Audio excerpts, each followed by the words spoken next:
All right, welcome to the Krueg Show, everybody. After Warrior basketball, Larry Krueger with you. We'll be joined by others here momentarily. I see Bay Area Baller has just joined us in the stream. Baller, good to see you. What's up, Larry? What's going on, man? And we're going to talk to Cyrus, who's going to be beside himself. We're going to talk to Danny, who was at the winter meetings earlier this week. We're going to talk to Rye, who it sounds like, I'm just reading this, but Rye had some big cash on this one. He said that was going to be Rye on Twitter. That was going to be the win of the season. That was the worst late game management I have ever seen. Oh, and I had $50 to win $900 on the Warriors live money line. I'm going to throw up. That sucks. Feel for you, Rye. Wow. Okay, for those who didn't see this one, Golden State, playing incredibly shorthanded, right? I mean, there's no Steph, no Draymond, no who else? No Wiggins. And still, Golden State found a way to hang around. They got a big night out of Jonathan Kuminga, 24 for Kuminga off the bench in 30 minutes. They got 22 out of Clay on 8 of 25 shooting. 4 of 11 threes. They got 36 out of Jordan Poole, who totally dominated tonight. Poole had shot 10 of 23, 4 of 13 from 3, 12 of 13 from the line. He mixed in 4 rebounds and 8 assists. So 36 from Poole, 22 from Clay, 24 from Kuminga, and they are on the verge of putting the Jazz away in their building. A Jazz team that was 8-4 at home this year. Golden State was only 2-10 on the road. So definitely you weren't thinking good thoughts. It wasn't like, okay, for sure this is done. But Golden State had a 4-point lead. And I'm sitting there on the couch, almost like kind of dozing off, Baller. And they had a 4-point lead at the end. Jazz come down. Instead of shooting the 2, they shoot the 3. Well, Larry, let me tell you what I saw. That Kuminga was going to give up the 2, but Clay completely vacated his man, Malik Beasley. Clay completely drifted off. This is with 13 seconds, the Utah Jazz possession, 13 seconds left in the game. Clay left Malik Beasley wide open for him to catch and shoot that 3. A 4-point game became a 1-point game. And before that, I mean, how about, the technical by Jordan Clarkson? Jordan Clarkson gets ejected, and I thought then and there, I was like, okay, I'm feeling good. Warriors are going to close this thing out, but it was an absolute collapse. Jordan Poole gets the ball stripped away in the last moments of the game. You can't be loose with the ball in that situation. Oh, I know. And Simone Fontecchio, they get burned by Simone Fontecchio. All night that guy was killing us. Unbelievable. We welcome in the man who's locked on Warriors, Cyrus Satsas. Cy, I mean, 2-11 on the road. They feel snake bit. I actually bet the Jazz given the 5, so I lost taking the Jazz tonight against the Warriors. That was like a double loss for you. That was like your little emotional head fit, right? Terrible on the road. But no, I mean, it was not a sizable amount of money or anything. It wasn't like I'm sitting here dying. But yeah, I mean, Golden State had this one, in the final 2 sequences. They're up 4 with how many seconds left? 5. And they give up a 3 and then get a ball stolen and give up a 2 and lose. I mean, you just don't see that often. What are the odds of losing a game like that? The Warriors had to be a huge, overwhelming favorite if you were live betting it there at the end.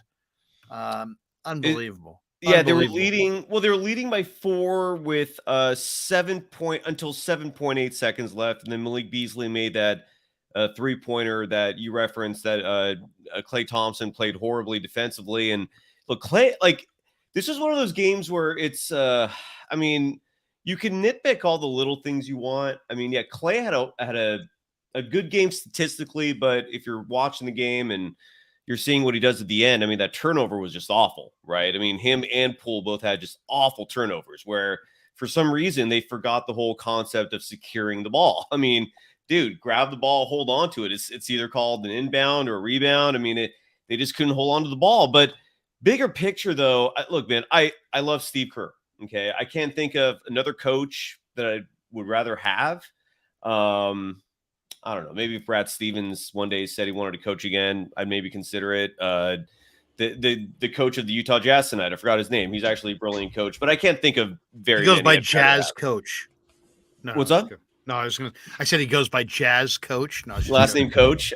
So yeah, whatever his name is, I'm drawing a blank right now. Sorry, but despite the fact that I love Steve Kerr, he's got the track record, the 4 titles, so forth. You're blaming Kerr.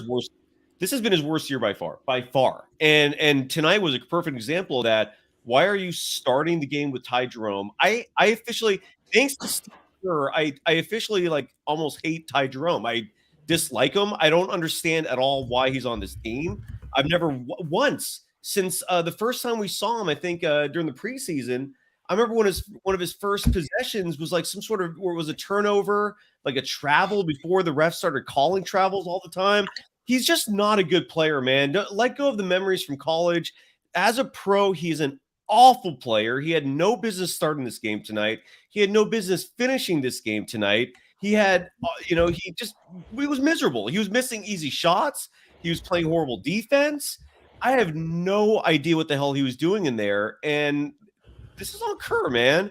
I mean, Kerr keeps holding back these young players. Moses Moody showed tonight what happens when he plays, right? I mean, he in just 6 points in 19 minutes, he was plus 11. But it was 2 for 3 from the 3-point line. Aggressive defender, oftentimes guarding bigger players, which kind of shuts down the whole notion that he can't take Lamb's minutes. He can play Anthony Lamb's minutes. But Jonathan Kuminga, this was his coming out party tonight. Jonathan Kuminga showed a very strong glimpse of what's to come for the Golden State Warriors. He is going to be a superstar player. I've been saying this for a long time now, and tonight he showed it. He was fantastic. But again, he didn't even start the damn game. And I just don't understand what is going through Kerr's head with these personnel decisions, where outside of people telling me that he just has this really strong affinity for the lower players, the downtrodden players who haven't had much of a shot. I mean, unless he has an affinity for these types of players like a Ty Jerome, I don't get it. Ty Jerome sucks, and the Warriors last year won a title without a player like him. So I really do not understand why Kerr feels this need for Ty Jerome when he's got plenty of talent out there, man. And it is driving me insane. It really is, Larry. So I saw Ty Jerome at UVA, and I don't mind him as a player, but I don't really see in the NBA level what he does. I mean, as you said, he's got length, but he doesn't defend. He's got, he's got an outside shot, but is it really all that dependable? He took 2 threes, missed them both. And one was a clutch one in the late fourth quarter. It was a really ill-timed shot too. It was a total momentum killer. I don't get him, man. He does nothing for me. I don't he fits well on an Orlando Magic type team. All right. He does not fit on a team who's trying to win a world title, and he's taken minutes away from far better players. And James Wiseman didn't play. We finally saw James Wiseman in the first half. What's the purpose of sitting him in Santa Cruz if you're just going to play him 5 minutes? You might as well leave him there. There was a stretch. So this game almost slipped away completely from the Warriors in the third quarter, right? The Jazz went on a big run. I think the quarter ended with an 11-point lead. Don't quote me on that, but it was somewhere around there. But a large part of that run was because the Warriors couldn't get baskets, right? The Jazz were on fire hitting threes, but at the same time, the Warriors couldn't get baskets themselves. And this carried over a little bit into the early fourth quarter. And the whole time I'm thinking, it's like you have a 7-footer right there who has played for only 5 minutes for you, but he's played a good 5 minutes, man. He got 2 rebounds. He got a field goal, a free throw, I think, or maybe it was a +1, whatever it was. He says he has 3 points, but I don't remember him hitting a 3-pointer. Maybe it was a free throw, but whatever. I don't know. I don't get it, man. Kerr needs to just chill out with these two-way players. and needs to start having faith in these lottery picks who have tremendous talent. The only thing these picks need are experience. By the way, Dan, great job winter meetings, man. Good to see you, dude. I was very impressed with your with all your interviews you did, dude. That was Harold Reynolds and Doggy, and Dan was going right up to people, putting the mic in their face. Yeah, love it, dude. We got a lot to get to. So this has been quite the week. Okay, so we got the Warriors right now just gagging. Oh. That was such a gosh.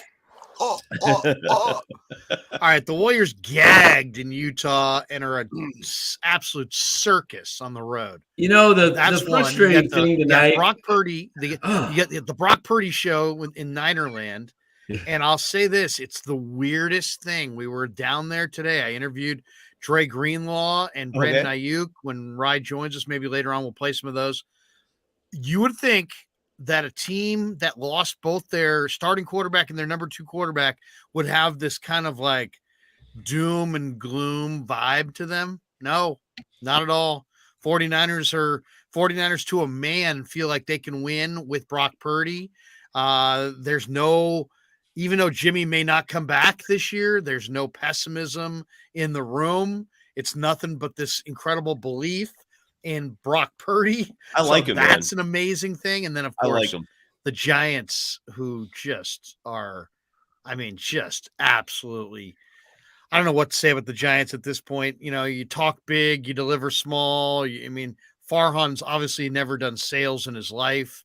Dog basically said, hey, look, the Giants did nothing except for tease their fans and create all this expectation. So we got a lot to get to between the Niners and Purdy, the Giants not getting Aaron Judge. Are they going to get Carlos Correa? What's going on with that? Danny went to the winter meetings in San Diego. We'll get to all of that. But why don't we start heavily with the Warriors, since Sai's going to jump in a little bit. And Baller, I'm not sure how long he'll be able to hang with us. What did you guys think? Well, first of all, you heard Sai's breakdown, Baller. What do you think of his assessment of Ty Jerome? And do you agree that Steve Kerr is screwing this up by putting Jerome in there, even though he had to play somebody off the bench tonight? He does have this affinity for Ty Jerome out of nowhere. Do you understand it? No, I don't get it either. I'm with Cyrus on that one. Ty Jerome, it was a lot of empty minutes. I will say I do like, and you guys know this, I like Anthony Lamb. I think Anthony Lamb is worthy of a rotation spot still, but Ty Jerome, no. I would rather see those minutes go to Dante DiVincenzo. Thought DiVincenzo's been playing well the last couple weeks, week and a half or so. So, yeah, I would have loved to see more DiVincenzo. And something Cyrus hit on that I want to touch on is Jonathan Kuminga was sensational tonight. He had plays that were reminding me of a young LeBron James. And I'm not – it was just plays, 3 or 4 plays where he's going to the rim, he's bullying the defender, and then he's dunking it. Clay missed a few layups tonight, but one of them, Kuminga cleaned up with a tomahawk slam. Kuminga was excellent tonight, and I'm very excited about what he's going to bring to the table going forward. You do want to see even Kuminga's minutes rise a little bit, especially if he keeps playing at the high level that he's been playing at. So, yeah, Ty Jerome, get him out of here, but I still like me some Anthony Lamb. Danny, what'd you think? Kuminga did look awesome, and it makes you think that if they just gave Kuminga some consistent run, that he would develop into not just a rotation player, but one of the best young players in the league and one of the best young players on this team, and somebody that they can really depend on. He's got a dog in him, man. Oh, yeah. He's an incredible athlete, too. There might not be 2, 3, 4 guys in the league. They're better athletes than Kuminga. He's that tier of an athlete. What'd you think, Dan?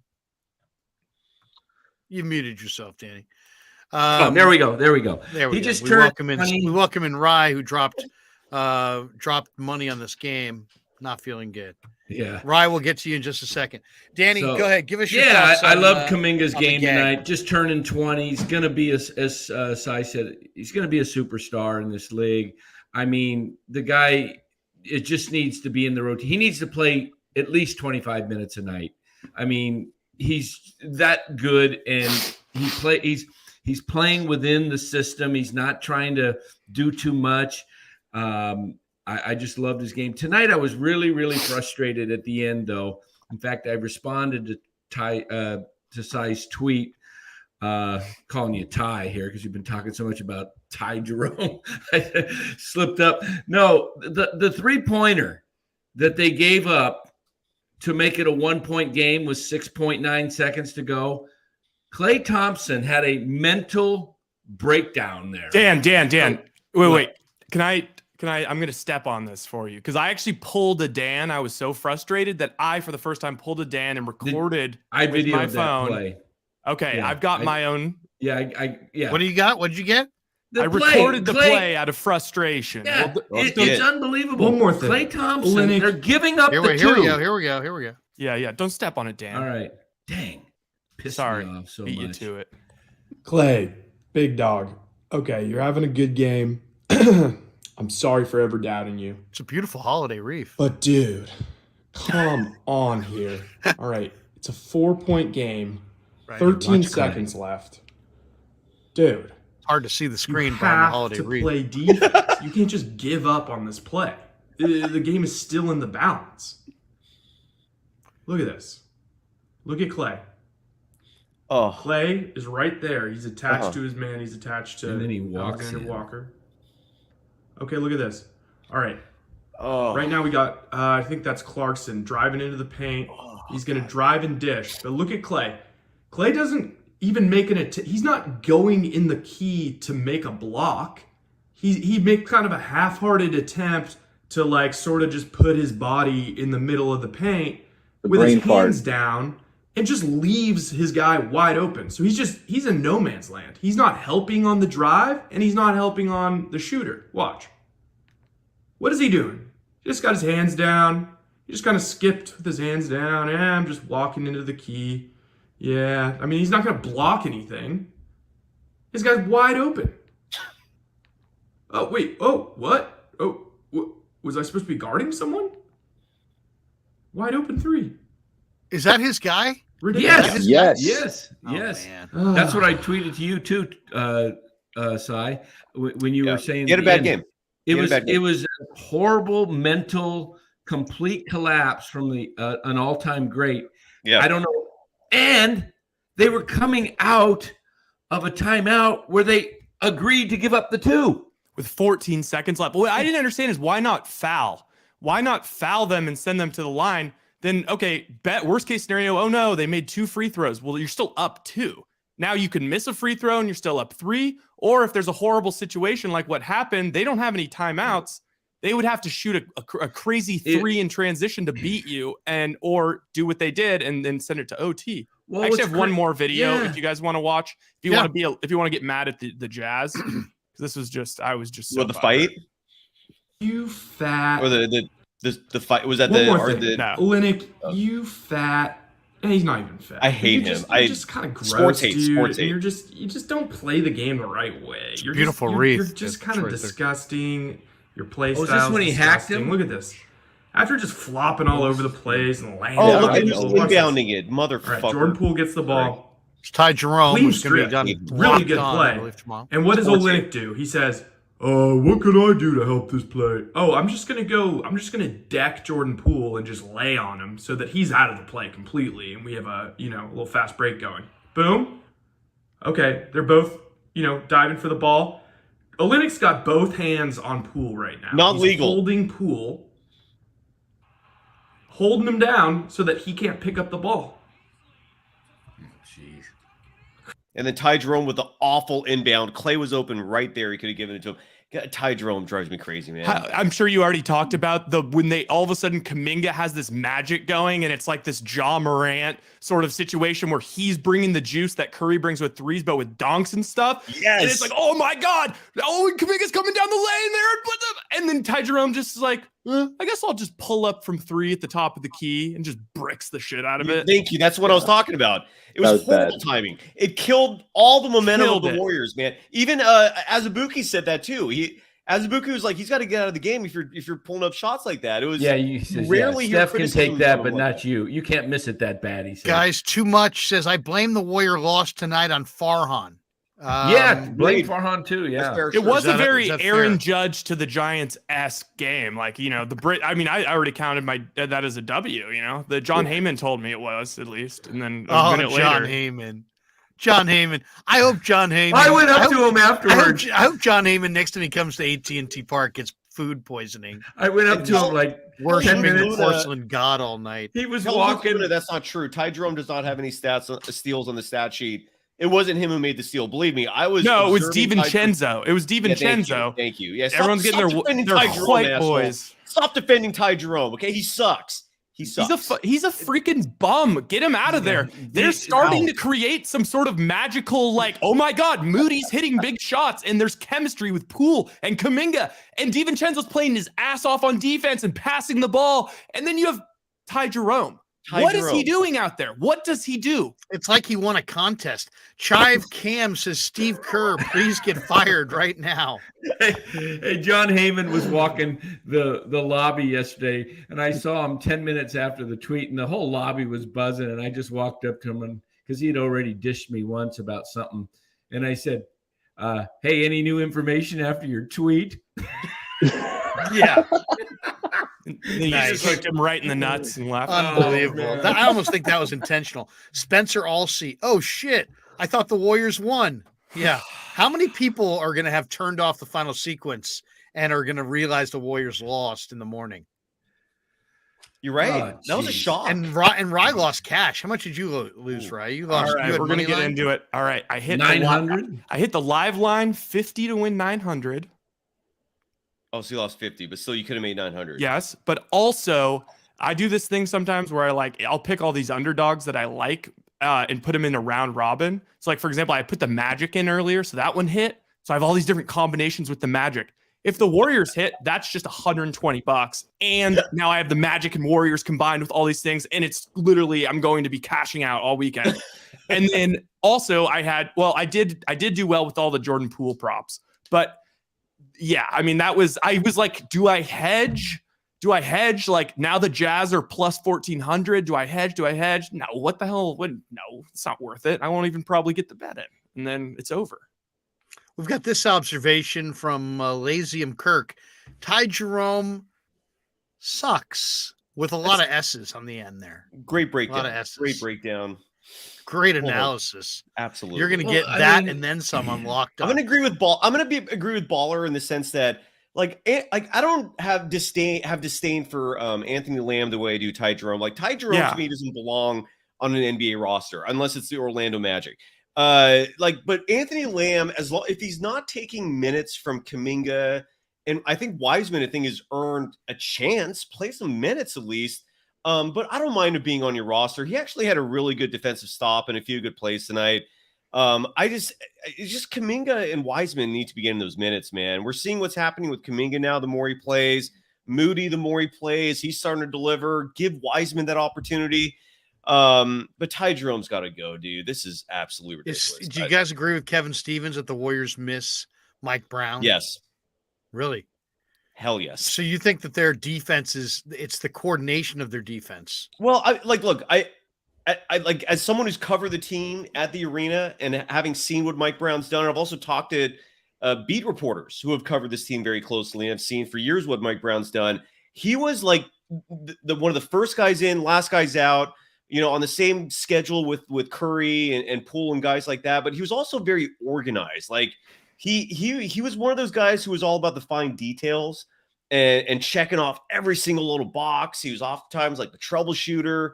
Dude, he's missed. Yeah. I mean, Larry, earlier in the season, you were talking about how, let's see what's obvious here, right? Their defense sucks. Right. They lost their defensive coordinator, 2-2. Yeah. It's clearly made an impact. I do believe that.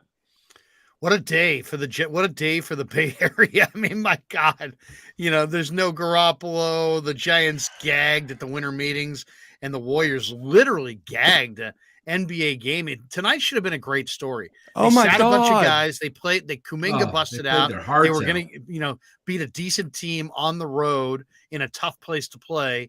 They're up, at the end and just absolutely choke it away.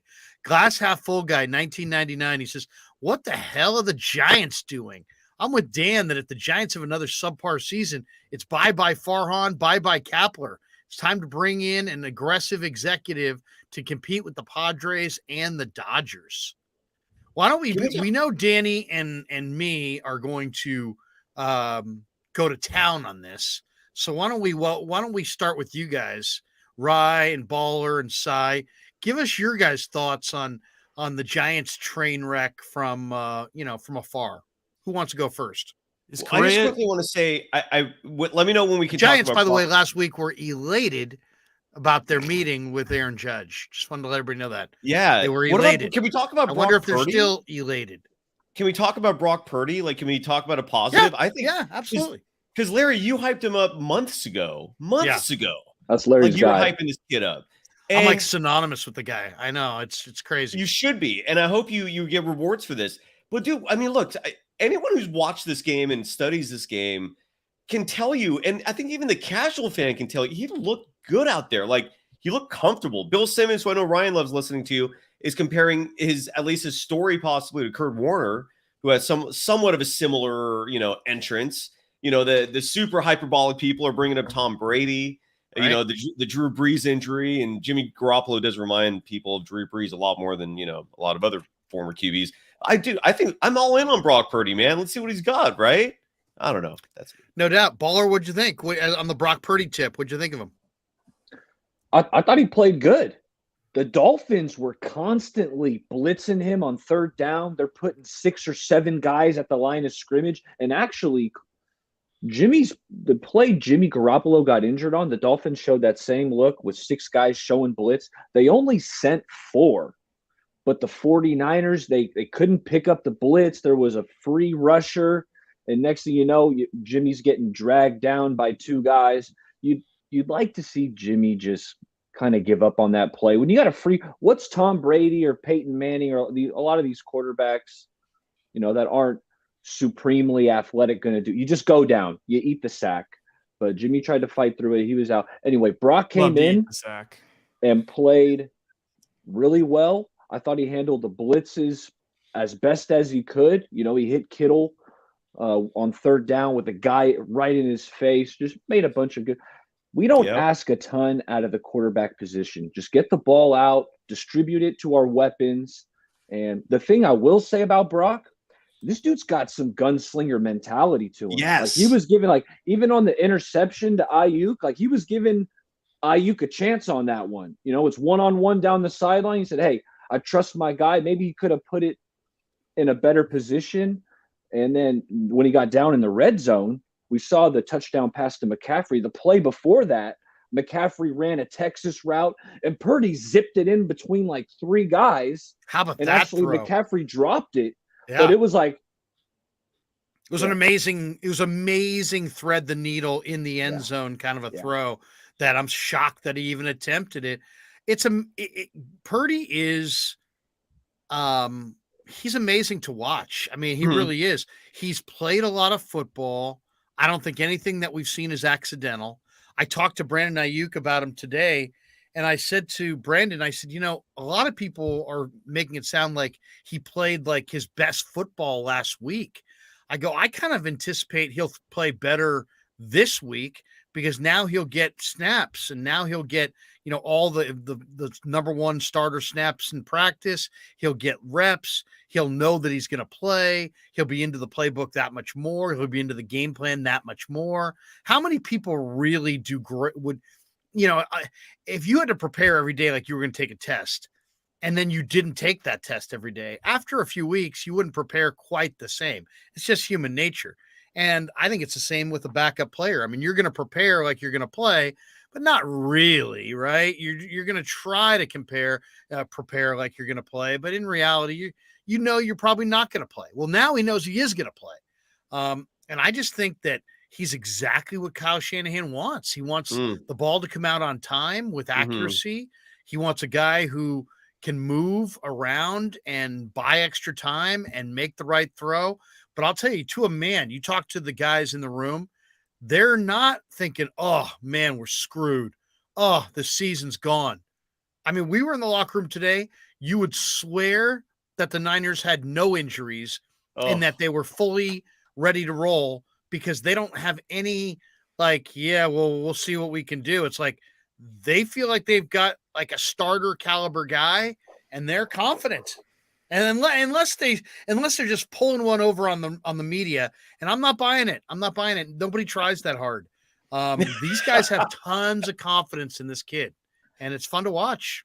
Yeah, my thoughts kind of like, I don't know. I guess I'm middleman Smith on this one, because it's like it seems like everyone's either, oh come on, he's Nick Mullins, or it's, I mean, come on, look. I mean, Drew Brees. Come on, Drew Brees about 6 foot. Drew Brees. Not a huge arm. He just gets it out on time. I guess I'm kind of at a point where I feel like because of the college experience, this is a weird analogy, but bear with me. A little bit like, remember when Luka came into the NBA and it was like, whoa, I didn't expect, he wasn't like a rookie. Like, he immediately came in and was like excellent. And yes, he had a little bit to go up, but like his ceiling and floor were very close when he got into the NBA. Now, granted, he is like next level. I feel like Purdy, it's a little bit of a similar situation. Like if you look at his Iowa State stats, they were pretty consistent all 4 years. Actually, like probably his best year was his sophomore year. It was like, and his like yards per attempt kind of like slightly went down. But he was like year, he was hitting that 72% clip. That's insane. Right. And he owns like 32 Iowa State quarterbacking records. Like and Nick Saban wanted him. He offered him a scholarship, not just a walk-on, man, a full-on ride. So freshman year, he was 66.4. 16 touchdowns, 7 picks. He was 10.2 yards per attempt, so he was hucking it a little more. Then 66%, 27 touchdowns, 9 picks. Then 67, 19 and 9. Then 72, 19 and 8. So I feel like he's going to come in. I don't necessarily see his ceiling being much higher even than it is currently, except for the fact that he is like a great kid and like he's like what you want out of quarterback, where it's like it's all football and God and family, like that's what you want. And so like he will be able to iron out stuff to get a little bit better, but I do think he'll be pretty consistent in this kind of way. Like he's gonna kind of just play like that. However, I do think that there's going to be some games where he's gonna really kind of, when he gets it, when he feels it, and you could see it in the game, when he starts feeling it, he's a little bit of a gunslinger. He'll put it up there and he'll kind of like make some throws that, maybe he can't necessarily make, and he's going to turn the ball over at some point. Going to be turnovers. So it's just, he lets it rip in these small windows, and he may throw a pick or two along the way. Tavarius says, what are his weaknesses? I think his main weakness is that he's got that linebacker mentality, and you just can't take hits from NFL defenders. And I just don't know that he has the full respect of how violent NFL defenders are. That one where he rolled right, stopped and pivoted and paused, and he had a guy bearing down on him from behind. I mean, if he holds it another half a second, he's just smoked from behind, and it's a crushing type hit. He's got to be a little bit more fearful of NFL defenders. And I think he will try to squeeze it in, tight windows. I mean, the one thing about him that's interesting is he does let it rip, like when he sees it, and it doesn't matter if it's a small window, he'll squeeze it in there. But especially in the middle of the field, they're going to be breaking on those. They're going to be anticipating him to throw it. They're going to dare him to throw it outside the numbers and down the field. And we're going to find out, can he do it? I mean, the same thing with Mullins to some degree. He worked inside the numbers, and not down the field. And then you start cheating inside the numbers. And then all of a sudden there's a lot of defenders, and you're throwing the ball into traffic quite a bit. So, a little breaking news, baseball, a little breaking news, not Giants, but it will affect the Giants, as they will never catch the Padres now, because the San Diego Padres just signed Xander Bogaerts, shortstop, $280 million for 11 years. So where are the Padres getting all this money? Romo 2001 donates $5. He says Evan Weebeck reported that Farhan was nervous and couldn't sleep last night waiting on Aaron Judge's decision. Disturbing to hear he isn't confident in his own ability. Well, I don't know if I would read it that way as much as just, I don't get a lot of I don't feel a lot of confidence coming out of Farhan and Gabe and the Giants brass at this point, period. We've got this one from BCast12. He says, Yankees are going to get Carlos Rodon. The Padres are going to get Correa. The Red Sox will re-sign Bogaerts, and we will walk away with Mitch Haniger. Well, as Danny just said, scratch that. Padres are not going to get Correa. Padres are going to get Bogaerts. Bogaerts is even better. I think the Giants will get Correa, and I think they will be the highest bidder for Correa. I think Correa has the connection to Pete Putila. I better think go 10 years, he's 350. he's also about the highest dollar figure. And I think the Giants will be the highest dollar figure. Who is it really compete? Who are the Giants really competing against? If you're not going to play Carlos Correa at shortstop, you're not going to get Carlos Correa. Why? He is a shortstop. So if you're asking him to play third, if you're asking him to play second, if you're asking him to DH, you're not going to get him. So who's really after Carlos Correa to play shortstop? Well, you would think maybe the Dodgers, but the Dodgers aren't, because the Dodger fans hate Carlos Correa because he cheated and stole a World Series from them. So the Dodgers are out. So it really is the Giants or the Twins. And I know the Twins were all in last year on him, and he had probably a good experience there. But I got to think that the Giants would have a very good chance of landing Carlos Correa again if it's just them in Minnesota. I do expect the Giants to land Carlos Correa tomorrow. I do think that he'll be a Giant tomorrow. Yeah, I do. All right. I'm a little out of the loop as far as just players around the league and MLB. Is Correa? I'm seeing a lot of people that think Bogaerts is a better player than Correa. What is Correa? Is he what would you grade him on defense? Out of he's a solid shortstop. Very so solid. A B, a B. I think on Correa defense? might be one of the most naturally gifted shortstops in the entire game. Yeah. I think Correa is. He's not Crawford, but he's not. No, he's not Crawford, but he's such a great offensive player. Is he a B on defense? No, he's I'd say he's a solid B plus. What is Bogaerts on defense? I think Bogaerts doesn't have quite the body for shortstop. I think Bogaerts is gonna have a switch to third or maybe second, probably third, going forward. So I kind of look at Bogaerts Bogaerts has maybe got a little bit more pure power. Correa's got a little bit more bat speed. Correa I think is a little bit better athlete. They're not getting Bogaerts. Correa's younger.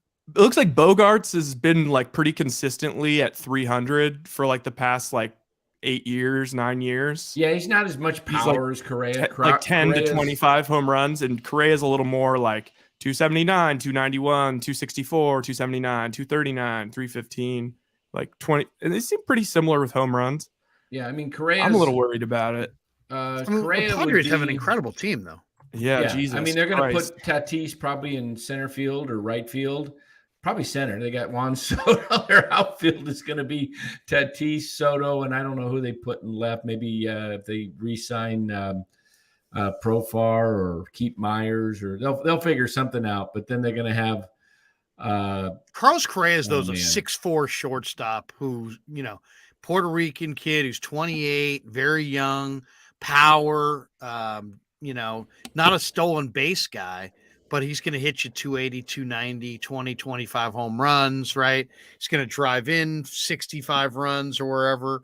I'm not sure where he would ideally hit in the lineup, but this guy's been a blue chipper forever. I mean, the Astros took him in the first round of the amateur draft in 2012. I think he was the first pick in the draft.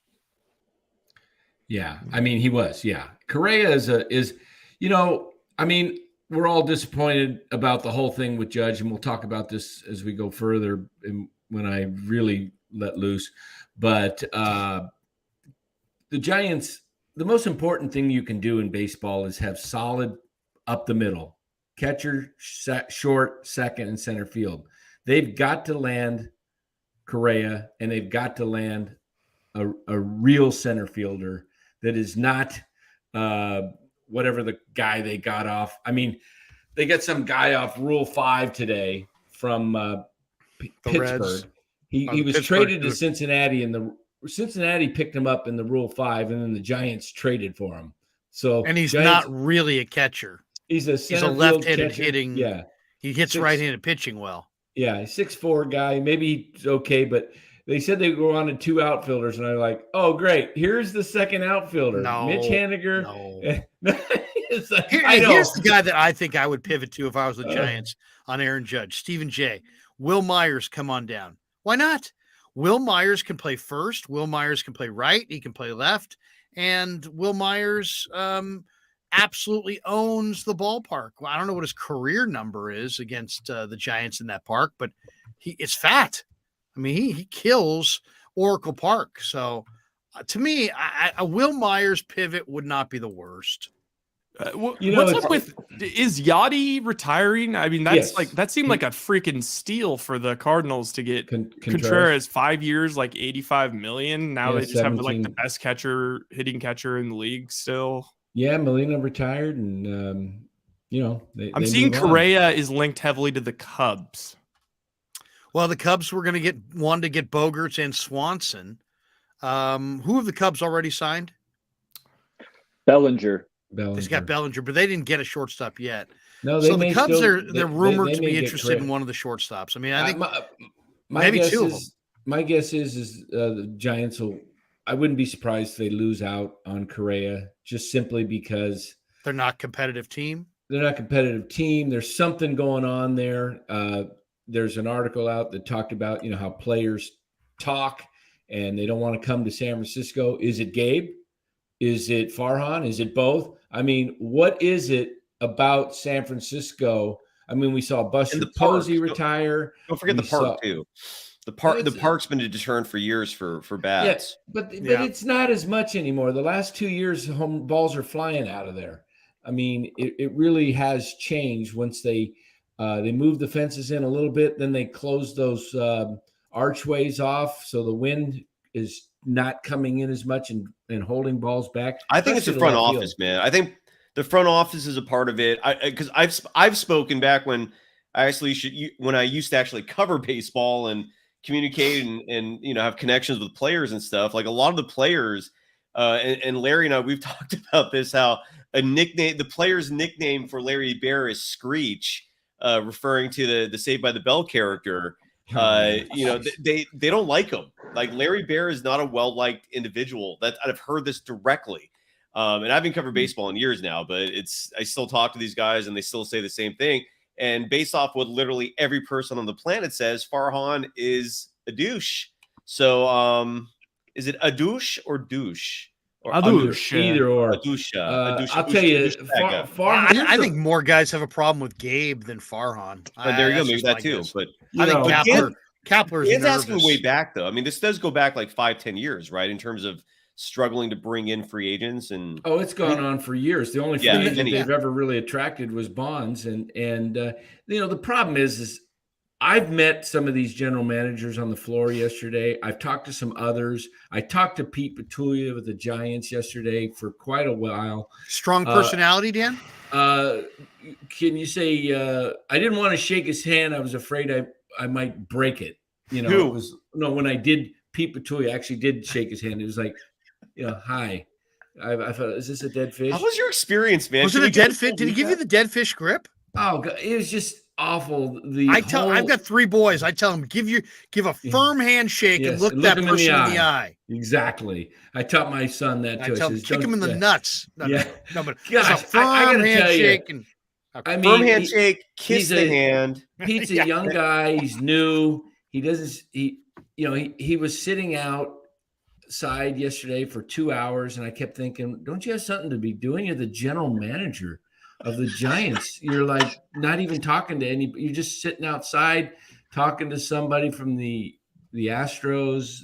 He was there to intercept Judge if Judge showed up out of the blue. If he showed up, don't let Judge go to the Yankee suite. Yeah. Anyway, it was just you're the man. He's a very nice guy, young man. Seems like I'm nothing against him personally. I just don't see the personality fit for a general manager that's going to negotiate and try and sway guys. It takes a sales type job. This is why Farhan doesn't understand, can't read the room. To me, when you had this total meeting where you guys were elated, you obviously completely misread Judge, because he was playing you for the Yankees. And what you should have done, he played them straight through. It's unbelievable. What you needed to the fact do. that they were so public about it too is just hilarious and disgusting. Well, they were public because all that stuff was Judge setting it up. Judge set up the hotel thing at the Wink. It was all to attract the Yankees, to get them. The Yankees, but the Giants also. Wait, let me jump in here for a second. The Giants have to take some responsibility. NBC Sports Bay Area's camera crew didn't show up at the airport because they're hustling and they figured it out. Somebody from the Giants tipped them off. So the Giants made this a rallying cry for the fans for the last 2 months of the season. They made it a huge focus of their offseason. And now they're sitting there with their thumbs up their asses looking like idiots. And Dog said it. He said, you know what? The Giants did something really dangerous. They took a fan base that was kind of unhappy after a 500 season, and they basically teased them.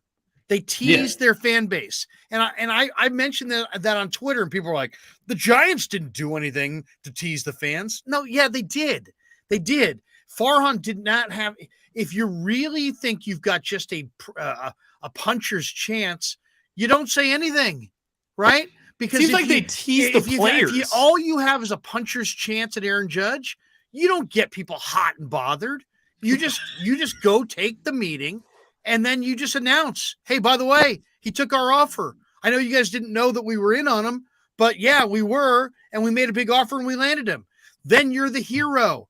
But you salespeople understand the difference. You underpromise, you overdeliver. If you do that, you're a hero. If you do the opposite, you're a jackass. They're jackasses. They overpromised, they underdelivered. And they're sitting here with egg on their face, looking to pivot, and now they're screwed.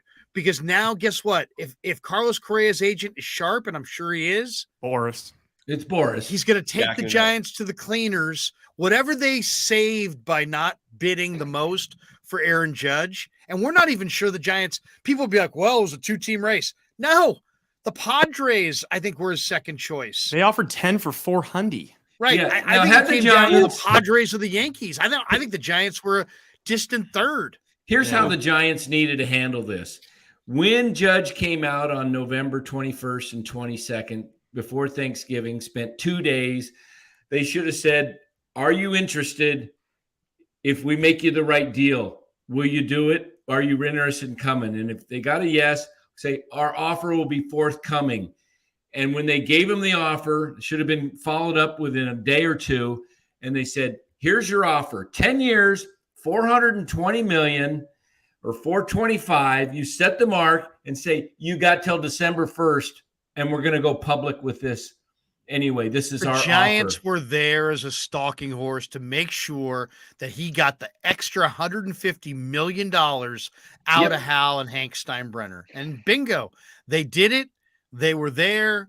They say they don't, them and their beat writers, we don't feel like we've been used. Well, guess what? Because you're not feeling it. The rest of us know you've been used. I don't even know you've been worked. I'm going to take it a step further. I actually think that they didn't get used. I think that they also used Judge. I think they knew that, maybe it was a little bit of an, 20% chance, but they took every opportunity to put it out there in the media. They fed all this bullshit to all their beat writer cronies. And then they took the Dan Cochemilios of the world and put them in a room to get them to renew their season tickets and said that they're going to freaking have a big signing or two coming like in a day or two. I mean, like they teased all of your balls. And they wanted everyone to resign. And now who is going to resign? They probably just hoped that they could get enough suckers to resign up. They didn't get me. They didn't get you. And they're sure as hell not getting Carlos Correa. I'll guarantee that. You don't think so? No way. Too many teams are there's too many teams that are like, oh shit, we missed out on the whole shortstop market. See, I put out a tweet today, a little Homer Simpson of him going, I personally think the Giants, it absolutely smells like they are on the verge of an overpay. You guys don't sense that? For an absolute boner that gets injured all the time, like a 3-year, like $60 million for some scrub. I mean, the Red You think Sox are Carlos now. Correa is too good for them? I think Red Sox, Cubs, Twins, like one of those 3 teams is going to get him. There's no way the Giants are going to fork over some crazy you know what's offer. sick about this, guys? Rye's probably right. I'm probably wrong. Glass half full guy says, here's $4.99. I agree with you, Larry, about getting Correa, but I don't have confidence Farhan will do it. Here's what I think I could easily see the Giants pivoting towards. If I were them, I think they're going to overpay for Correa, and I think they'll land him tomorrow. I'm on record saying that's my official stance.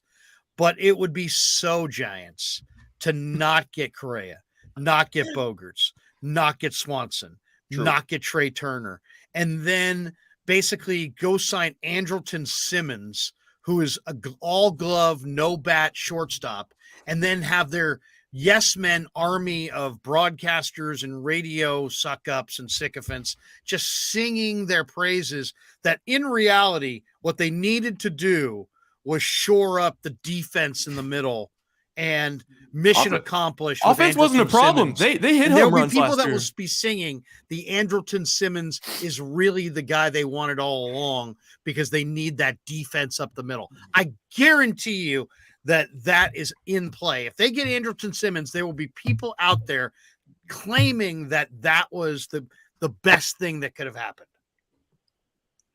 It's mind-boggling to me how they have guys that are negotiating contracts that don't understand the room. Farhan is what I would call has an engineer's mind, and an engineer's mind will analyze things down to, they have. I mean, I've worked with engineers in my business, in my practice, and it's like, man, they have every penny they spend on a chart, oh, okay, we're going to have this, and everything's budgeted and perfect, and they don't go over it, and they got a lot of money, but they have no friends, and they're just as boring type people, and they're just, yeah, nervous laughter because they can't read the room. Like they're social. He's socially awkward. Okay. He's like, whenever he laughs, that means he's uncomfortable. Like, yeah, we think we might have a shot at, Aaron. We've been working with the Paige Odell, and we feel really, really good about it, but it's up to Aaron and whatever he decides to go. It's like, hey, dude, go take a page from AJ Preller or Dave Dombrowski or Jerry DePito, Seattle. I mean, he's taken you to the cleaners a couple times, so why don't you? Jerry DePito is like, they're going to probably go out and get Brian Reynolds. You watch, because he knows that's the missing piece, and he's going to jump on it. So GTC Reels Danny says, here's $1.99. Global warming makes their park hittable. I'm not exactly sure what he's getting at there, but I know the Giants, all those parks have, the offensive yards are less offensive. The pitching yards seem like they're less pitching. They're more all towards the middle, but I think the park has definitely made hit. You have to trade for hitters and sign pitchers, because you're never going to be able to sign hitters in this park. So what does that mean? That means you have to build up your farm system and trade prospects for hitters. That's it. That's what you have to do. And unfortunately, they haven't built up their farm system enough, so they don't have any prospects that anybody really wants. So they're having a hard time, and they can't sign hitters. I mean, think about it logically. If you don't draft hitters and you don't sign hitters, where are your hitters coming from? Right? I mean, you have to get a hitter somewhere. So if they won't sign with you in free agency, and you're not investing in the amateur draft in them, they're really where are you getting them? You get them in free agency, but you can't sign them, so you got to trade for them. Calba says, here's $10. It's all Larry's fault. Purdy, Haniger, Judge. He spoke all of these into existence. Get your Simmons jersey ordered so you can have them by the end of the week. Amazing. It's always your fault, Larry. It's always my fault. Yeah, it's Larry's So there's fault, a lot man. of. I had to Larry block a nailed it, lot of man. motherfuckers last night, by the way, and I don't block anybody. Seriously, I don't block anybody. But if you talk to me in social media the way that there's no chance you would say that to my face, you're blocked. I respect that. And I respect you know that. what? I get to make that call. All right. I respect So that. when I read somebody say, if I say A and you say, hey, I disagree, it's not A, it's B, fine. If I say it's A and you say you're high as a kite, it isn't A, and here's why, fine. If I say it's A and you say you're absolutely nuts, it's B and you're a fool, it's fine. But if you start getting like personal and it gets into an attack, or that's why KMBR fired your ass, or anything like that, or anything about Felipe or anything like that, you're going down. You're going down. You're just blocked. And then you know what? I lead the nation in people coming up to me saying, hey, a few months ago, you blocked me and I don't know what I said. I don't think I said anything. I love you. I love listening to you. I love your takes. I don't know why you blocked me, but you blocked me. Can you unblock me? Well, it's like, I used to be like, all right, yeah, okay, just tell me your name and I'll go look you up and I'll unblock you. Now, the only people I block are the people that are tough talking, keyboard warriors. And so I laugh at those people at this point. So, I mean, to all the people who were with me yesterday, who I'm blocked because you just can't communicate like an adult, you know what? Fuck you. I'm sorry. And I'll block you again. And if you come up to me on the street and you tell me about it, I'll probably get mad because I know you're a scumbag. I only block scumbags. No, we had a long discussion about this because I don't normally block people either, but I had to do that once. There was one day not too long ago where a mob of people just all decided in one day to go after me. And you're right, man. If you make it personal, or if you write something that you don't have the balls to say to someone's face, fuck you, man. Life's too short, right? Exactly. Like, who needs that negative shit? So yeah, I'm with you, man. It's like, dude, you wouldn't be that bold. You're not going to be that bold and still get to digest, what I'm putting out there. I think what I put out there is of use. I'm just giving you my thoughts. I get people banging on me because 5 weeks ago, like in October, I ran into a Giants person who told me 90 to 95% chance Aaron Judge is coming to the Giants. I could have sat on that. I could have told nobody, but instead I shared that with my fellow hardcore Giants fans because I'm a hardcore Giants fan, and I just figured you'd want to know. So I put that out there. I'm not trying to sway anything. I'm just sharing information that I learned. A few weeks later, about 5-6 weeks later, ran into a Giants person who everybody knows, who I won't name, who I saw walking around in the East Bay while I was playing basketball with my kid. And we started talking, and he said, you know what? I think Judge is staying in New York. I think Farhan would prefer to spread that money around anyway, and I don't think he's coming. And so I shared that on Twitter with everybody. And then I got people, well, you've said this and you've said that. No. I shared a source. I shared a better source. I'm giving you what I know, and I'm sharing it with you, and people are turning on me like I'm somehow fucking up their world. It's like, come on, man. I'm just trying to share some information. So for those of you who get upset, I don't know. I don't even know what to say. It's all sports at the end of the day, but come on. Hey, it is. We're all guessing, and I nobody died here. Yeah, it's not politics. It's not religion. It's not race. It's not life and death. It's I sports. Personally read it wrong, thinking Judge wanted to come back to his roots and family. I talked to a national media guy yesterday. He didn't want me to share the story. Larry Kruger? No, someone does national base, covers baseball nationally. Anyway, Peter Gammons. He thought that the Giants were going to, Judge was coming to the Giants for family reasons, and didn't happen. So I kind of feel like, Judge really worked everybody over to get what he wanted. He wanted to sign with the Yankees.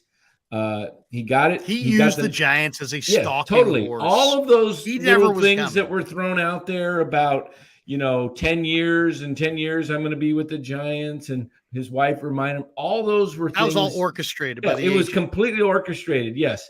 So, the Giants do face the Yankees opening day in New York.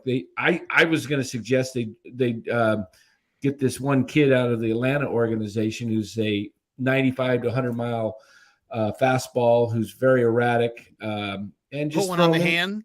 Just throw him in there in broken game 2 hand and on say, opening day. Yeah, go ahead and pitch inside, and we'll so see where the ball ends up. The Giants have signed Pascual Perez out of retirement. Yeah, and he's pitching just inside. Boom, Rule 5 guy. Oh well, I guess we're not going to keep him. We're going to send him back. But he's got a hamate fracture. Sorry about that. Wait, Larry, who'd you say that they were going to sign? I think Carlos Correa. No. But the other one that's demonizing, Diaz or something. Oh, that's who? What? You said somebody else. You're like, they're going to end up getting this guy, and then Andrelton Simmons. Andrelton Simmons. Andrelton Simmons, yeah. Who is a great defensive player, but they need a big time bat. They cannot hit. They struggle. If somebody scores 5 runs against the Giants, they beat them. The Giants can't get to 5 runs. They just can't. It's like an NBA team that can't score 100. I will say this: I thought Dan guaranteed that Aaron Judge was coming yesterday on Twitter. Ooh. That was the impression I got. No, I didn't guarantee anything. I said, and then all of a sudden I wake up this morning. I felt like he was just based on what I was hanging out with Hyman too much. Yeah, just guessing based on I didn't guessing. Hey, I fell for it. I fell for some of the props. Thinking. I think you had a wonderful experience, man. What were the highlights, dude? Like what was? Share some anecdotes, man. Did you go to strip club? Well, we actually have. We have some of the video. Play the doggy. Video. Glass half full. What's the doggy? See if we can get the Harold Reynolds up. Glass half full guy donates $4.99. Whenever I hear Kapler speak, I get an "I'm smarter than you" vibe. Yeah, you think? Yeah. I'm going to bloviate to sound smarter than I actually am. Yeah, no, I do too. We got a couple other ones back here. We need to get this one up too. That was a big one there. Sean Shepper says, "Here's $10." Seriously, though, can we stop comparing him to Mully? This is something football. Rock Mullen skipping king. Mullen was inaccurate. Nick Mullins was inaccurate, threw more bounce passes than passes. Purdy is accurate and showed how Glass Jim has handcuffed Kyle. So yeah, I mean, I like Purdy. The one thing about Purdy is Purdy should were calling Daniel Jones Danny Dimes. They had to call him Purdy Dimes or Brock Dimes because that's what he throws. He throws dimes. When I watched the game on the binoculars, I thought, man, he's having a good game. When I watched it on the All 22 and then watched the TV copy again, this guy put on a freaking passing clinic, and not just passing. He shows the ability to move his feet. Yep. He's got escapability. He's got mobility within the pocket. He's tough. He's accurate. The players believe in him. The ball comes out on time. I'll say this. There was a report today that Jimmy Garoppolo could be back, maybe as soon as the NFC Championship game. Yeah. I will make another prediction. By the time it is time for Jimmy, where they say, you know what? Jimmy potentially could play this week. The Niners will both be alive, and the fan base will be literally split 50-50, 60-40. Tom Brady? No. They will. The they 49ers, will. You know why? Because they're going to run the table. Larry, the 49ers I really fan believe they're base- going to run. First of all, look at this. I think the 49ers are better than the teams left on their schedule. Drew Bledsoe, and I think Tom Purdy's Brady? playing at a really high level. I think he will. I don't think it's crazy to think that he could stay playing at this level. Larry, I think he's going to play that's well. ridiculous. The I think they're gonna lose one 49ers game. fan base they're always all in consensus about quarterbacks. They never split. Yeah. No, but you don't think there's a very good chance that Purdy's going to play well down the stretch? Yeah. I'll say this. There were 2 or 3 things. Now, this is not my opinion or something that only I've noticed. I've heard other people say this as well. There were 2 or 3 plays that Purdy made that I absolutely am convinced Jimmy would not have made. Yeah, the rollout to the left, the one where he threw on There was a lot That of quick one, the throws, rollout too. to Debo on the comebacker. Yeah. He's confident. He's a confident kid, This man. kid is. I mean, I said it on Twitter in August. Brock Yes, you Purdy did. was the most accurate quarterback in Niner camp this summer. I was there, getting a sunburn, getting skin cancer on my forehead, watching this. Yeah, and you know what your coach Take it said? easy, man. Your old coach said you were lazy, Larry. You're lazy. And you know what Vicky go to a Pellage couple- says about you? You go know to a what Vicky couple Pellage football says? practices and all of a sudden you're fucking lazy. Yeah, you know what Vicky Pellage says about you, Larry? Huh? You don't know what Vicky Pellage says about you, Larry? Licky She says you're Village. lazy, Larry. Larry, let me tell you, I work hard. You're lazy. I mean, that Purdy take is like, it just is Thank you, facts. Vicky. Like he just, I mean, yeah, he Well, far even- and away was the most accurate, but Jimmy wasn't at training camp. But So- right, Yeah, even there was even That's there true. was that Jimmy one wasn't there. play He was that- more accurate though than Trey. Much more accurate. But there was that one play, like even where he has a knack too for doing what needs to get done. Remember that QB sneak? It was like a fourth and one, the fourth Where and goal. Banks pushed him across. Yeah, but like everyone thought it was dead. He didn't get it, and I think he kind of just shifted a little bit, got pushed. And I mean, those little things do matter, man. Like some people just know how to win and make the right plays, and I like him so far. Give me, everyone give me your here's the thing. prediction. There's a lot of racial inequities in our society, and they need to be pointed out. But people who are trying to not give Brock his and start to basically say that anybody who's complimentary of Brock has some kind of racial or racist agenda against Trey. It's like, dude, those are the people that get up and see race in their cornflakes. And they're seeing race in like the stoplight going from yellow to red on them. I mean, they're injecting race where race has no part. It has nothing to do with race that people are complimentary of Purdy and not as complimentary of Lance. Lance is an incredible prospect because of his intelligence, his arm strength, his athleticism, his physical and mental package. He's a great prospect, but he is a prospect. Purdy's a player. Purdy's played 4 years in college. As a baller pointed out, Purdy completed 73% his senior year, like third in the nation. Purdy's a ready-made player. He's ready to go right now. He does nuances of the position that even Jimmy hasn't mastered. Oh, yeah. Let alone Trey. His feet are the quick. people who go race, just remember that. Remember that because it's cheap, it's easy, and it's wrong. People are doing that? They're pulling the race card because they're complimenting Brock Purdy. Maybe like because they didn't compliment Trey, but they're complimenting Purdy.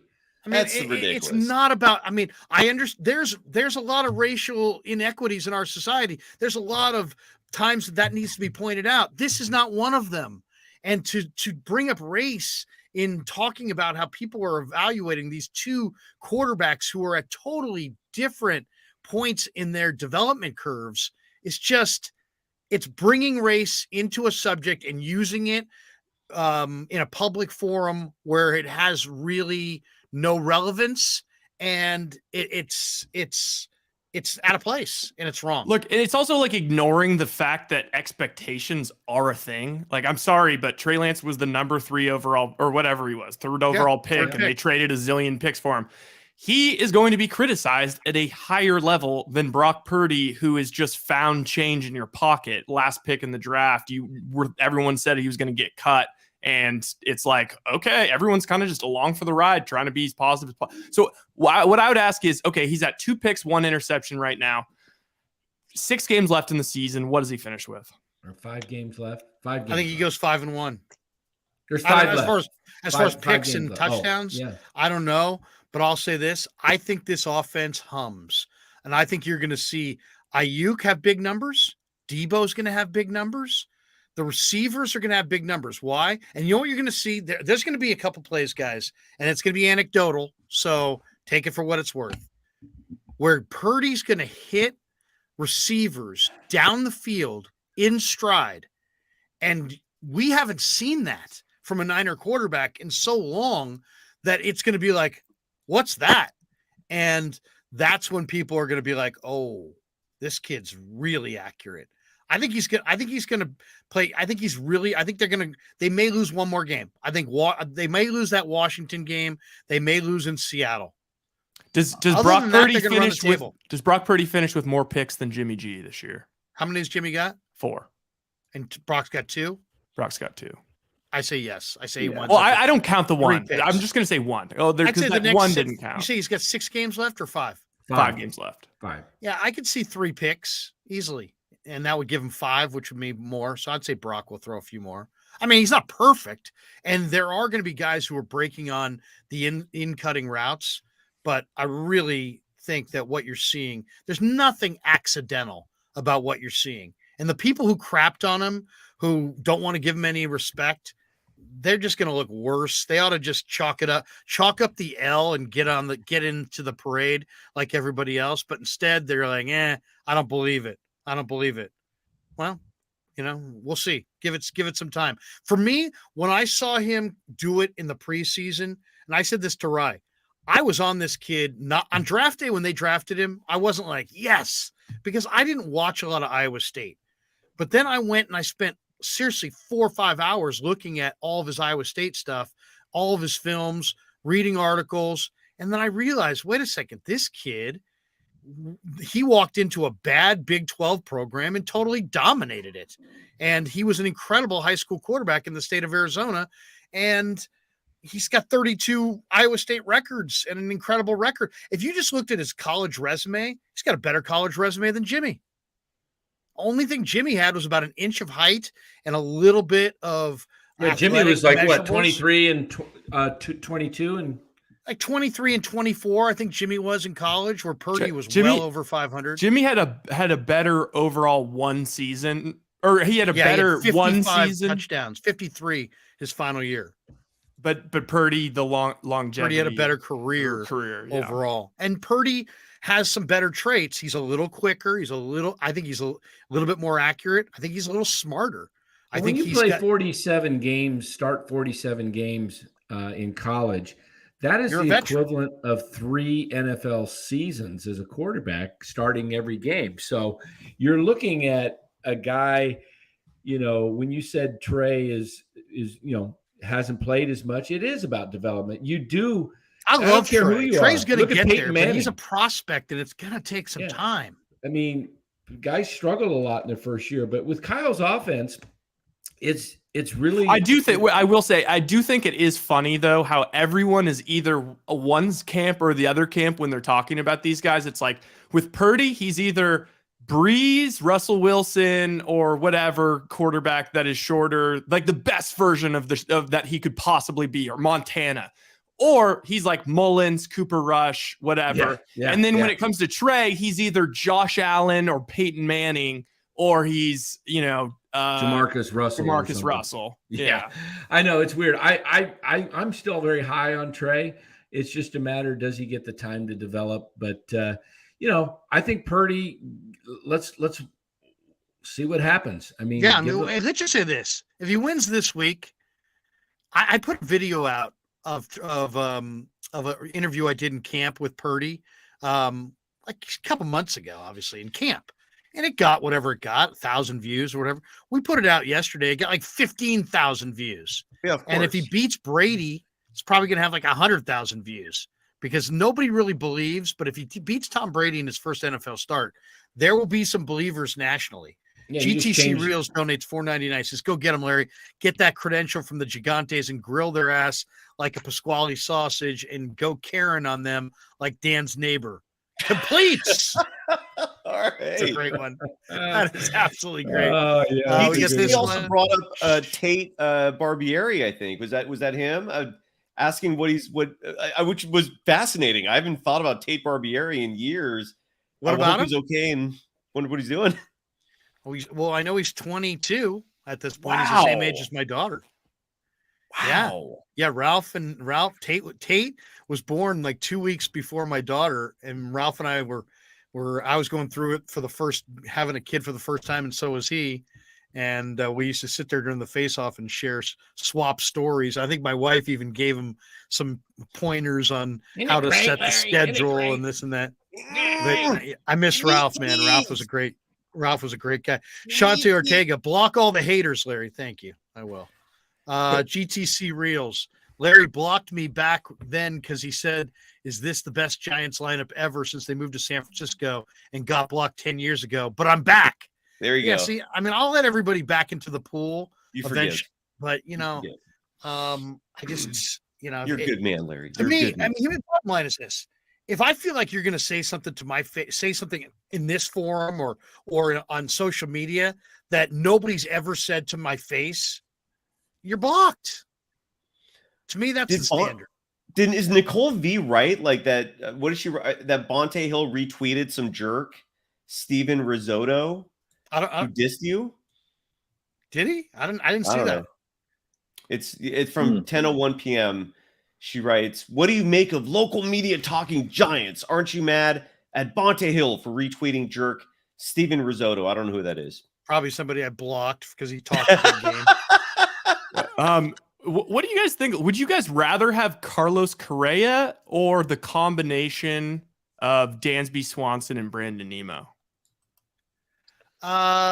Give me Swanson and Nemo, because that's what I was going to bring this up. Yeah, I like Brandon Nemo. Oh, that dude's a leadoff hitter. Yep. Scored 100 runs last season. He can hit for a good average, probably 280. I think last year he hit 280, 290. And he draws a lot of walks. Brandon Nimmo gets on base a ton. I'm a big Nimmo guy. Carlos Correa he's a really good player. He's not great. That's why the Astros let him get away. Their farm system's ridiculous. Correa's a good player. I mean, the guy batted in 67 runs last year. And I don't know about Dansby's his defensive prowess, but I mean he puts up 90% of Correa's offensive stats, and he would come at like half the price, I feel like. Well, no, why is that? Why I've read that 3 times that Dansby Swanson's going to be like really, really cheap. Pedigree, I don't get maybe. that. If Dansby Swanson's half the price, I'd rather have Dansby, but I'd rather have Correa. I think Correa is better than Dansby. Nimmo, I can't decide. Is Nimmo a one-year wonder, or is Nimmo going to be worth it? Because I'd rather almost go with, like a guy like Kiermaier for way, way less, who's maybe a better defensive player, and he still plays with his hair on fire, and then spend that money on like Will Myers or pitching. Like if I'm the Giants right now, I think the one thing that you can almost guarantee you're going to be a contender is if you can get pitching. So, and to me, it's not about pitching, a singular guy. It's about starting rotation depth. So, like, if I'm the Giants, I think I would let Rodon go after 2 or 3 starters, go after Chris Bassett, Sean Manaea. Has Martin Perez been signed? Who? I don't think so, but maybe you could trade a guy like if you did get a Carlos Correa, I think there probably is a pretty good trade market for Marco Luciano. And what if you could get Chris Bassett, Sean Manaea, and sign Corbin Burns? And now you've got this super stacked rotation. And now you're going to need pitching to come. Well, that's what I'm saying. Games. Maybe then you go after an Andrelton Simmons, because now you're about pitching and defense. I don't know. I mean, I don't know, but to me, the Giants need pitching, they need defense, they need bullpen, they need offense. If you ask me, I put out a poll question today, guys, on Twitter. What's the real reason that that Aaron Judge said no to the Giants? And I'll give you the options. And the options were, I mean, it was kind of an interesting poll question. It was getting a lot of traction. Let me see here. Whatever answer that says the surrounding team isn't good enough is my answer. Okay, here it is. Did Judge play the Giants? Why do you think he ultimately turned them down? Here's the 4 choices I gave them. He wanted no part of Kapler. The Giants roster is weak. His Hall of Fame candidacy would be impacted by playing in a bigger yard with less home runs. And the last choice was he's the toast of New York. And it's gotten 1,700 plus votes over 16 hours, almost 17 hours ago. He's the toast of New York. The toast of New York is winning with 53%. That's what I would vote for. I would have voted for that. The Giants roster is second at 29%. That's what I would say. He wanted no part of Kapler is third. That's 17%. Only 1% said the Hall of Fame. I don't They know. could I all mean, be right. I mean, how many fewer home runs over 10 years do you think Aaron Judge would hit in San Francisco compared to that bandbox at Yankee Stadium? 100. Yeah, maybe 100. I don't know. I did see a thing that all 60 whatever of his home runs would have gone out at AT&T. I'm dubious, but also, how about the Rangers? How about Bochy just putting his nuts on the table, rolls in, gets freaking Jacob DeGrom signed, brings in Andrew Heaney. He's just like signed. He's got just a pretty studly rotation. Martin, they got Martin Perez. Like now they have great pitching. They brought in Seager last year. It's like, how quick was that? Can we just make some moves? It's like Farhan talks, and he says we're looking for some couple of good moves next week. We expect hopefully to announce, and the winter meetings are over. They ended tonight. Okay, so he walked away with Mitch Haniger and whoever they got in the Rule 5 draft. Who I like Mitch Haniger. I like Mitch all you Haniger guys are too. I mean, Mitch Haniger. No, this guy's got pop. He's been a little bit injury prone. I've had him on my fantasy team. One year, one of his anyway. He had COVID issues in last year or something. One year he had a private area problem. A ball hit him down there. That took him out for months. But Haniger is a good player. He's a gamer. He's tough. But the only question is, to me, I thought 3 years, $40 million was probably about his market. But now they got another, $13 million a year ball player who's hurt.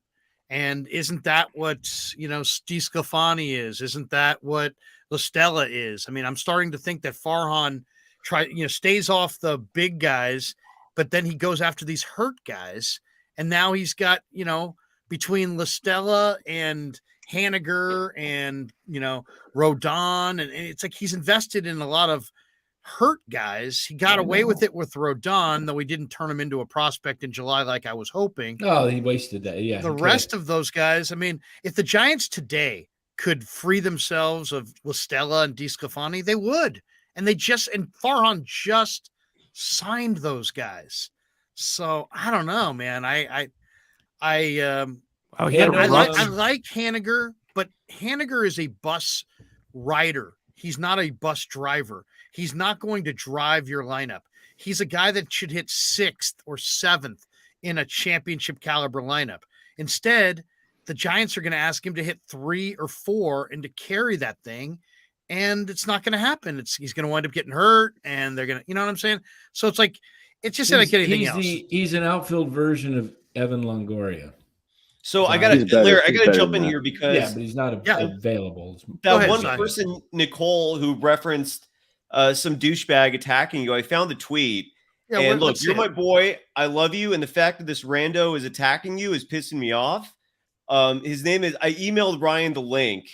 His name is Steven Risotto. He claims he covers the San Francisco Giants for SF Bay. I have no idea what they are. SFA.ca. Okay. And what's he saying? Fine. And so he tweeted that he quote tweeted something you wrote. You wrote, "I'm not anti-Haniger. I'm just anti-substituting Haniger for Judge." And he quote tweeted that again. We're just talking about this. People who are just.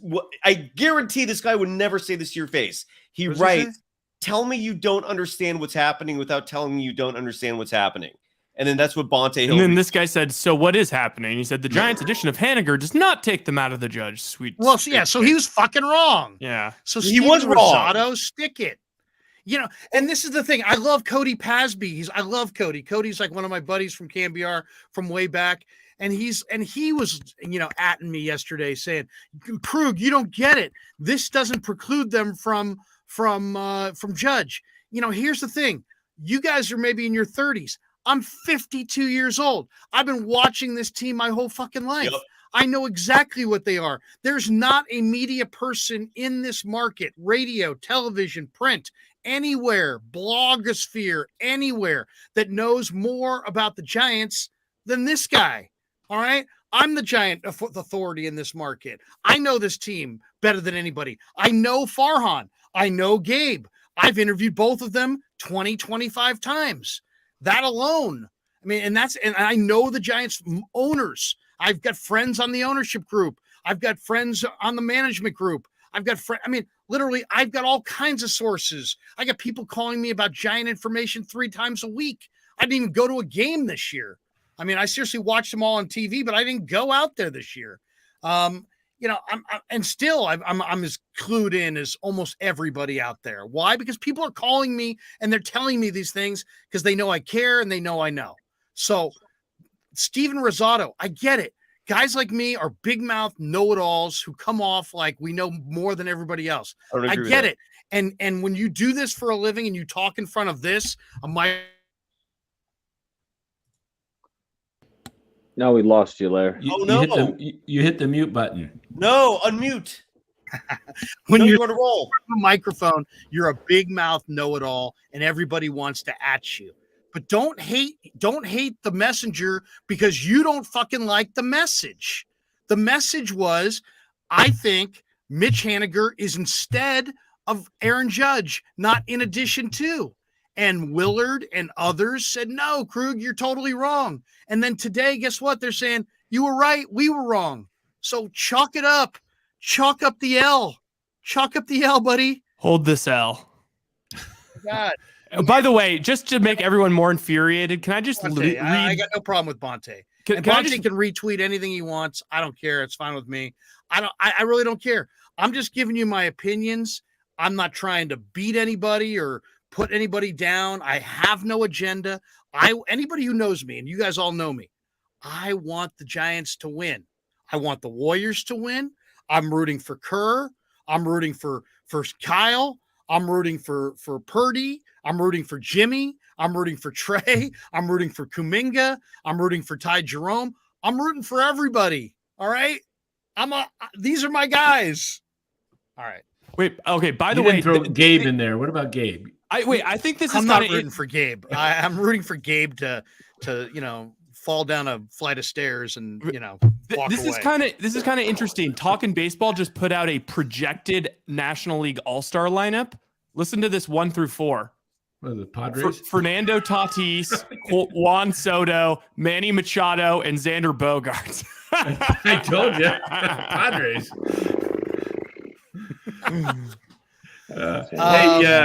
Speaking of bus drivers, would you say, even though he's played 3/4 of a game, is Brock Purdy going to be a bus driver or a? I think Brock Purdy is legit.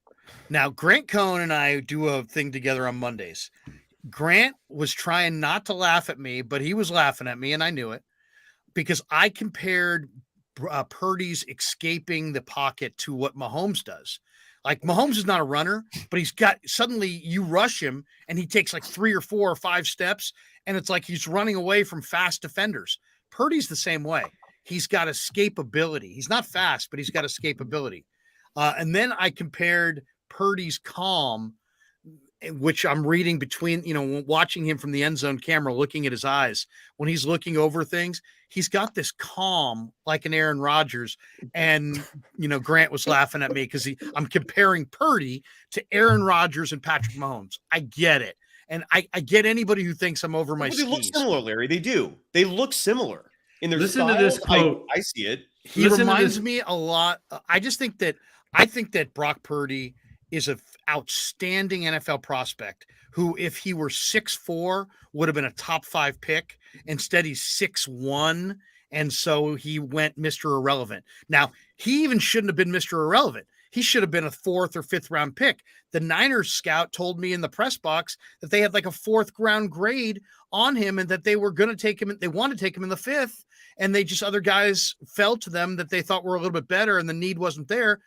But when he was there in the 7th, they were doing cartwheels, so they knew. Let me what share they with had. you guys a quote from Trent Williams about Purdy. This is from tweet from Bridget Condon.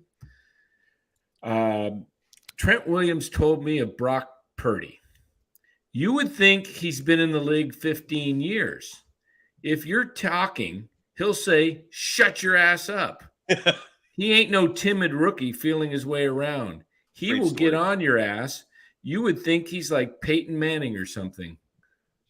That's what the Trent Williams is saying. Maybe do you want to play the Brandon Aiyuk? Yeah. He was super. Well, I don't know. complimentary Well, of first him. of all, Cy and Baller, I don't know what kind of time you guys have. Do you guys have time? I gotta get going actually. But before I go real quick, I don't know if you've talked to Dan and Rye about this yet, but Saturday night, I forwarded them the invite. So Saturday night, Cy is thinking we all after the Warriors. Who they playing Saturday? Boston. And by the way, Boston with no Wiggins. By the way, Boston tonight. What time does that start? It's what an time's NBA that game? Finals rematch. It's the first nationally televised game of the year on Saturday for ABC. It's a night game though. It's not a 12:30 or anything, right? No, it's gonna. So the plan is. Last week, Kylan and I did a Saturday Night Live show, and it was huge. We actually got a great audience for it. Yeah. So let's replicate it. This time we'll do a crossover. You three will jump on with Locked On Warriors right after the game. Yep. And then after 30 minutes, we'll all migrate and then do the Krueg show until the sun rises. So that's a deal. But I saw Kylan's husband today at Niners. Chuck. You gotta tell Kylan she's got to jump over to the Krueg show with us. Well, she might. She said the only reason why she wouldn't is because she has some sort of social plans with girlfriends, and so if she shows up, what are social plans? Saturday night? You kidding me? Come on, so there might be social some plans on a immigration. Saturday night. That's not. Hey, by the way, the Celtics whipped Phoenix tonight. Wow, did you guys see that? By the way, just destroyed the them. Celtics. What did they win by, Danny? Ended up 125-98, but they were up by 35-40 or something like that. Yeah, Crazy. I was watching that at the It was end. With garbage my kid. time. They closed it to. The Celtics look good early in the season. Do they not?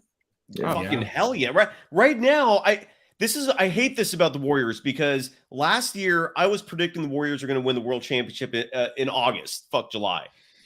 This year I have not made a prediction yet.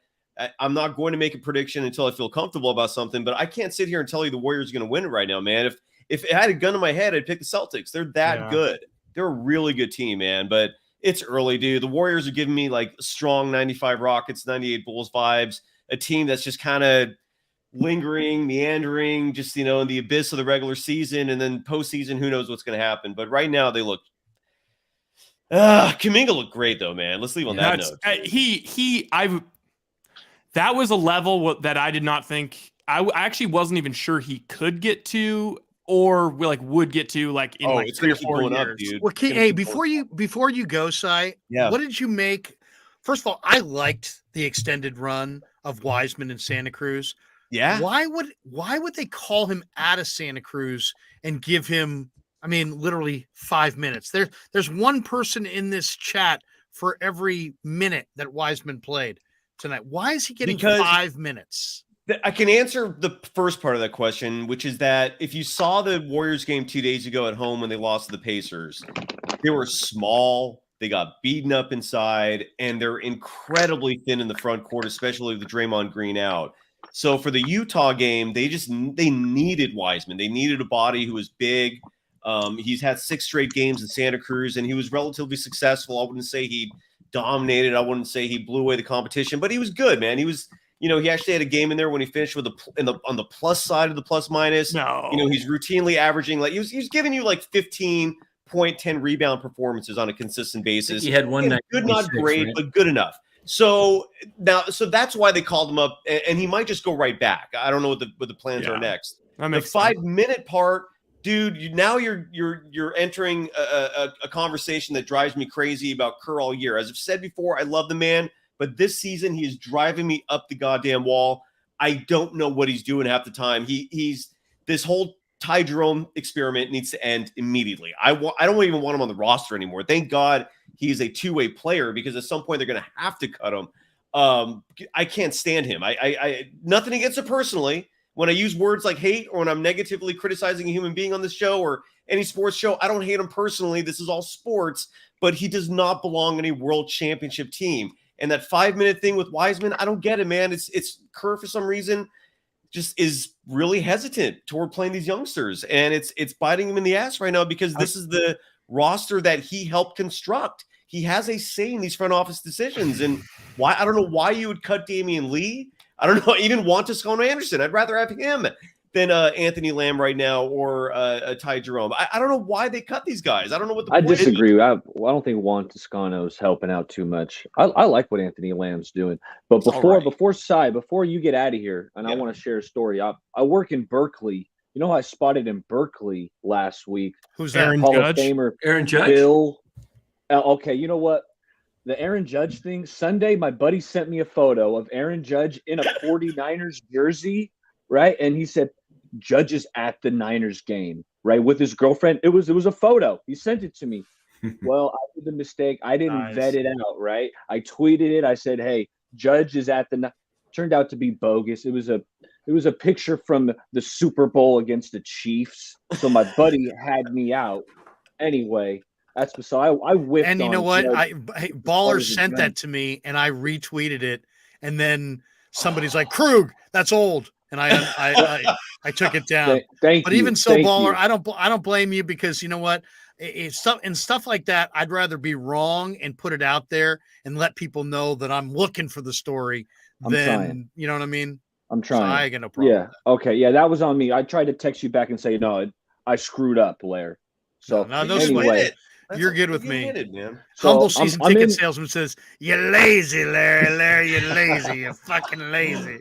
I still don't get this bit. What's the bit here? The lazy thing. I used to work in the Canadian Football League with the late great Bill Urbanek. Yeah, I know that. And- Yeah, And I you know, I the said, gold he said, rush or the gold. he mine, goes, whatever, yeah. you know what? Young people are lazy and old people work hard. And he goes, which are you? And I go, well, I'm a young person that works really hard. There you He's go. like, you think you work hard, boy? And I said, yes, I do. And he goes, okay, I'll see you tomorrow. You show up whatever time you think you should show up, and you stay as late as you think you should stay. And I said, Interesting. okay. So I showed up around like 7:15, and I left around 8:30, 9 o'clock. And I figured, hey, you know what? I worked at 12 hours, 14 hours, whatever Yeah. it was. I think that's pretty good. And as I'm walking out, and he's like, I think I'm probably going to go. He's like, yeah. He goes, let me just tell you something. You want to get ahead in this world, or you want to just be there? You just want to be just another guy, just another guy in the street. You don't want to be special like me. You just want to be a guy. And I go, no, I want to be like you, coach. I don't want to just be a guy. I want to work as hard as you work. And he goes, okay, then I'll make you a deal. You're going to save a little gas money. You can tell that little girlfriend of yours you're never going to see her again, but I'll pick you up and I'll drop you off every day the rest of the season. Wow. And he goes, you good with that? And I'm like, yeah, okay. And he goes, I go, what time are you going to pick me up? He's like, 4:45. So I go, what? You're going to pick me up at 4:45. You want me to? He goes, you better be out on that curb. I'm like, all right. Oh my God. So he picks me up at 4:45. Guess what time he dropped me home? 10 after 1. In the And afternoon, as he's or the dropping next me day? off at 1 o'clock in the morning at my house, all my roommates are inside hitting 6-foot bongs and tapping the kegerator and shooting pool in our driveway. So 1 o'clock in the morning, I get out of the guy's car. He's like, Larry. I'm like, yeah. And he's like, I'll see you at 4:45. I said, really? He said, yeah. Sure enough, 4:45. He picked me up at 4:45. He dropped me off at 1 o'clock in the morning. Again. And I worked all the way through. That's Game the thing planning, about film football study. that needs to change. That's Like that's crazy. like all of that That's shit crazy. where it's like, oh, I can't leave until the offensive coordinator leaves, and so I'm just gonna sit Crazy. in my office fiddling my thumbs Wait, for but 4 I need hours. the end of the story. That's how though. hard Like, these guys work, Cy. That's how but hard these when guys work. When did that end, though? I mean, you weren't doing that the whole time you were there, were you? I mean, I did that from June when we went to camp through Thanksgiving when the Grey Cup ended. So you slept 2 hours a night? 2 hours a night. Sometimes I would be like, hey, coach, like in the middle of the day, I'd be like, I'm going to go down and lift. And I'd lift for like 20 minutes, and then I had a bunk, and I would just crash for like 90 minutes. But I mean, I was constantly like, yeah. I mean, he was in my head. I was. Rest in He's peace, like, right? and then The he great said, Bill Larry, Urbanek? let me tell you, you're fucking lazy, and I'm gonna break you of it, and then you're gonna be happy because you're gonna be the rest of your life. You're gonna know what hard work is, and sure enough, man. I mean, it's And like, now? there is no job I've never worked the a job rest of the story. Why the Krueg show comes on at 10 and ends at 2 in the morning. That's right. Because you fucking Bill lazy. Rest in peace, right? I think he passed away. Yeah, rest in peace. Billy was a great man. He died this year. His wife Martha and his son Urson are left behind, and couldn't get out to North Carolina for the well, there actually was no funeral because it was during the pandemic, but I love him. You know, he's like a second father to me. Taught me everything I know about football, taught me everything I know about scouting. Just gave me confidence, gave me work ethic, you know, gave me a verbal scolding about every 90 minutes. And, you know, he's a beautiful person, man. The guy this guy dipped. This guy should never have lived as long as he did. I used to say to him right in front of him, I'd be like, it's amazing you're still fucking alive right now. I mean, this guy was going upper tank and lower tank Copenhagen, like first thing in the morning. Whoa. Hot sauce on his breakfast cereal. Hey, throw me a little bit of that Tabasco. That's Coach, you're having Cheerios. You just poured milk in that. Yeah, give me some of that Tabasco. Oh. He put Tabasco in his Cheerios, Tabasco in the eggs. That's so much Tabasco in the eggs that they were orange. That's wild. I mean, it was unbelievable. And then finish that up with like, you know, a whole brick of Copenhagen, which is like 10 cans. I mean, he'd chew that stuff. It was amazing. But it is put an entire can in there. Dude, Cope is – I never liked Cope, man. I was all about the long cut skull personally, but Cope takes a special breed. I will say this, though, dude. You paid your dues. I did. That's how I see it. You know, like the station we worked at, KNBR, man, those 3 years I worked the morning show, I still am traumatized by those hours. Like 3:30 in the morning to get up is ridiculous, dude. But I also left that place by like noon or 1 o'clock. You were fucking working till – Jesus, you just never stopped working. Dude, I mean, it was amazing. He'd pick me up. We'd sit in there. We'd put together practice schedules. Then we'd start watching film. Then we'd go to practice from like 9 to 11. Then we'd go have lunch and we'd watch more film. Then we'd put together afternoon practice cards. Then we're watching morning practice film. Then we're going on the field in the afternoon practice. Then we're having dinner. Then we're having, you know, after dinner meetings, special teams meetings. I mean, by the time I hit the pillow, I was like in a coma. I just be like, were you with Amy at this point? No, this was okay. I didn't even meet her until mid 90s. This was like early 90s, 93, 94. Young buck. Yeah. All right, man. Lazy. Let me tell you. Saturday. And he used to say, Larry, let me tell you, youth has been wasted on the young. That's his favorite line. Youth. I'll see you guys Saturday. I gotta tell you who I saw. I got sidetracked. Yeah. But in Berkeley, I'm in Berkeley. The legend Bill Walton's coming by me. I said, Bill Walton, how's it going? Right, I'm chopping it up with Bill Walton, and I couldn't botch it. I saw Joe Torre. I work at Berkeley. I saw Joe Torre, the Hall of Fame baseball coach for the Yankees, and I kind of botched that conversation. I didn't know what the hell to say. Joe Torre starts asking me about myself. And it's like, he's asking him, he keeps wanting to know about me. He got flipped the whole thing. So anyway, I was going to learn from that. I wasn't going to be talking about myself to Bill Walton, but I said, hey, Bill, you know, my dad's favorite player was Rick Barry, right? I said, what do you and I know he's a polarizing guy. A lot of people love Rick Barry. A lot of people, he's got a strong personality, right? Maybe he could have rubbed someone the wrong way. I said, what do you think about Rick Barry? He said, love Rick Barry. Top 12 player of all time. Yeah. 25 now. Since I put 25. You saw my top 25. Yeah, that's what you saw my deal. Well, Bill's got him in his top 12, all right? Oh, Rick Barry is unbelievable. Well, you saw, I don't know if you guys see much of Rick Barry. Were you Baller? No. Baller's young, man. Yeah. Baller, what year were you born? 90. Okay, Barry, so you retired, So I know his kids, young, John and Brent. Baller, you're a lot older than I thought than I would have guessed. I thought you were like in your early 20s, but good, how old are you, Baller? I'm 32. Okay. Yeah.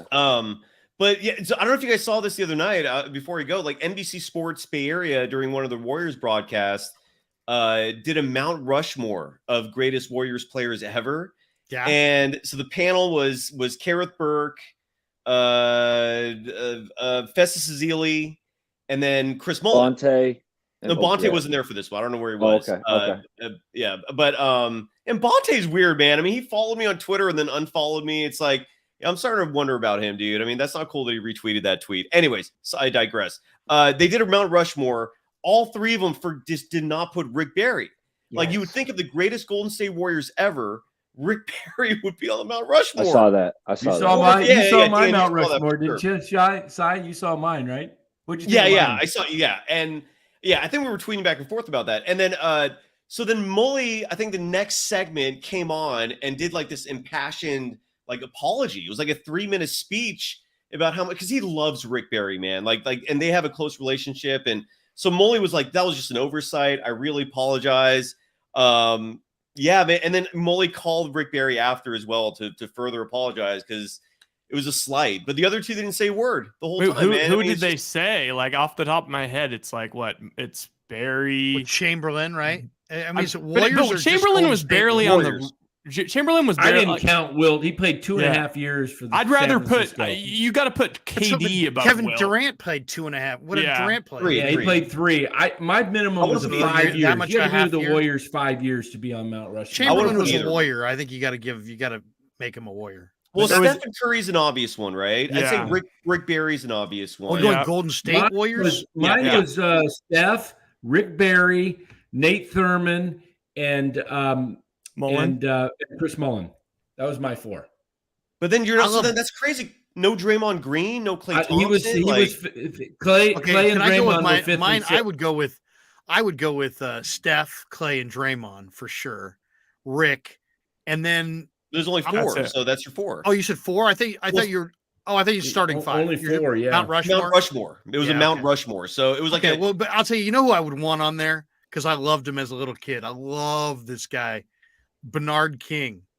Oh yeah. Bernard King played with the Warriors. Bernard He King did. had his comeback with the Warriors, and he used to shoot it all up high like this. He never, I remember, I used to go out there and try to pretend I was Bernard King and shoot it all up high like that.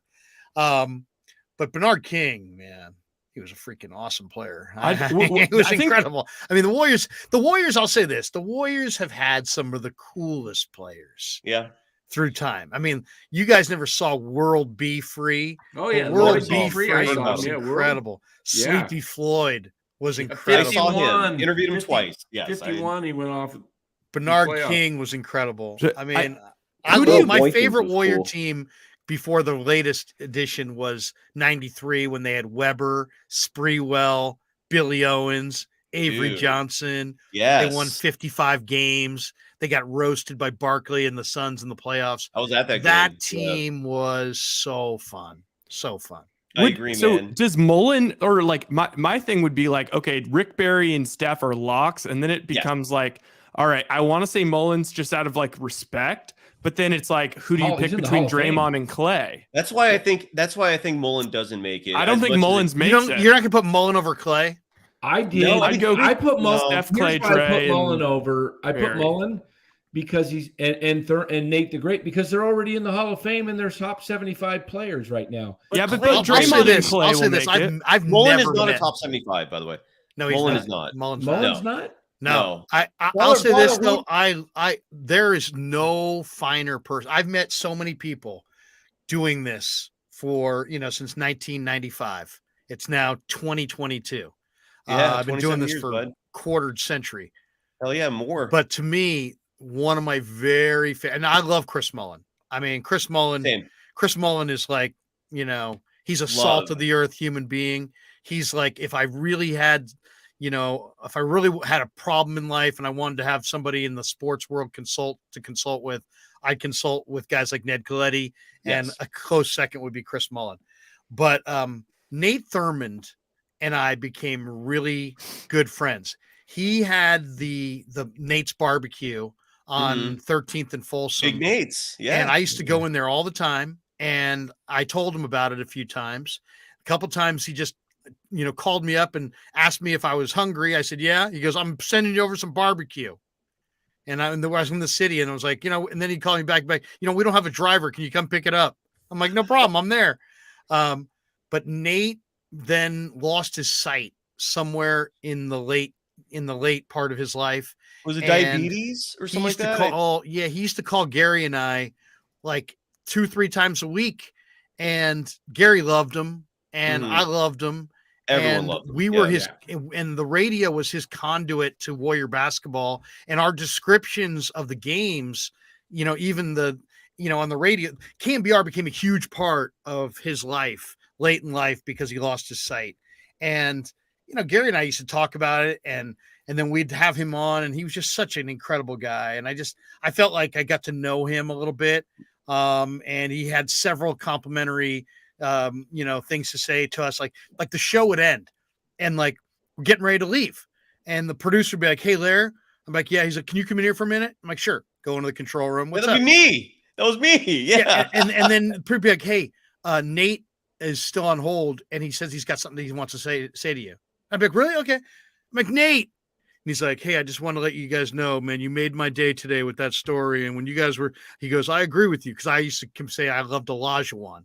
He goes, I agree with you. Of all the modern centers, Olajuwon would be the guy that I wouldn't want to have to guard. And so we'd talk Olajuwon and big men. And, Gary maybe was talking about Shaq or whoever he was talking about. And I was like, no, it's Akeem. And he's like, hey, keep it going, young fella.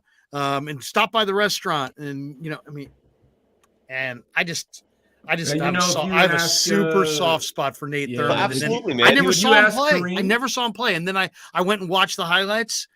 Nate Thurmond was a bad A.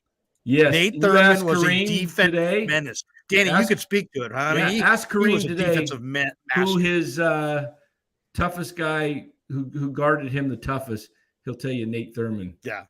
Nate the Great, man. He was, Nate the Great, man. Number 42. Speaking of Kareem, have you guys seen the Lakers Dynasty show on HBO? Yep. I saw like 20 minutes of one episode. What do you think of it? Really good. I got the last episode still to watch. I think it's like 10 episodes in the first season. Correct. It's been really good. I hate the Lakers, but this show's been really entertaining. I mean, just with the actors or Magic Johnson and Larry Bird. Have you seen the 3-parter on Celtics Lakers? No. No, that's a documentary. Oh, this was that's unbelievable. That's really good. Show. This one's like a ML Carr show. in those. Man, those guys. They hated ML Carr waving that flag. Yeah. All right, Cy. Hey, we'll let you get on with your night, man. You too, guys. See you Saturday. Yep. Saturday. I'm gonna get out of here too. Later. Sounds good. Thanks. All right, see you, Cy. See you, Baller. See you, Baller. Thanks for having me. See you, Baller. Appreciate you. Have a good one. All right, let's hit the chat and then we'll hit the interview here. Let's see. Hutch Serves Gaming. We need a Gary and Larry reunion for more of those rants. I want to know Gary's thoughts on the Giants. I think it's time for new Giants owners. Well, that ain't happening. Sean Shepard donates $2. Come on, Larry. What do you know about Mike Ivy and Jack Clark? Oh my God, that takes me back. The Grand Slam inning, Mike Ivy. Carlo P, thank God for having Larry after Gary's absence. All right. Well, hey, I do appreciate got this one. Don't forget the Sharks, Larry. Don't be lazy. Okay. So, did you have one up there? Glass half full, guys. The Giants fan get frustrated by Farhan's lack of player acquisitions and seemingly passed over by the Padres and Dodgers. So frustrating.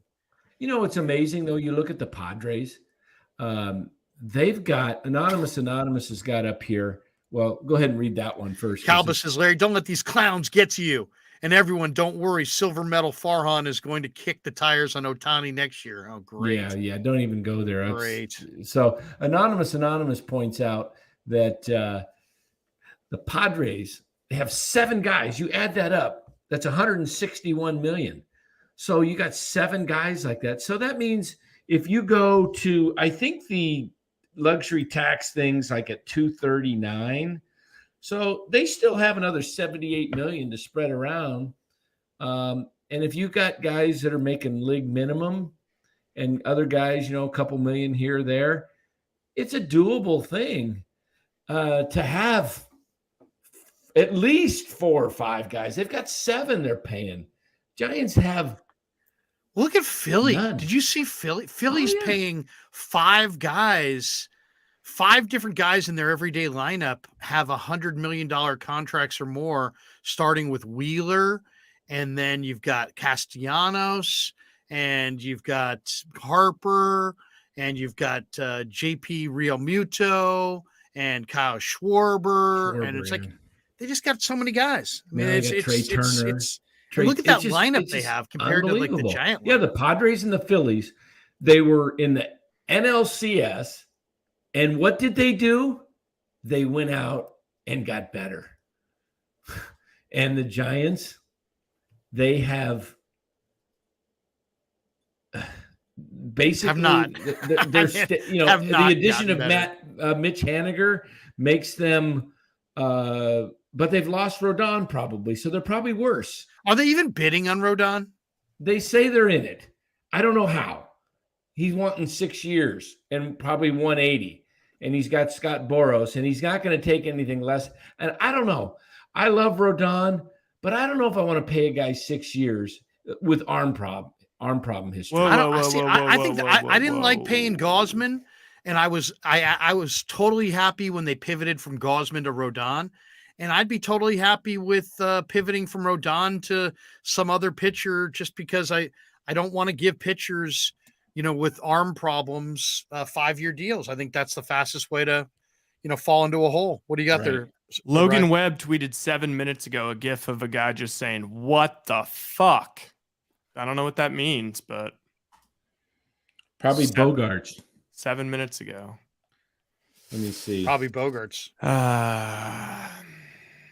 He was probably commenting on full the guy Padres $4.99. As a Giants fan, get frustrated by Farhan's lack of player acquisitions, and he's seemingly passed over by the Padres and Dodgers. It is so frustrating. I think I read that, but there you go. I don't know. I mean, what can you say? What can you say about the Giants? It's like, MF says that John Barr still work for the Giants. Yes, he does. He does still work for the Giants. I'm not sure how much control or how much power he has over there, but I know he's a consultant on the amateur draft. Is this true, Danny? The Giants had 9 guys drafted in the Rule 5 draft today? Yeah, a bunch of them went in the minor league draft. Anybody of note, like Hunter Bishop or anybody? No, They lose anybody? No one took Bishop. A lot of the guys were not in their top 30. They were mostly plucked from Richmond. Any name that we know? Can you find me that list? Yeah, I'll see if I can find the list. MF, if he's still in there, he might have had the list at one point if he's still out there in the chat. Or if anybody else has got it handy, go ahead and put it in there. But I'm looking it up here. Let's see if Val Ramos says the Giants are cheap and disgusting. I kind of like that. Cheap and disgusting. Yeah. Tommy LaStella, according to Michael Michio, will be on your 2023 Giants. As Sabian said when Ralph said, "Brian, why don't you sign Saltalamacchia?" And then Brian just said, why? That would be my response to Tommy LaStella will be on the next year Giant team. Why? Oh my goodness. Anyway, we do. How about this one? The 23. This would be a great Romo 2001 2023 San Francisco Giants #elated. Yes, that ought to be the Giants. Maybe their marketing slogan for 2023: Giants baseball 2023. We're elated, and then have a picture of John Heyman in there. I liked your tweet about the Aaron Judge being a Giant for like 5 minutes. Aaron Arson Judge with the tombstone. With the tombstone. Barely got a chance to know him. Hey, but they did pick up Blake Sable. Okay, is that any relation to Chris Sable, the former? Not Sabo. That's Sabo. This is Sable. Oh, that's right. That was Sabo. This is Sable. Yeah. So. Michael Michio quotes Office Space, taking a quote from Office Space. Farhan, not going to work here anymore. These guys like nah. They get trying to pronounce the guy's name. He's like naga, not going to work here anymore. And then they all started laughing. You had to see Office Space. It was a classic movie.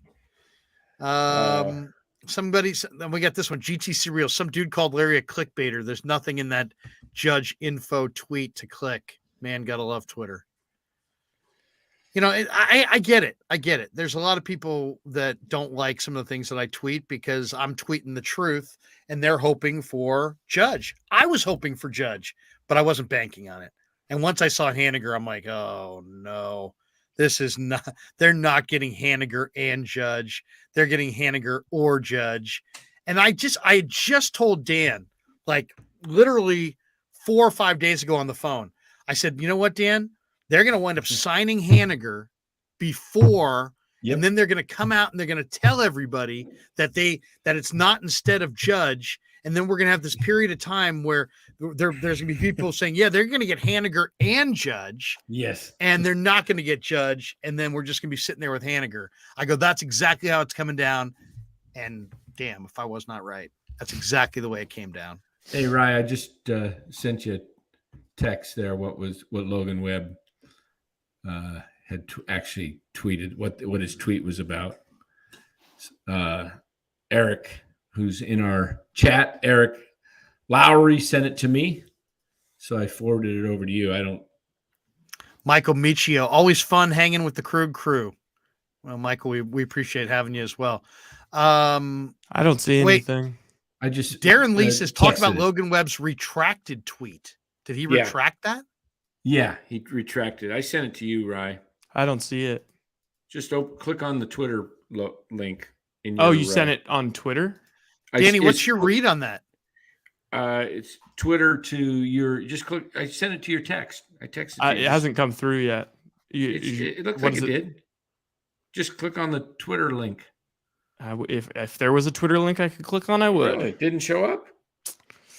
Showing up on my end, it showed up. So I'm trying to understand it. It's something that I haven't seen before, so I don't know what you want to try and explain it. Is it a box of completes that's unattractive to you? Yeah, it's. Let me see if I can do this. So, what did Webb actually say? He just basically said, "What the?" He tweeted a gift that said, "What the fuck?" And that was, you think, in relation to the Padres? That's no. I don't. So the Giants made a move tonight? No. It's. I don't, like I say. I don't quite understand it. It might be a younger thing or something. I just sent it to you again, right? I don't know if it came through. I'll check my phone. Yeah, to your message, to your a text. Didn't come through. Not coming through. Brian Lucina, Webb said the Giants signed Judge. No. Calba, Larry. Okay, I read that one.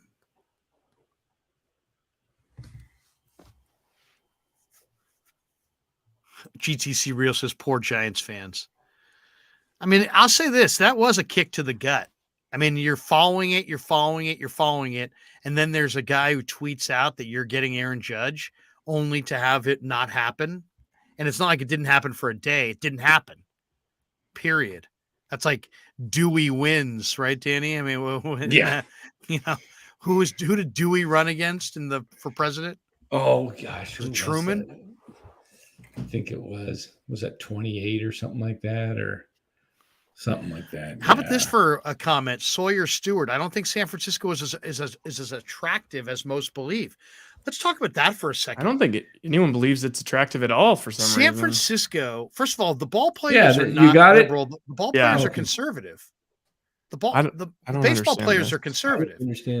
Many of them come from Southern California, Texas, Florida, Georgia's a big hotbed. I bet you they're Republicans.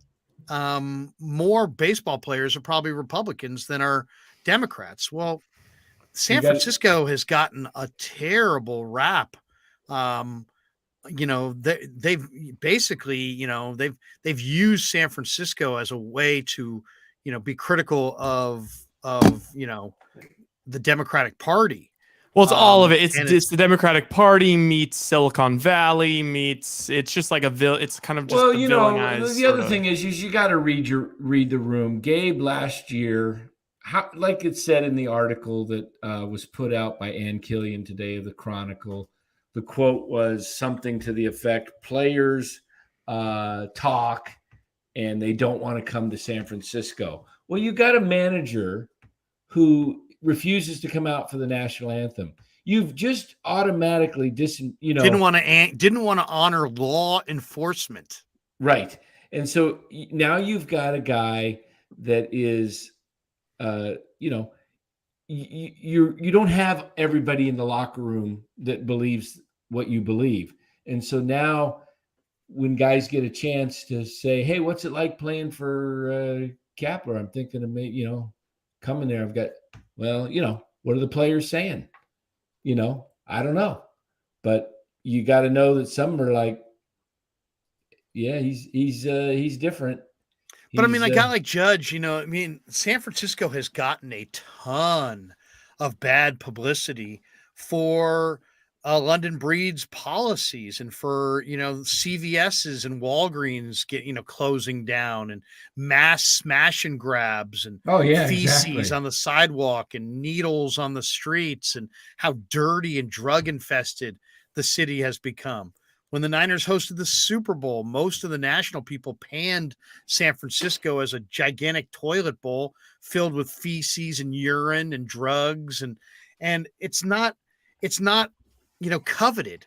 Then you mix in California tax. Now, it's not just California tax. Otherwise, the Dodgers and Padres wouldn't sign guys, and they do.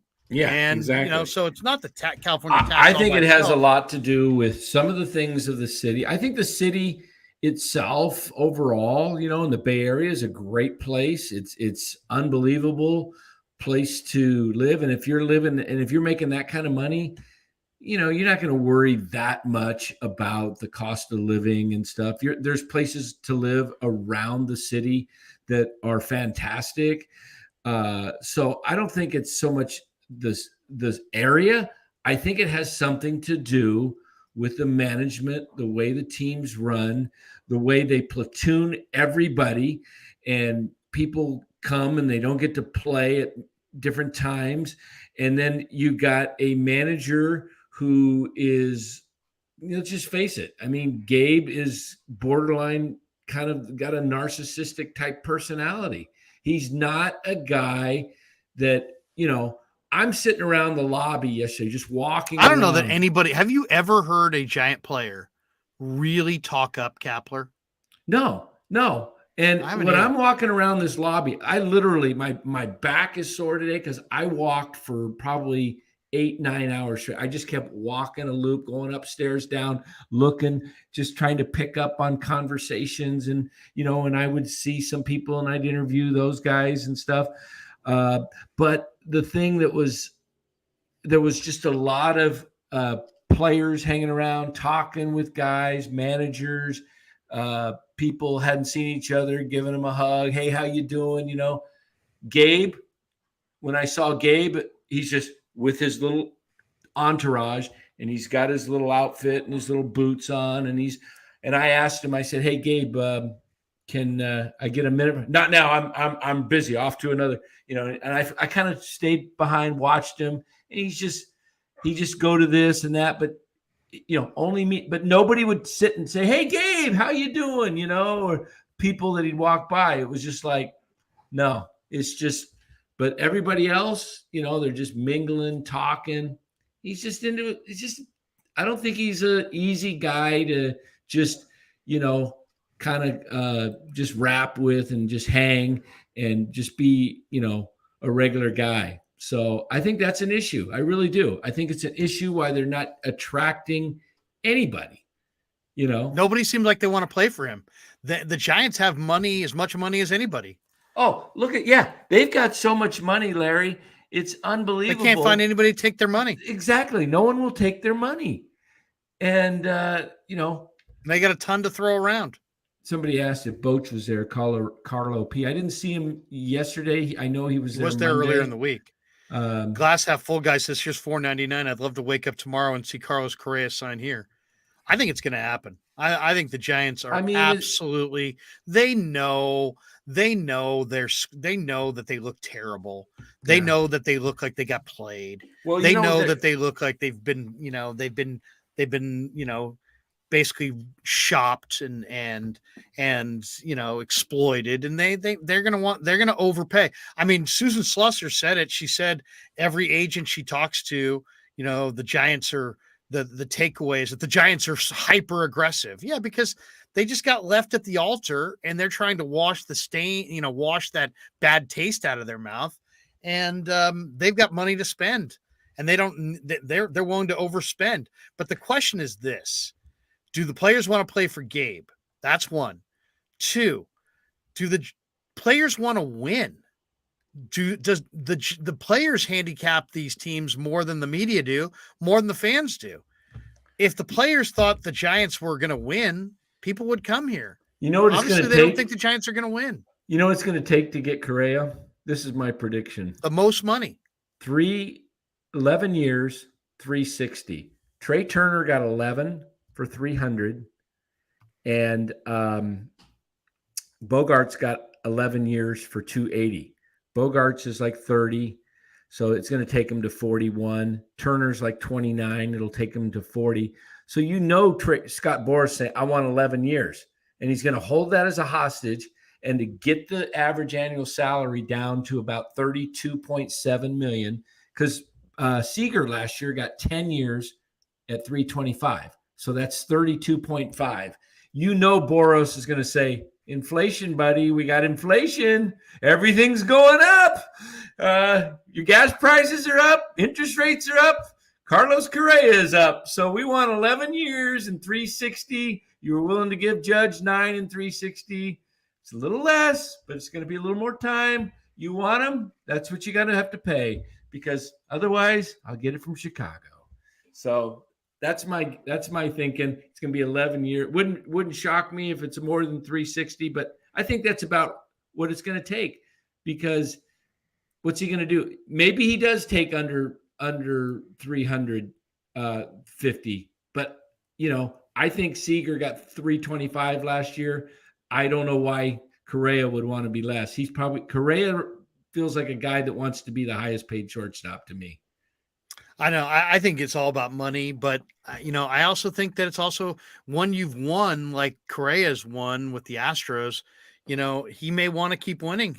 He might want. I mean, I know he didn't win in Minnesota this year, but maybe the Giants are not enough of a winner for some of these players. Hey, let's for those who didn't see Danny, right? Can we play Danny and Harold Reynolds and Danny and then let's play our Aiyuk I don't interview. have Mad Dog, but I have Harold Reynolds. It's on the shorts on the channel. Hey, it's Harold Reynolds here from MLB Network. Watch the Krueg Show with Dan, Larry, and Ryan. I'm telling you, it is on fire. You gotta watch it. It's on the shorts, Ryan, on the channel. Was that a one taker? That was a one taker. It's in the short. I'm looking right now. I see with Mad Dog. It's right there in the shorts. If you go to. So this is so Gabe. Can you play it? I heard Gabe went to Aaron Boone to congratulate him. The thing with Gabe is that he's so extra. You know what I mean? He just is extra. Super extra. And it's like, I just don't think he's like to me, he just comes across as kind of a weird guy. I don't think there's anything really evil about him, but I just think he's kind of weird and kind of a little threatened. And he's always kind of looking over his shoulder. And look at the way he responded when Littell, showed him up a little bit. It was like, it's like he lost it. I mean, I'd love to have seen the cameras on him in that tunnel and what he said to Littell. It was some, threatening thing. And then the next day they shipped him out, and they shipped out Littell, and they tried to pretend like it had nothing to do. It's like, own it, Cap. I mean, that's another thing. It's like, it's your show. You're the manager. He showed your ass up. You're the guy who flipped out and ran into the tunnel and dragged him in there. And then you cut him the next day. Own it. So you know what? I didn't like the way it was going with this guy, and weren't getting along, blah, blah, blah. Own it. Everybody knows you're the reason. Instead, talk out of both sides of your mouth and a bunch of mealy mouth nothingness. And it's disingenuous. And that's what I think he is. I think he's disingenuous. I'll say this. I interviewed him 20 times. he probably said to me in the 20 interviews about at least 15 to 18 times, great question. It's like, come on. I don't need the pandering pat on the head. And that, to me, that's what he is. This one, Sean Proctor, Larry, why would Correa want to come to San Francisco? Oh, here we go. Here's Doggy. Good afternoon, everybody. How are you today? Christopher Russo here to tell you when I'm in town and I want to listen, I listen to him, Dan, and I listen to Larry Kruger. Krug and Dan, my ear set. You got it right here. You heard it from the Mad Dog. I love that. You heard it from the Mad Dog. I used to listen to him all the time when I lived in Connecticut because I picked up the fan, He's and the at best. 1 o'clock every afternoon, him, Mike, and the Mad Dog, and it was like the opening. Good afternoon, everybody. Exactly. Too much is what's your guess on the Correa contract, Larry? I would say 300 million plus. Oh yeah, I think it's closer to. It's going to be 11 years, so it's going to have to go up way over. What do you think 300. the AAV? I think about 32-ish. Yeah, I'm thinking 10 years, 300. It's going to take. That's minimum. Oh, that's it. Yeah, I don't. Yeah, now that the other guys got 11, both Bogarts and Turner got 11. So I can't see. I think it's going to say. We're close. We're close. What do you think of this? Anonymous. 11th Breaking year, you news: got him. Giants sign Correa. 15 years, 800 million. Is that an overpay? Hey, they should have taken Slightly. they should have taken. I got some comments when I tweeted a couple weeks ago that there were crazy numbers, and they were crazy numbers. But I said, give Judge the 300 and at the time it was about 339. Give him the 9 years, 9 years, 339, and then defer 160 million for a 500 million contract. Defer $4 million for a little over 4 years or 30 years. 35 Why? years. For what end? To what end? Just- If you wanted to get Judge, they're stacked. no, They got tons of cash. That's what I mean. They have the cash. Why not? Why defer any of it? Well, you wouldn't want to give them 500 up for over 10 years, though. But I'm just saying, what I don't understand. What would the benefit I don't of understand what the deferring be? deferring is going to do. There is no cap in baseball. You can spend whatever you want. I know. I was Spread just it so any that way you want. You keep the contract down, and then you're paying him. And Okay. but Alex says Correa is going to the Cubs. Come on, guys. MF says is Webb tipping that Correa isn't coming to the Giants? I don't know Is what that that- possible? I don't think so. I don't think those guys really know.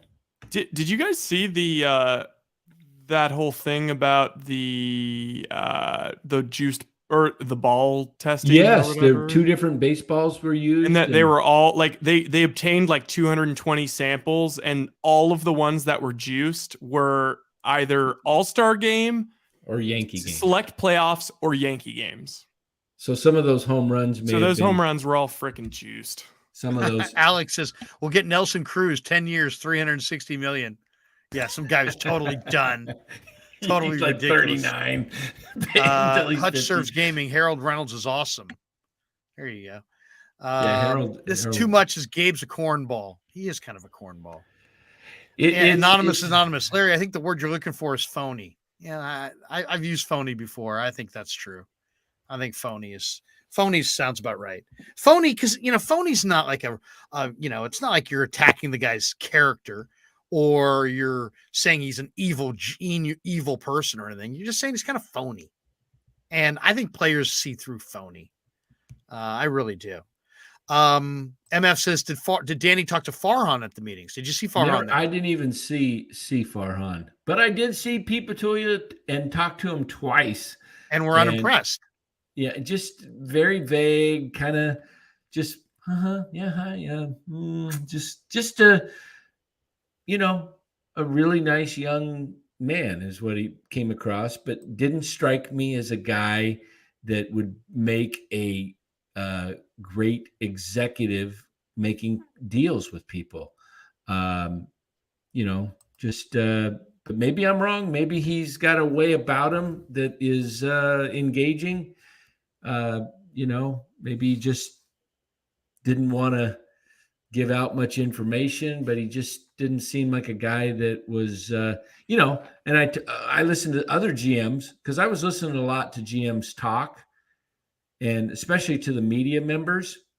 And they're very passionate, strong, know what they want. And they're, you look at Dave Dombrowski. I listened to Jerry DePito. Jerry's a guy that's knows exactly what he wants, and he's going to go get it, and he's, he's made a ton of trades in Seattle. Yeah. I mean, they get Luis Castillo last year. And what do? They sign him to a long-term contract right away. They don't let him.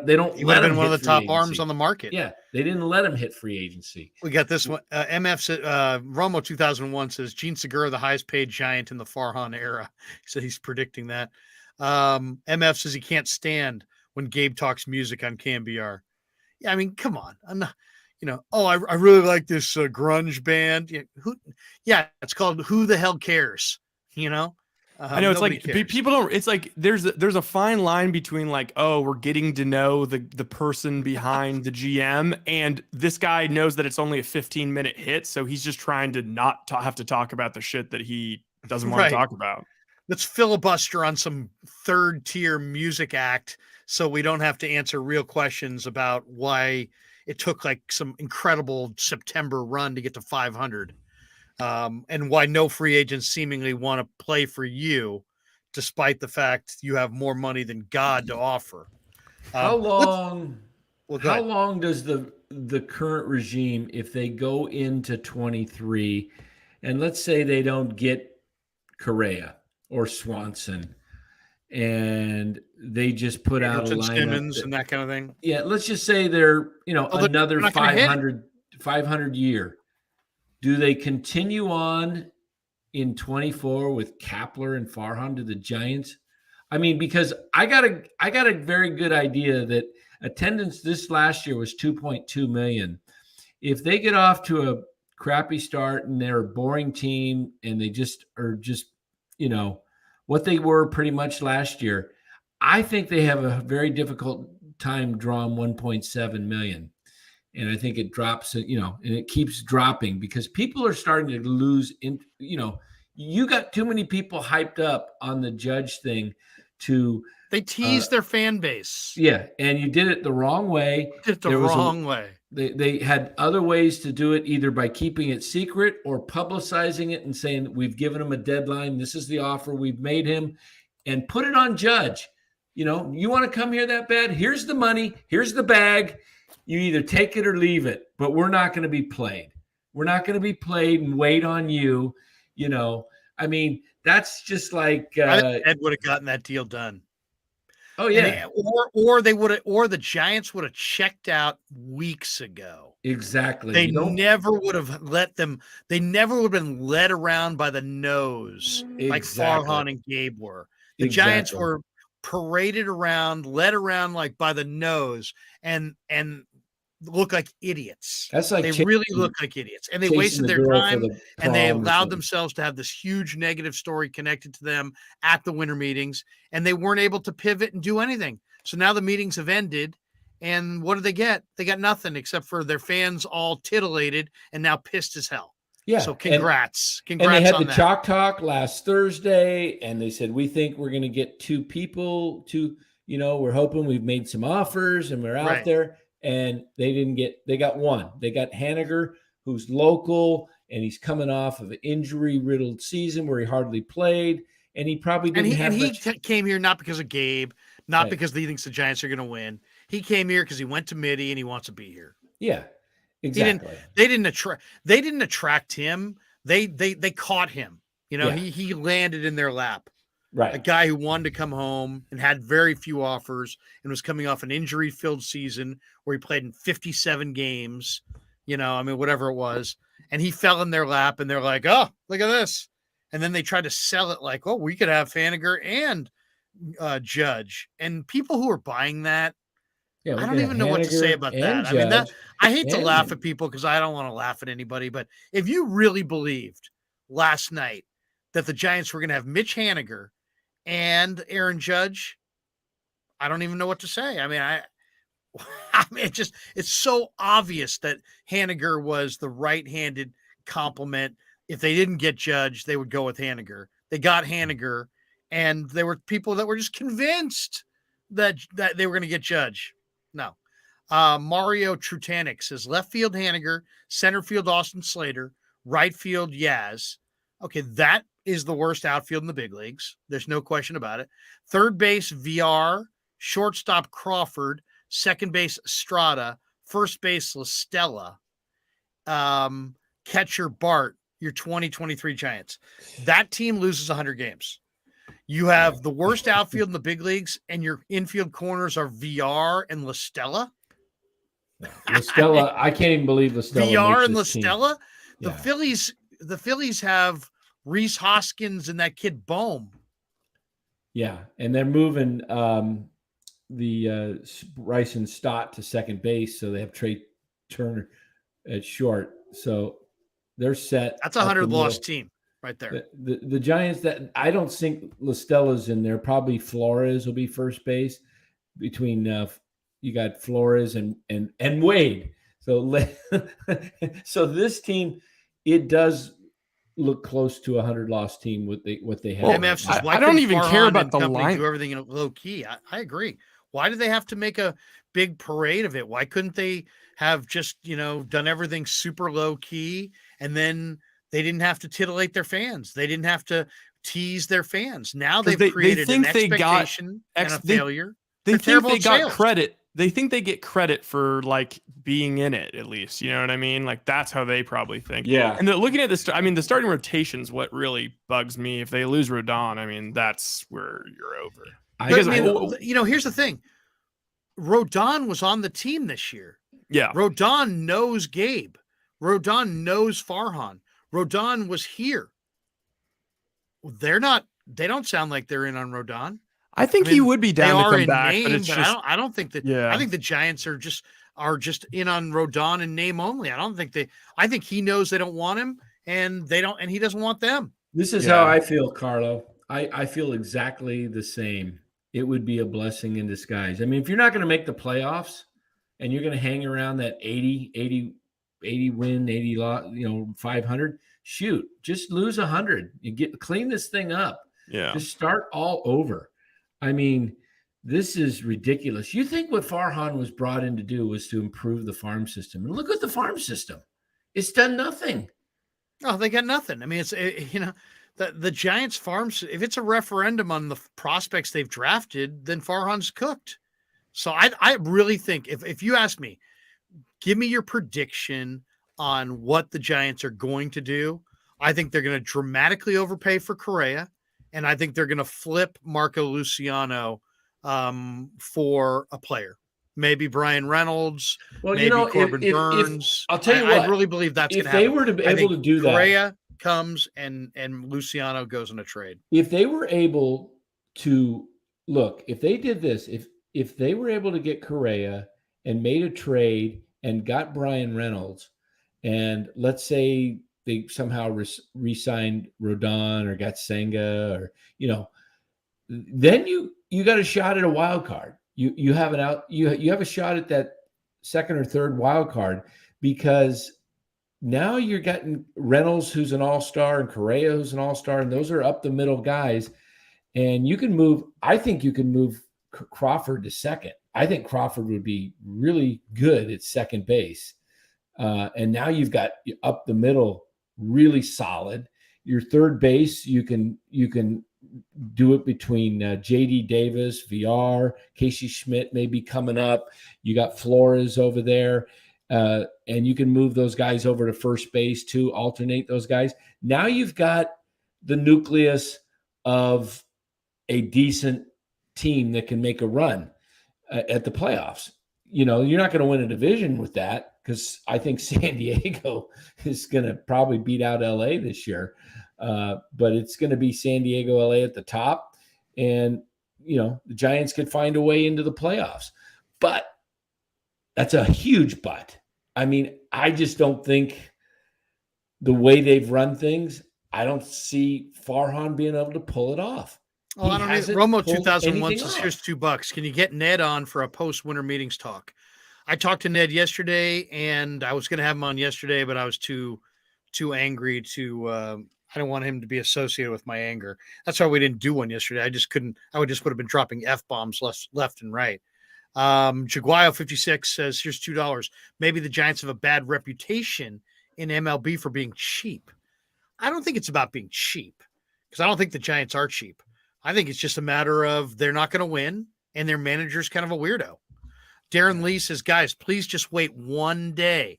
If we can get Carlos Correa, then we can be appeased." Okay. It's true. If you get Correa, in some ways, you didn't get just the first step, as Michael Michio says. Correa isn't enough. It's just the first step. I will say this. I will say this with Correa and Judge. Judge is the better guy for the draw of the team. Correa's a safer signing. Right. Correa is actually may turn out to have be a better contract. He's a better player than Judge. Well, as far Judge, as he's had a better career. I'll tell you what's going to happen with Judge, in my opinion. So that's where I'm kind of struggling with Correa. Don't you? I'm just looking at this. Better career, Danny? I'm just looking at the stats, and I'm just like, Judge has had 2 great years. That's it. Correa broke 300 1 year, and he's never hit. He's hit over 25 home runs. He hit 26 1 year. He's a 3-time All-Star. He was the Rookie of the Year. He's finished. I think just 2-time. He's a Gold Glover. True. He was finished in the top 5 for the MVP. Judge obviously won it this year. But also Correa's home runs 22, 20, 24, 15, 21, 26, 22. So he's been pretty consistent. His average is pretty consistent too. He's a 279 career hitter, and look at his numbers: 291, 279, 264, 279, 239, 315, 270. He's going to hit you 280 with 20 homers, 65 RBIs, and play a hell of a shortstop. And he's a blue chip guy. He was the first pick overall. Is that 300 mil though? Career than Judge. I think here's what I think about Judge. I think Judge has got a few great years left, and I do think with his body type, I think it will break down as he gets older more. Definitely. And I think he's going to strike out a lot more as he gets older, and they find as his bat speed starts to slow down. He struck out in 2017 208 times. Last year he's going to be Pujols basically. He's going to probably hit like 280 depending on how juiced the Yankees balls are next year, but he's probably going to hit 280. The thing about the main difference, I think, is that Judge will sell tickets. That's the whole Carlos reason Correa for is a Judge. great baseball player, but he doesn't sell tickets. No, exactly. The whole reason for Judge was the marketing and having this big signing and coming off this home run thing. I didn't care about the money because I just wanted the Giants to be relevant and to be on the map again and to have the fun at the ballpark and build around Judge. I thought what you were getting with Judge, if you sign Judge, I really thought you're going to get 5 productive years and 5 unproductive years if you had a 10-year deal, And I really think probably out for the season, one of those 5 probably years, though, and probably injured we got this for half one. of one. Alex Barbado says you don't trade Marco Luciano unless it's a package for an Ohtani or a Corbin Burns. Brian Reynolds, hell no. Okay, I hear you, but what if I told you, Alex, that Luciano wasn't going to be an all-world shortstop, and maybe he wasn't even going to be an all-world infielder, that he was really going to be more of a let's say a more of a bat who plays left, but he still is their best asset. Oh, there's no question, and I like him as a prospect, but I'm just saying if you take him right now, he's thought of as a blue chipper shortstop to be, but if that shortstop becomes a third baseman, he's less valuable. If that third baseman becomes a left fielder, he's even less valuable. If he doesn't really become much of a defensive player of note, and he's any kind of a DH, he's even less valuable. So I know right now it looks like Marco Luciano for Brian Reynolds would be kind of a steal for the Pirates. But what Reynolds is a switch hitter, center fielder who you can hit 1, 2, or 3 in your lineup and is ready to go right now. There's no guarantee that Luciano is ever going to have a big league career at all, let alone a superstar in an MLB career. I think he's a left fielder or maybe a power hitting third baseman. They have Casey Schmidt. I was talking to Wotus, and Wotus says that Casey Schmidt is a tremendous defensive third baseman. Yep. And that they really think that his glove is an impact kind of a glove, like a Matt Chapman kind of a glove. I've heard comparisons to Matt Chapman. If Casey Schmidt is close to the big leagues and he's got a Matt Chapman glove, then maybe Luciano's future's in left. And if his future's in left, I would see if I could get Bednar and Reynolds from the Pirates for him right now and maybe something else and make a big deal involving some prospects. And the Giants have done it before. I mean, the Giants fans were outraged when the Giants traded Tim Alderson for Freddie Sanchez. Outraged. How did that work out? Yeah. Giants fans thought Sabian made a fair trade for Jason Schmidt. It was a very one-sided trade. So the Giants have made some really, one-sided deals with the Pirates. Here's an interesting take. He's only got 2 more years left. Who does? Reynolds. And then he's a free agent? I think he's got. I thought he had this year plus 2 more. Is it free agent? Hell of that. I'd only trade Luciano for Burns. Yeah. I would love to have Corbin Burns. And I would trade Luciano. I just don't know that. Do they need Luciano in Milwaukee? I don't know. I mean, if you traded Luciano to the Pirates for Reynolds, it would have to be like Reynolds they'd have to throw in O'Neal Cruz. They'd have to throw in like a bunch more stuff plus a bunch of prospects. I don't know that you get O'Neal Cruz, but let me see. Let's just say. Well, let me ask you this: if the Pirates would give you David Bednar, who the Giants have his brother already, so now you're getting a real solid right-handed reliever, and you're getting Brian Reynolds. I'll tell you what I would be interested in if I could make it happen is the Pirates developed him, but his daddy played for the Giants. I love Charlie Hayes' kid, and I would trade a huge prospect package, including Casey Schmidt and Marco Luciano, if I could get Brian Hayes in the trade with Brian Reynolds. I really like that. And who knows? I mean, they also have Miguel Andujar they got from the Yankees. So, they, even though they love Brian Hayes, they've got Andujar there. So, maybe they could move him into third base. I don't know. It's something to look at, but it would have to be more than just Brian Reynolds, especially if Rye's right. He's got 2 years left. And I mean, he's control. A top 15 prospect, at least like that's like what his ranking is, whether or not he becomes anything like that. Like, I feel like there's guys like Jason Dominguez for the Yankees that are like, I think of as like, oh my God, he's like, that guy's going to be freaking awesome. And he's like, at the back end of 100. Here's the other question I would have. Let's say Padres get Correa or the Cubbies get Correa. Let's say you said Bogaerts went to San Diego. Yeah.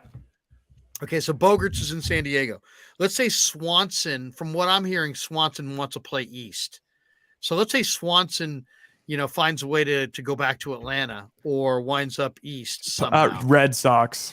And there's no middle of the infield shortstops for the Giants to get. At that point, what do you think of a pivot and trade for Javi Baez? And the only reason I mention that is just because he can play second. You don't have to move Crawford. If it's possible. The price tag on Javi Baez is going to be so low because they signed him to a $13 million a year contract and it's long-term and he had a terrible year. I mean, Danny, what do you think? The Giants could probably get Javi Baez for a relative pittance if they're willing to take that huge contract off Detroit's hands. I would think so. And Scott Harris is, he's not there anymore. He's running Detroit. Scott Harris is in Detroit now. Yeah. So he's running Detroit. I think Scott Harris was the guy who drafted him, right? No, but Scott Harris at Detroit. So maybe you can make get a deal. something. You know, what do you think of Javi? Because I mean, he had some terrible body language, you know, and he's had some horrible moments where he looks so disinterested, and he looks, you know what I'm saying, guys? Javi sometimes looks, but I'll tell you, I would pay to watch Javi Baez. I like watching Javi Baez. Javi Baez is electric. His tag alone. My kid, you know, plays second base. He loves, you know, the Javi Baez tag. You know, the sweep, the catch and tag all in one motion.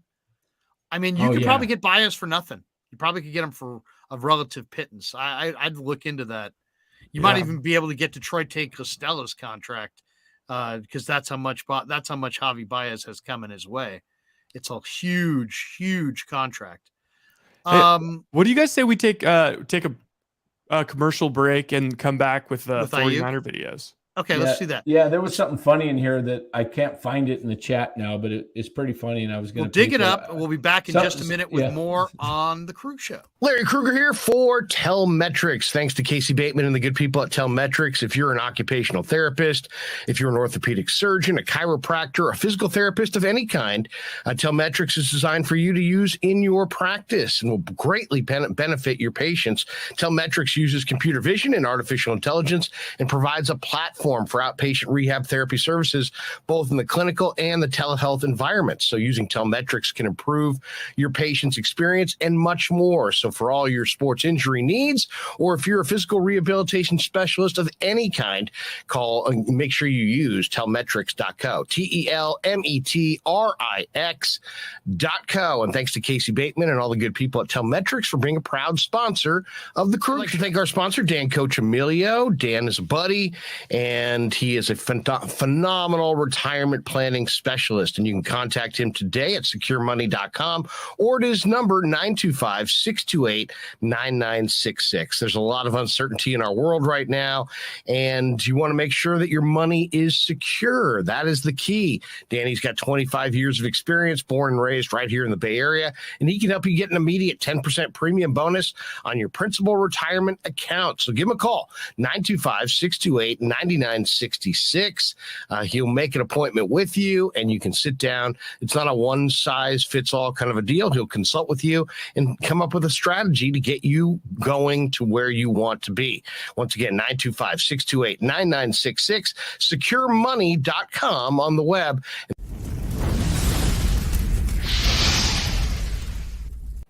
And thanks to Tony Cassera and the good people at Cassera's Italian Menswear. They are housing the Krueg Show t-shirts, and they're a proud sponsor of the show as well. The Krueg Show t-shirt, the Krueg Show podcast t-shirt is available there at their store in Dublin. Their address is 7372 San Ramon Road in Dublin, California. And go see Tony Cassera and get yourself a Krueg Show t-shirt and support the show. And special thanks to our sponsor, New York Style Italian Sausage. That's right, NewYorkStyleSausage.com is their website. Phenomenal product, whether it's the breakfast sausage, the Italian mild, the Italian spicy, the chorizo. You cannot go wrong with New York Style Italian Sausage. Once again, NewYorkStyleSausage.com. Often imitated, never equaled. We grew up with a Sunday dinner. That means no matter how busy you were, no matter where the hell you were, you came to dinner on a Sunday night. Yeah, Sunday dinner without sausage, it's like a church without God. You know, how can you go to church if you don't believe in God? You know, and along with the sausage also became the discussions. That was discussion night. You know, it wasn't a typical family that you sit there and you're quiet, you know, and you don't talk with a mouthful. Oh no, man. Italians talk when they're eating. Italians even talk when they're sleeping. And definitely we talk with our hands. So if we can't express it through our mouth, through our lips, we express it with our hands. So, and that's what sausage is, really. It's an expression, you know, that life is good.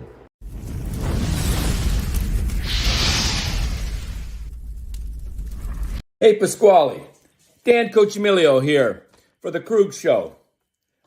Just picked up for the very first time some of your New York style Italian sausage here at Sam's Club in Arizona. My wife just cooked it, and I'm about to take a bite.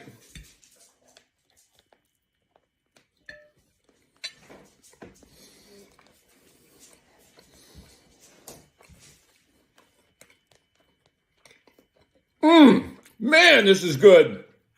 Pasquale, when you winked and said you guaranteed we love it, you're right. This stuff is absolutely amazing. Best sausage I've ever tasted.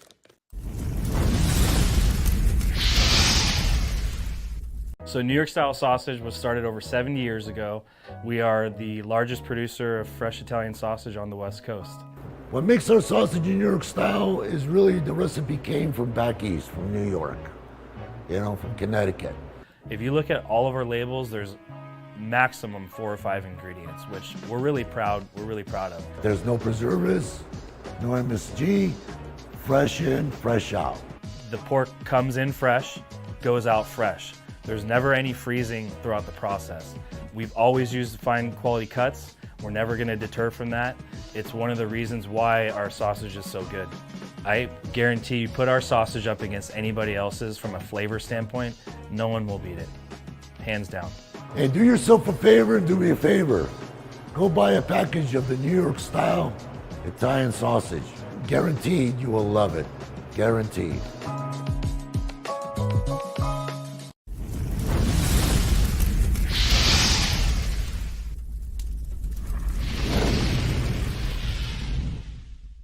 All right, welcome back to the Krueg Show. When you get the wink from Pasquale, you know you've made it. I'll be down, by the way, at the New York style Italian sausage factory on Tuesday. Be there on Tuesday, grabbing some sausage, getting a tour of the facility, and looking for ways that the New York style Italian sausage can support the Krueg Show more going forward, and we can support them more going forward as well. You guys looking in the chat, it's pretty hilarious. There's a Remix channel, and Sean P are going at each other. It's pretty hilarious because I don't know what Remix is coming off with, but he's saying that LaStella and Wade should be given time off. And I was like, time off? What are you talking about? I'd like to give them time off. Maybe give them the rest of their careers off. Exactly. I mean, I don't. LaStella's done, and his body's failed him. And if they could cut him, they would. And Lamont Wade has naked pictures of people because he's terrible, and he just keeps getting a roster spot.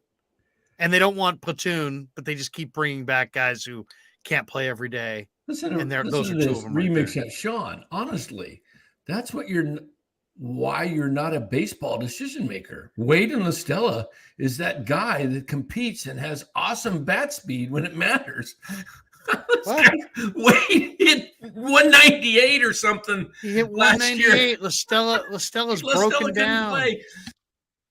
Oh my goodness! I will say, I will give Lamont. I mean, LaStella, you're done. You out of here. LaStella, wait a second. LaStella is a major leaguer. Wade's not a major leaguer. Well, I was going to say, I mean, Wade did have a phenomenal 2021. An unbelievable 2021. Yeah. Let's look it up. He hit like 15. He just started he came up like halfway through the year and hit like 15 home runs and hit late night Lamont and clutched it in every late night situation and won the Willie Mack. It was a big reason. Here's the thing though.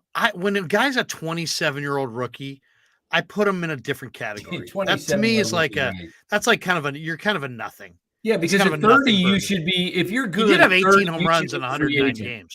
You should be a free agent at 30. Like Yaz is what? 18 home runs. 18 home runs in 109 games is not nothing. Like that's pretty damn good. But he was shit. I agree. He was shit last year. But that's his prime. Like that's the prime. They didn't know him. They didn't know him. He hit 207 this year. Baseball's a funny game though. It's a little like you see it sometimes in football. Like sometimes guys just have like absolutely just shitty years. It's just like Aaron Rodgers had one like the year before LaFleur came. Like it was like, oh, is Aaron Rodgers falling off? Oh, he's playing like shit. Lamont, maybe last year was just a bad year. You know what? That's one good year, one bad year. This year, but right, you're looking at Lamont Wade, one good year, one bad year. Yeah. But he's 27. He doesn't have a track record even or whatever he is. What is he now? He's 29. Well, I only care about what he does on the Giants in the major leagues. What I'm saying well, let's look at it then. First year, 195, 196. Second year, 231. His breakout year, he hit 253 with 18 home runs in 109 games. That's there's no question. That was phenomenal. He finished 21st in MVP voting. 21st in MVP voting. Which is crazy. But yeah, I mean, but then this year he fell to 207. And not only did he fall, he only had 8 home runs. I agree. He had poo-poo in his butt. I don't know. He came only back had from 16 injury extra base hits, and he's not even fast. The guy only has 8. The guy's got 8 steals in 4 years. So he's not a speed guy. He's not a power guy. I guess power would be his best thing. But then go look at his splits.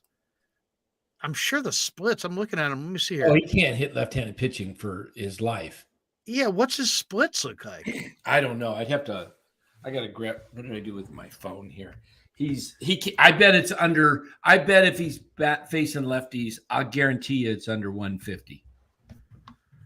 Yeah, I mean that's the one thing. It's like, like how many guys? He seems like a good guy for sure, but I don't think he's a major leaguer. I think he had one good year.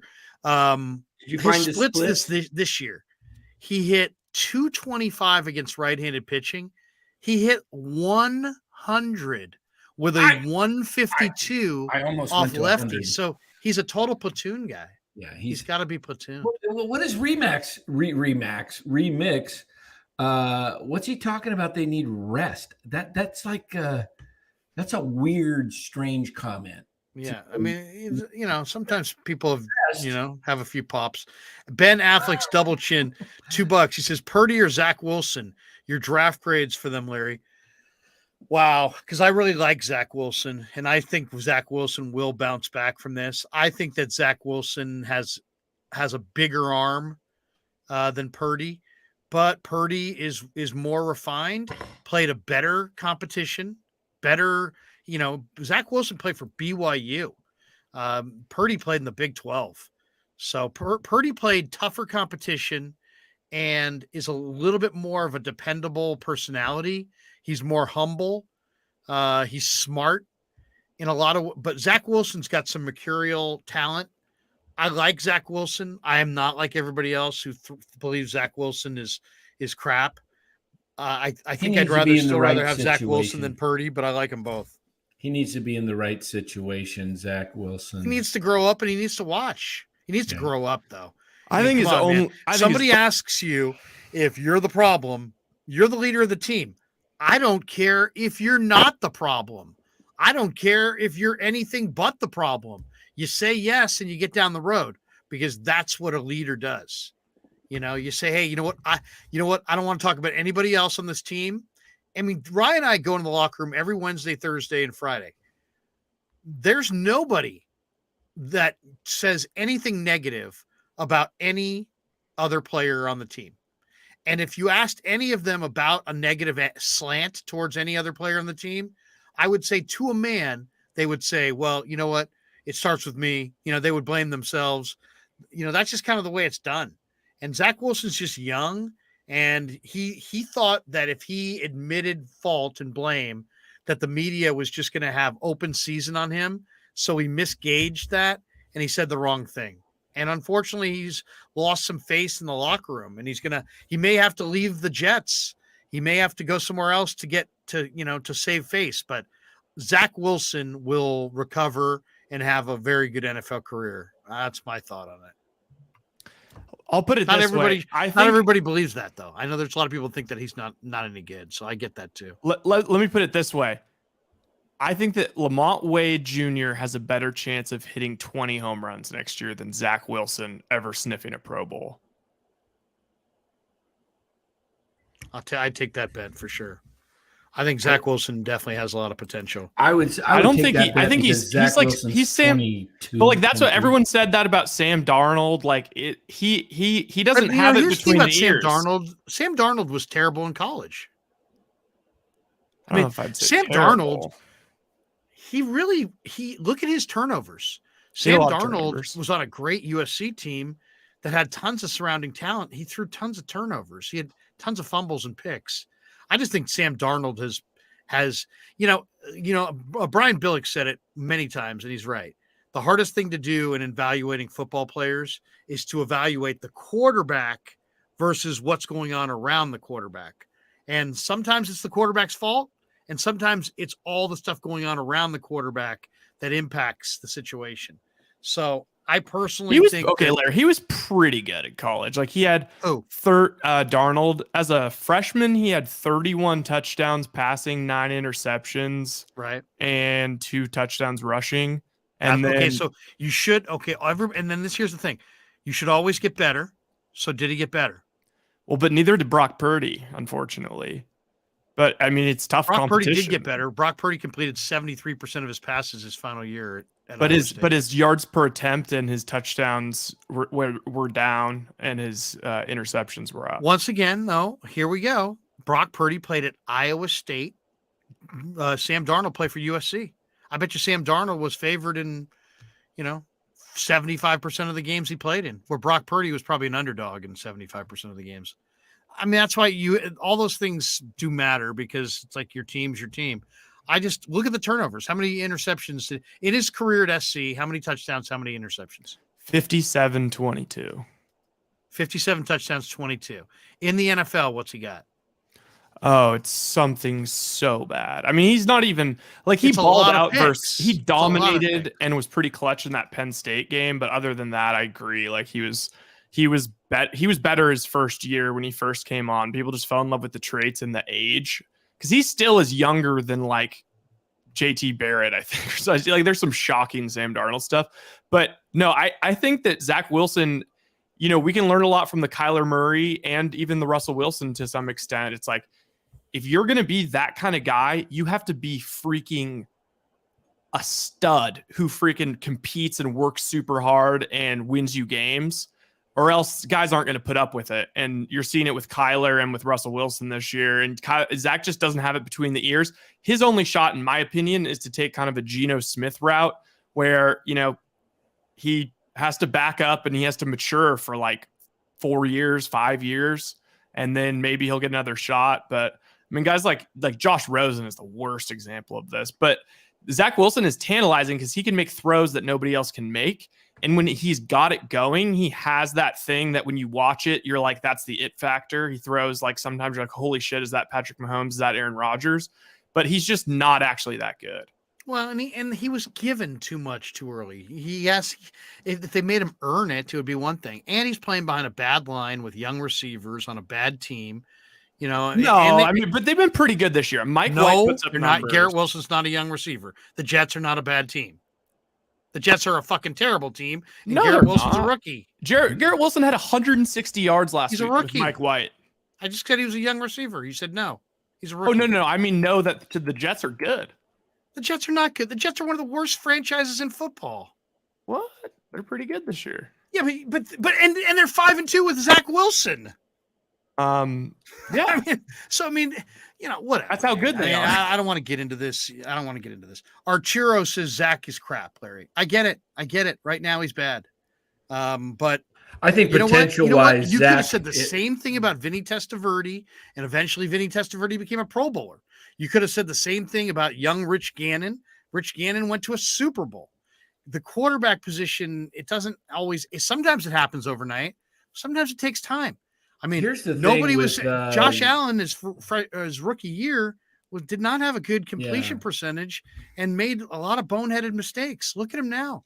But it's a majority. Those are the few select though. Like it's a majority of people that like come into the league. If they're not good within their first two, like he's 55% completion. Here's what I'll say about 5 picks. Geno Smith. I'll say this about Zach Wilson. Zach Wilson, if he grows up, he will be a really good quarterback because he has all these tools. He's not like a but here's the Sam thing about Darnold it. He needs to who can't- mature because Yeah, the he needs to quarterback grow up. position in the NFL is about leading. That will And be you his can't downfall. lead if nobody will follow you. That And will right be his now, downfall you with got Johnny guys won't Manziel. follow you if you throw them under the bus. Yeah, if he's So a Johnny he might have to Manziel or it's gonna Baker take some time. Mayfield in his approach, But then he guys, won't. everybody thought Kaepernick at this number of starts was going to be a superstar, and he's not. I mean, he washed out of the league. But at least he showed some stuff. He showed some stuff, but he washed out of the league and got better. He got worse 3 years in a row. I just and then remember washed out of the seeing league. Zach Wilson at BYU, and he was unbelievable. He was awesome. It's But I'm just saying, guys either get better or guys get worse. Right? But I mean, nobody mostly stays they the don't same. have to get better at like being like a teammate and a team guy and like their performance drastically. Like usually it's like one or the other is the thing that's holding them back and they need a couple of years. I mean, Zach, if you give anybody, look at the Niners. Look at the Niners rookie receiver. What's he done? Nothing. Because rookie receivers don't do a lot typically. You're talking about Danny Gray? Yeah, he doesn't. He's not doing anything. Is Danny Gray a bust? If you talk to Niner fans right now, they would say he is, but he's not. He's fine. He's going to be good. But it's rookie year receiver. They're unrefined. The layers of complexity are off the charts. Different NFL, college, and it just takes time. And as far as like these quarterbacks right now, a lot of people thought that Mariota was a bust. I think Mariota's got a lot of talent. Some people think that Jameis Winston's a bust. He's a but bust. There's people that think Kind that of. Jameis Winston's gonna get it together. I mean, that is the destiny for Zach Wilson, actually, is to come back as a more mature, but Jameis Winston, like he'll tantalize you with fantasy stats, but just make boneheaded mistakes. To there's me, just the a lot guy of young that's gonna, quarterbacks. the guy that's going to be the best of that group, I still Is Mac think- Jones? Is Mac Jones last year's Mac Jones, or is he this year's Mac Jones? Yeah, see, I never. Mac Jones high was on- Mac Jones is like Lamont Wade. I was never high on Mac Jones just because of his athleticism and. What if I was to tell you he ran a faster 40 than Patrick Mahomes and Zach Wilson? I like Kenny Pickett. Kenny Pickett's got terrible numbers this year with Pittsburgh. Yeah, I'm But not I like sure him. about him. I think I like Trey him. has the highest upside of that group because he's humble. He puts in the time. He's willing to learn. He's coachable. And Justin he's got Herbert has been terrible. got I think the Justin skills. Herbert's been one of the biggest losing quarterbacks in the NFL in his career. People think he's incredible because he's 6'6" with a gun and incredible arm, but he's not winning games. His team's not winning games, and his team's got a lot of talent. So I don't know. There's a lot to it. The quarterback position is so hard, and it's so much about your surrounding cast. It's and your cast. I don't know. How I don't much know. preparation you put in. Guy like Russell Wilson was good. Now Russell Wilson doesn't look good. Derek Carr looked good. Now Derek Carr doesn't look good. Davis Mills. That's why I was comparing baseball players to quarterbacks, because they can just be shit and then all of a sudden just be good. So I don't know. I'll give Lamont one more year. How about this too? Don't forget, I'm going to read you the stats of a quarterback, and I want you to tell me if you. Hold on a second here. Okay, first tell me if it's a Hall of Famer, because then that's a little too much of an outlier. Can't do that. Wait a second. I think That's like saying like anytime somebody can't shoot but is really athletic, you're like, oh, Kawhi Leonard, he didn't know how to shoot. Okay, this quarterback, Okay, I hear you. Makes his sense. first year, Peyton Manning. completed 52% of his passes, 6 touchdowns, 4 interceptions, was sacked 13 times, had a QBR of 33.8, and an overall QB rating of 77.6. Would you say that quarterback has no future, a good future, a bright future, or a great future? Great future. Tell me if is the thing that's lacking their play, or is it their personality is immature, or is it both? I'm just Or is saying it that those were his bad stats. team? 6 touchdowns, 4 Just interceptions. bad team, good sacked guy? 13 times. Then I would Good say guy, great guy. I'm Not gonna a say it's problem either off the field. either Tom Brady or Peyton Manning. No. Manning had 28 interceptions Is it- his first year. Is it Okay, so that was year one. Roethlisberger? Wait a second. I'm not going to tell you who it is yet. So that was the first year, 52%, 6 touchdowns, 4 picks, 13 sacks, 77 quarterback rating. That's year 1. And he played in 15 games. Year 2, he also played in 15 games. And his completion percentage went up. It went up from 52% to 61%. I know who this is. And this time he threw 16 touchdowns and 9 picks, but he was also sacked 26 times. And he only had a quarterback rating of 87.2 and a QBR of 54.6. Is that player is that a great young player? Is that a I need some more context. Yeah, but I'm giving you his profile. I'm giving you a statistical profile. That's what Jalen Hurts did the first 2 years in the NFL. Now, okay, but what about all the rushing touchdowns? Because he was pretty good. He had 3 rushing touchdowns his first year, 10 in his second year. Okay, so now we're here. Now we're this year. Now Jalen Hurts has gone from 61% completion percentage to closer to 70%. He's at 68.1%. Now he's thrown 20 touchdowns, 3 interceptions. He's been sacked 30 times, though, which is a ton. And he's got a quarterback rating of 108.3 and a QBR of 69. That's Jalen Hurts. So I'm just saying that Philly is better as a football team. They have a run game. They had a new coach. They've got better personnel now. They're ready to win. He's more ready to win. And he's quite a bit better in year 3 than he was in year 1. So I'm just saying that but isn't it a little alarming when like Flacco and Mike White are like able to put up more stats? Well, not at all. I mean, go look at Peyton Manning. Peyton Manning had 28 interceptions, I think, that first year. So it's just. But can you remember quarterbacks really need to sit? I mean, here's the other thing about Zach Wilson, guys, is that everybody was open at BYU, and he operated behind an offensive line that made it where there was like you could park like a truck between him and the D line. He doesn't have that anymore. So now he's got to make plays against rush in tighter windows, with in a much faster game, and he's still doing well at times. I mean, heck, I think Zach Wilson last year down the stretch after he came back from an injury had like 9 touchdowns and 1 pick in his last like 4 games or whatever it was. So we've seen glimpses of his talent, but we've also seen some incredible inconsistency and also some lack of accountability, which means that, that's a poor leadership trait. So I'm just saying these players develop.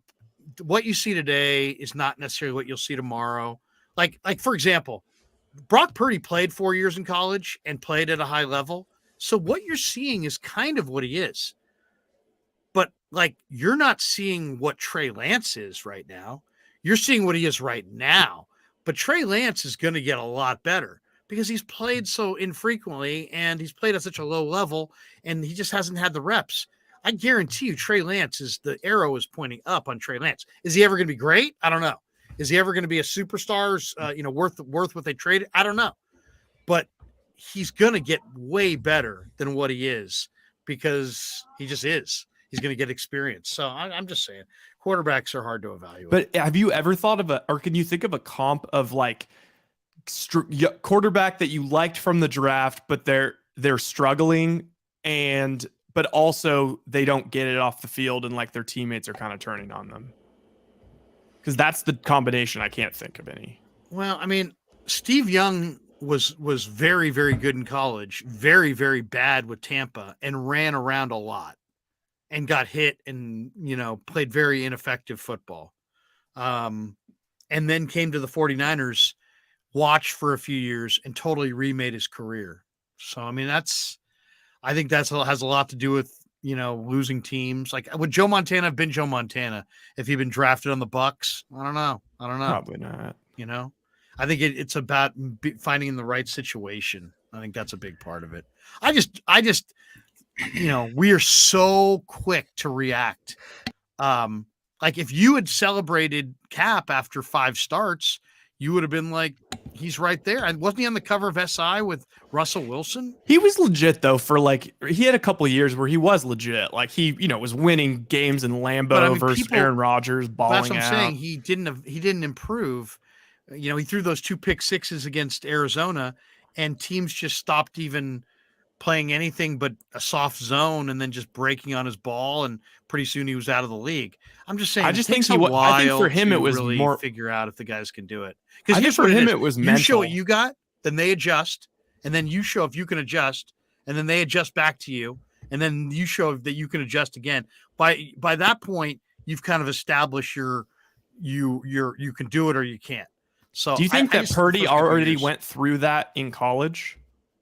Purdy's adjustment's going to be that they're going to break on these in-breaking routes, and those windows that are so small right now are even going to be smaller, and they're going to challenge him to throw it outside the numbers and down the field, and they're going to blitz him, and they're going to try to force him to, show that he can take hits and that kind of thing. And it's just a matter of how well does he operate. I think he's kind of already shown that he processes really fast. And like when he walks to the line of scrimmage, he sees it. He sees where he's going to go. He sees the coverage. That audible where he moved the guys around and then saw the blitz coming and got the ball out in the face of the blitzer to Kittle. I mean, he did like 7 things right pre-snap, and then he did 3 or 4 things right post-snap, and he made a very veteran-like play. Is that something he can replicate every week, or is that a lucky play? That we're only going to know by getting more view of him. I don't think he's lucky. I think he's really, really smart and intuitive and accurate, and those things all, but there'll still be an adjustment because he still throws. He doesn't have a big arm, and they're going to try to force him to put the ball in the air down the field, and then they're going to try to break on it. So we'll see. I mean, I think he's so accurate though that I think he's going to be all right. Wait, did we do this one? Purdy or Zach Wilson? Yeah, no, I read that. And I liked Zach Wilson more than Purdy in the draft. And I still see Zach Wilson as having higher traits.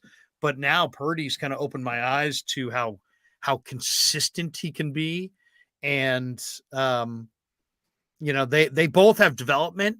But in some ways, Wilson has harder road of development ahead than Purdy. Purdy's far further along in his development and way further along in how the room feels about him.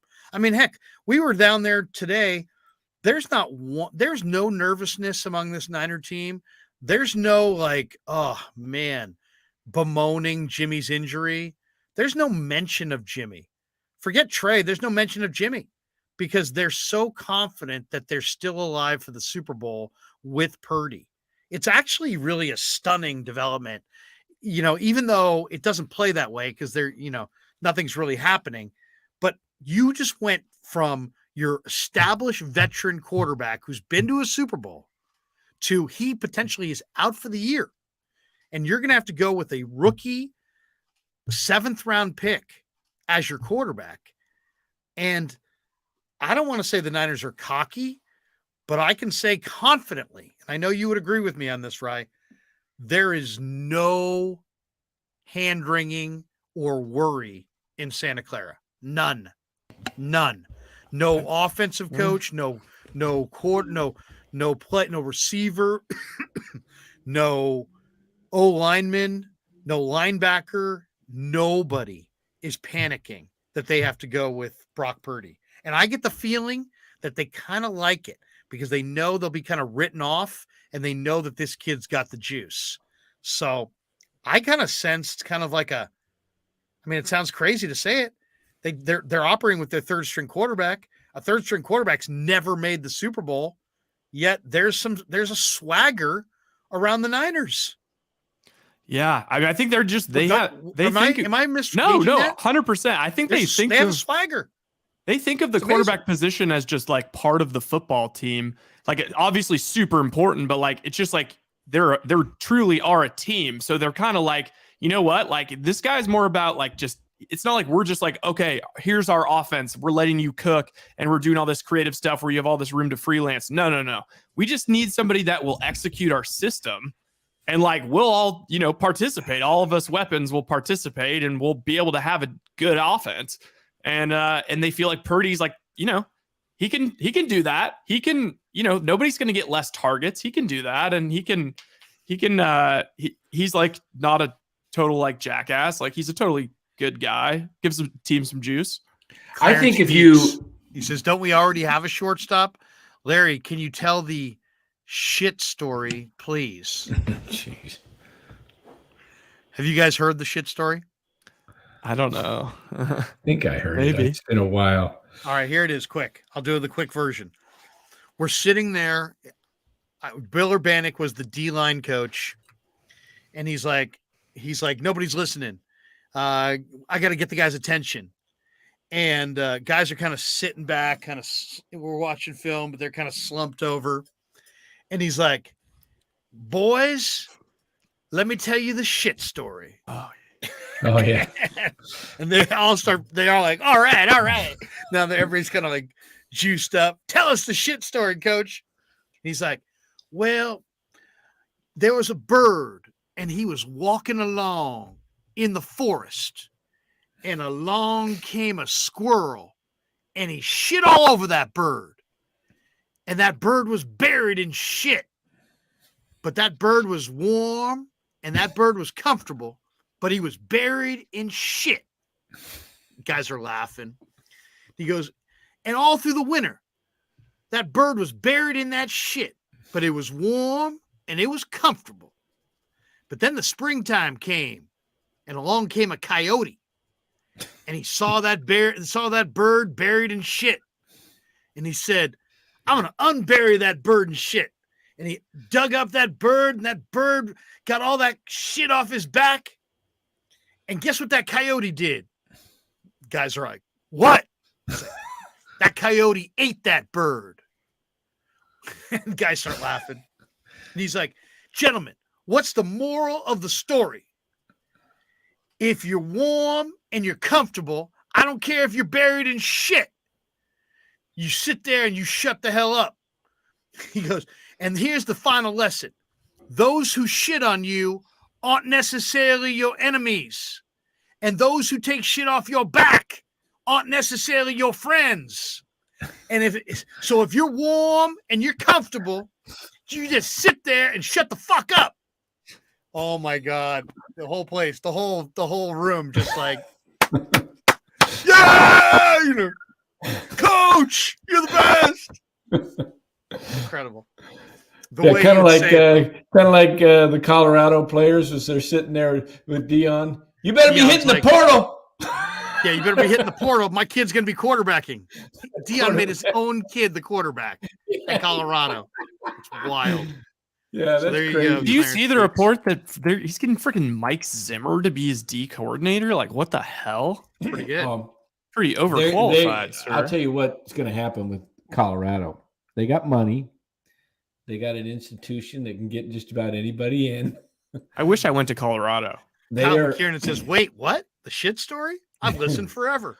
Colorado in the next 3+ years will be competing for a national championship, and then the thing will eventually fade. But Dion, when he leaves for a bigger job, you mean? Yeah, they'll get some top guys, and he'll get them because they're going to be able to pay him and all kinds of stuff. So, but and he'll just let Mike Zimmer freaking handle most of the almost all the schematics. He's just hype man Dion. Like, yeah, he'll probably get spend all his time recruiting. That'd be great. He'll probably get a big offensive coordinator, and then he'll just run his thing. Mike Zimmer runs a little hot. He does. He also has a pretty hot young girlfriend, which is. Do you remember when that was? He runs a little hot. He dips a lot of Copenhagen. Loves his. Yeah. All right, let's play a little Aiyuk, maybe a little Greenlaw. What do we got? Let's.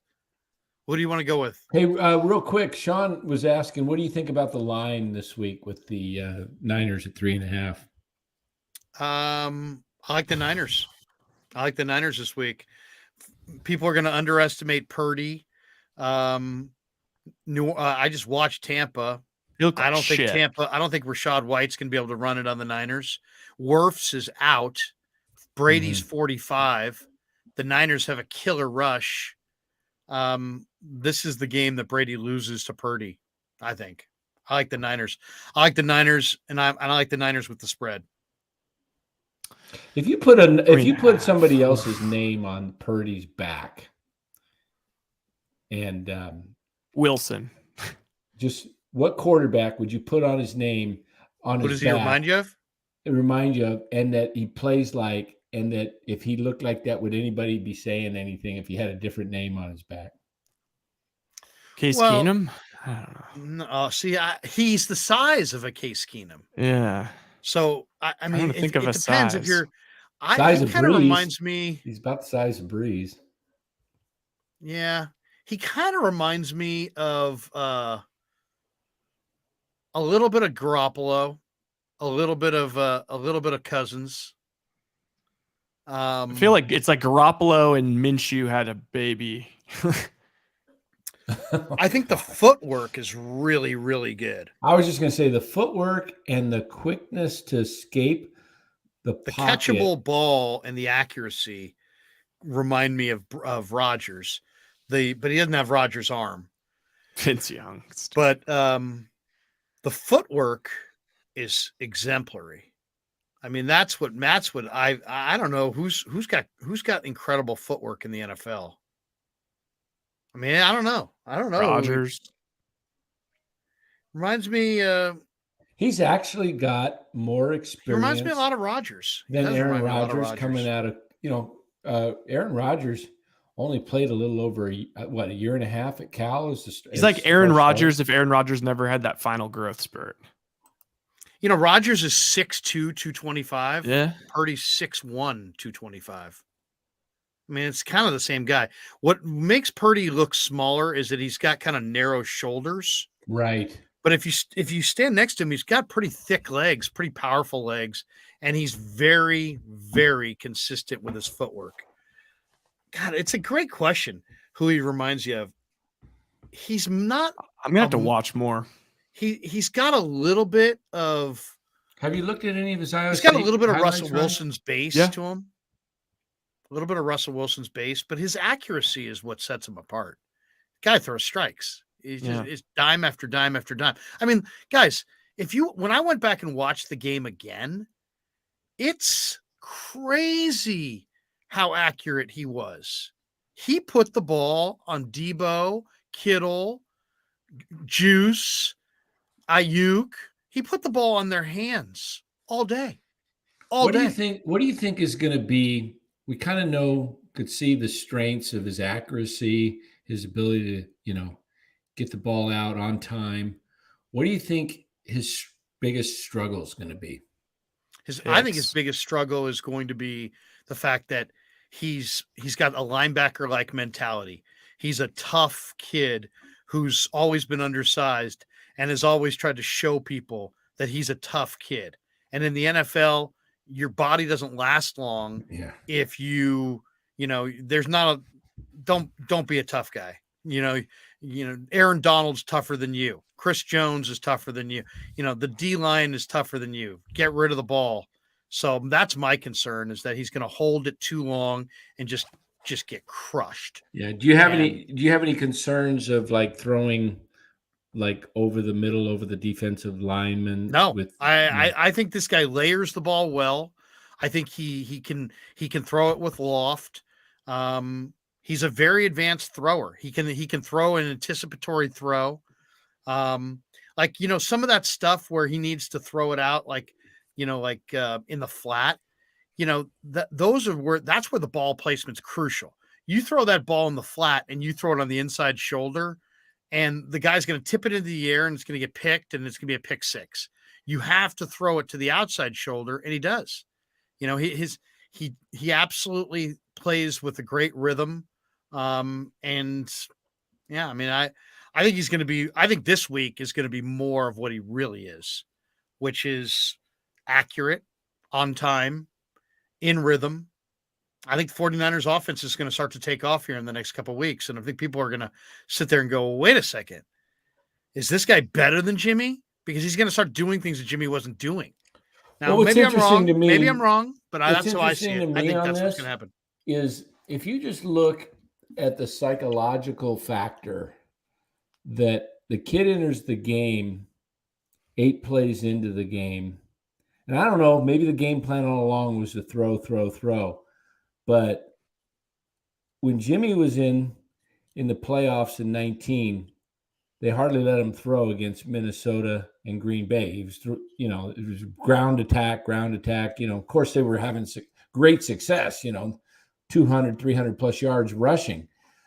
And even in the Super Bowl, it was, I don't remember the final total of passes, but it wasn't a lot. But Brock Purdy in his first game, compared to what we saw, how Trey Lance was given the keys to the offense, for some reason, we didn't see Trey throw much. The only game he really threw much was the Houston game when they had to throw because they needed a score. They were down. But Brock Purdy comes in and throws 37 times. To me, that's Kyle's like, okay, I'm comfortable with this kid throwing the ball. Because he can execute. He executes the offense. I agree, but also I think he's like, I'm comfortable with him doing this. Like, I'm not going to stop throwing it any less, or start throwing it any less. But I don't think he's like, I'm going to start throwing it more. I think he just kind of, how he was with Jimmy. It's like one game he thinks that the matchup calls for a bunch of passes on first down and blah, blah, blah. Yeah. And then some games he just wants to run the ball. Well, I think it's a direct result of how defenses are defending the Niners. Yeah, they've got everybody up on the line of scrimmage. Yep, exactly. And they've got extra guy in the box, and you can run against a stacked box, get your running backs hurt, maybe get your O-lineman hurt, or you can try to make your quarterback throw them out of it. And I think that's what Shanahan was doing. But I do think he has confidence in this kid to execute his. Can he throw the deep ball? Yeah, he can throw the deep ball. It hangs a little.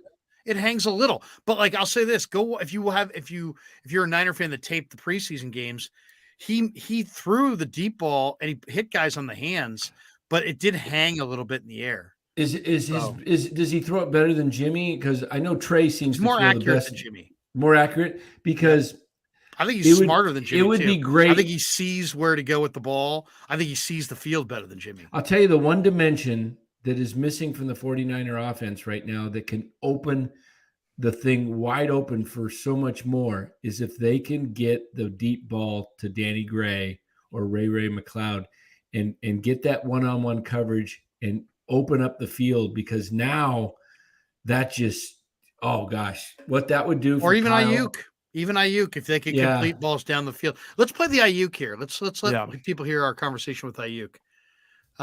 Here's a little bit of Brandon Aiyuk from earlier today. How's the audio? Can we hear him pretty good? Yeah, I think so. Brandon, how's the season going? Guys got a good win against Miami this week. Great win, 5 in a row. Yeah, playing well. At the beginning of the game, you and the undrafted rookie free agent, man, you guys seemed like you were drawn back and forth. What was he talking a lot at the beginning of the game? I think they all pretty much were. Yeah.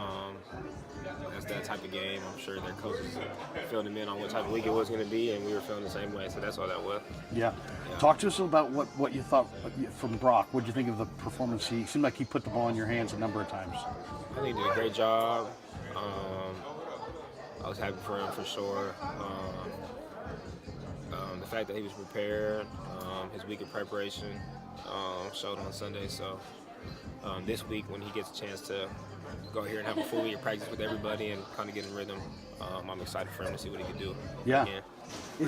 I would imagine it helps a lot as an offensive player, especially getting that week with the ones. I expect him to probably be better this week than he was last week. How do you see it? Yeah, like I said, he gets a week of preparation to kind of work with everybody and get a feel down rather than just being thrown as far on Sunday. So I'm happy for him. Yeah. Is it pretty much what you've seen in practice or since camp with him? He seems pretty consistent. Purdy? Yeah, as far as Brock is concerned, as far as the way he's thrown it, seems pretty. I tried to make a joke really there. Has been consistent since minicamp. Yeah, super steady.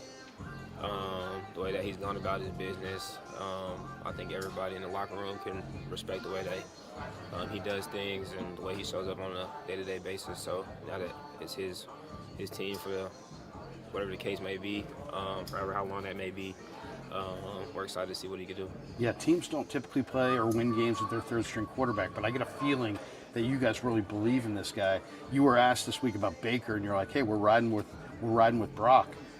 What's the feeling in here as far as where this team is, despite the fact you're on your third quarterback?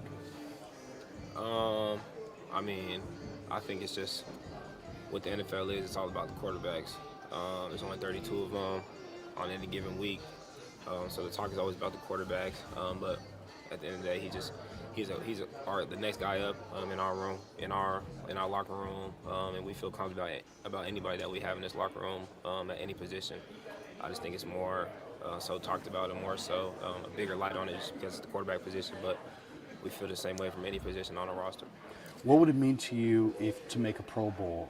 The Pro Bowl voting's coming up, and you're having a good year. What would it mean to you to make a Pro Bowl? Is it a goal? Is it a goal of yours, or do you only have team goals? I play receiver. I have my own individual goal. But right now, I don't know. I haven't really gotten into like the Pro Bowl type of goals. I have my own professional goals, individual. But I have a time to reflect on that, and that's usually when I'm cleaning out my locker and going home. Right now, it's December, and we have a chance still with our team goals. So I think my personal and the team goals go hand in hand. So let's look at it like that. How are you physically feeling at this point in the year? We're getting towards, you guys have been going at it since July. How do you feel physically at this point in the season? I feel good. I feel good. I think the whole team, our training staff, our nutrition staff, everybody, our weight staff, they've done a great job of putting a plan together and just kind of learned through the years things that we didn't like, things that we felt we didn't do well, or where we struggled at, and we put together a good plan. And also my own personal team in terms of being able to come out here day to day, every single day at practice, being able to perform the way I know how, and then also being able to try to get in the best shape and being prepared to play games. Because I know it's a long season. We feel like we have a lot more football left to be played. Like my cousin just came back home. He was out here. They're done with his college season. They're done. He's done. He's looking at me like, how are you guys still playing football? And that's just what it is in the NFL. So I'm hoping to just continue to stay blessed and be able to have health and come out here and play the game I love. Hey, two last ones for you. Brock came off the bench and played well. I'm just kind of wondering, I've watched you going back to like your sophomore year at ASU. I don't remember you coming off the bench, but you probably at some point in your career, high school, college, junior college, where you didn't know you were going to play and you just got thrown into the action. What's that moment like when you're getting your first taste of it? It's different. It's very different, especially just kind of, there's a mindset that you kind of have, like, that you kind of build into throughout the weeks, knowing where you are in position based. So it's like you kind of get in that mindset of, I'm going to do this, I'm going to do this. Just that mindset of, I'm going to go out there, because you're going to go out there. But it's kind of a different mindset when that's not the case. It's more so preparation. It's more so when my number's called, so it's a tough area to balance because it can go one of two ways, and you never want to go on the other side of that. You want to stay on the positive side so that when you do get your opportunity, that you're in a clean headspace. So it's a little bit different. Hey, last one for you. Tampa, you've already looked at them on film. A lot of good young DBs over there. What does their defense look like to you? Anything that you can share with us? I think they have a good unit in terms of DBs. I think this might be the best all-together unit, safeties, corner, nickel, that we faced all year. I got to watch them on Monday against a team that we just played, so I watched them a little bit. But they have some good corners, long guys that can run. So it'll be a good task for us this week. But as the season goes along, and then we get to the midpoint of December, we look forward to those opportunities against great teams and great defensive units. So it'll be a fun one this weekend. Hey, appreciate you. Good luck the rest of the year. Thanks for the time. Thank you. Thanks, Brandon Aiyuk.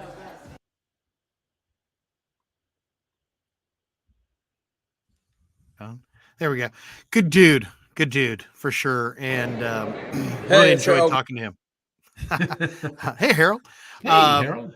But no, I really like talking to Aiyuk, and I thought that was interesting what he said there at the end, just that he thinks the Buccaneers, top to bottom, have the best secondary that they've gone up against when you factor in the corners and the safeties. You got Antoine Winfield, you got Sean Murphy Bunting, you got Carlton Davis.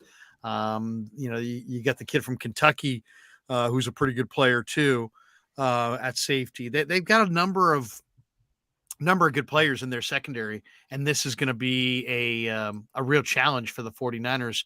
But I really like Aiyuk, and you could see, he's got a great affinity and confidence in Brock Purdy. I don't know if it came through, but these guys, it's like, yeah, quarterback is more than just another guy on the team, but in some ways it's just another guy on the team.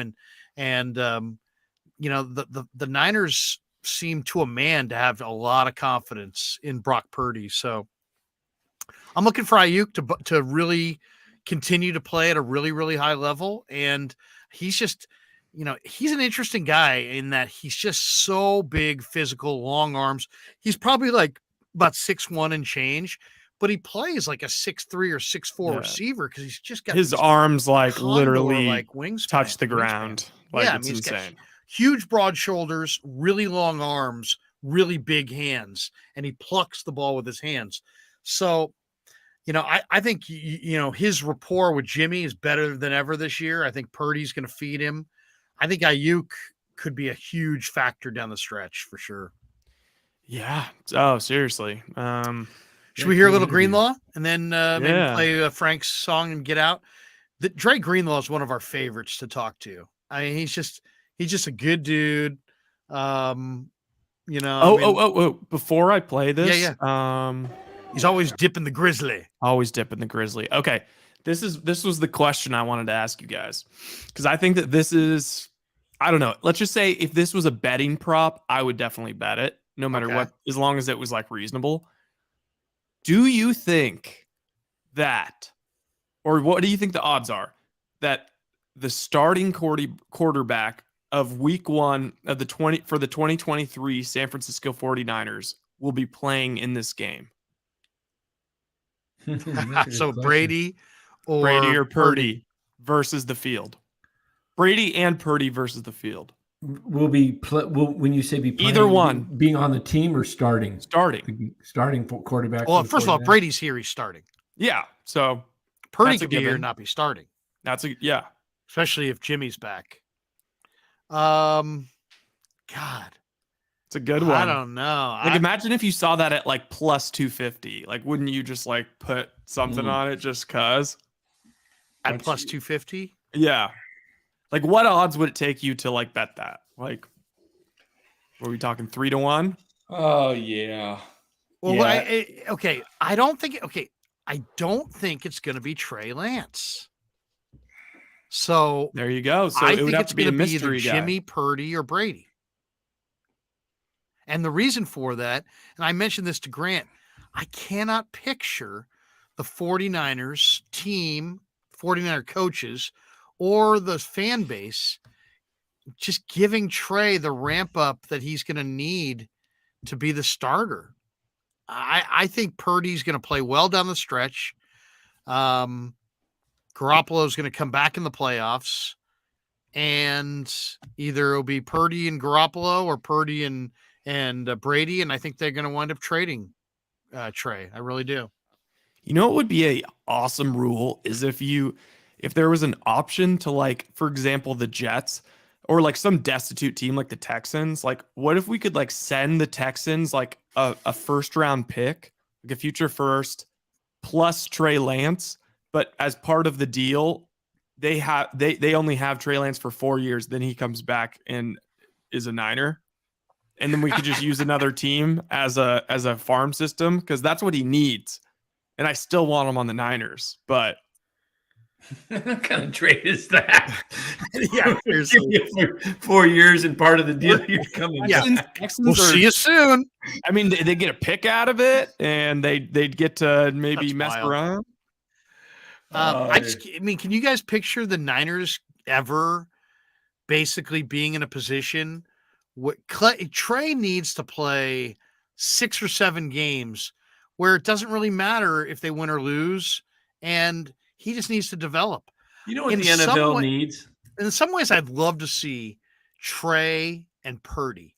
Why? Because Purdy won't get any of Trey's traits. So Purdy's always going to have his limitations. But Trey is going to see that even with the physical limitations, Purdy's a better quarterback than he is by leaps and bounds. And if he starts to copy some of Purdy's, nuances to the game and starts to learn some of the things that make Purdy the player that he is, if Trey Lance learns what makes Brock Purdy terrific, Trey Lance could be an all-timer. He's got that kind of skill set, and Purdy's like the perfect template for how to play the position, how to play it at a high level. How do you think this would go over if the NFL, instead of doing Thursday night football with the NFL, but had their own version of the G League, and each team had 40 guys on it, and they played, 14-game season, played it on Thursday nights. Or maybe you know what it would be, Dan, is have the practice squads play each other. Or something. Yeah, just let these guys play. And, Trey Lance, guys like Trey Lance would be getting development. And then if there's injuries, they're ready to come up. I mean, I think it could actually be good because a true minor league system. Yeah. It would be good. I think it would be good. The NFL could use it. I'll say this too. I mean, I don't know how you guys feel about this. I've said this for years, and I really, really believe it. The NFL has now gotten to a point where people are so in love with the brand, so in love with their team, their individual teams, that if they had a secondary football league where every team had a minor league team, that would be watched. Exactly. People don't watch secondary football because they don't want to watch the Breakers against the, Tiger Cats or some crap. But if you put Niners versus Buccaneers, and all the guys on the Niners side were owned by the Niners, and all the guys on the Buccaneers side were owned by the Buccaneers, and you really thought you were watching your future prospects develop, there people would show up for that in number. They don't seem to understand that the allegiance and the tie from the fans is to the laundry. And so stop creating these secondary leagues that nobody can relate to. The USFL or whatever. USFL and UFL and NFL Europe and all this crap. Start actually having the Bills AAA against the Patriots AAA. Well, the reason I was thinking of this is, and then people will watch it. Every other major sport has it now. Bet on it.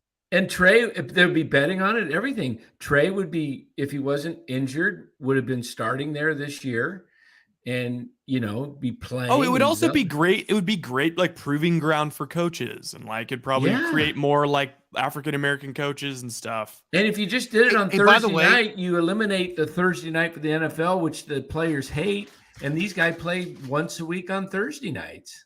Oh, I mean, I think a true minor league system would make sense. You could even stick it in Europe. I mean, maybe that's how they do the Europe expansion. Each team has a team in Europe. Why and not? It's all their minor leagues guys. I'd watch it. I'd watch the hell out of it. I'd tape my team. I would tape. I would fly week. to if those the Niners games. had a AAA team, let's just say, and they played in Dusseldorf. Yes. I would literally tape those games and I would watch the Niners AAA team. And so would almost all hardcore Niner fans. Yes. Yep. Because your guys. It's just like when we my God, think about the draft. Imagine if you could see. I get excited when I can play. Imagine if Jason Poe and all these guys were playing on a team right now. And then if they were really shining, they really could come up and be contributors. What is Danny Gray? Danny Gray's just collecting dust.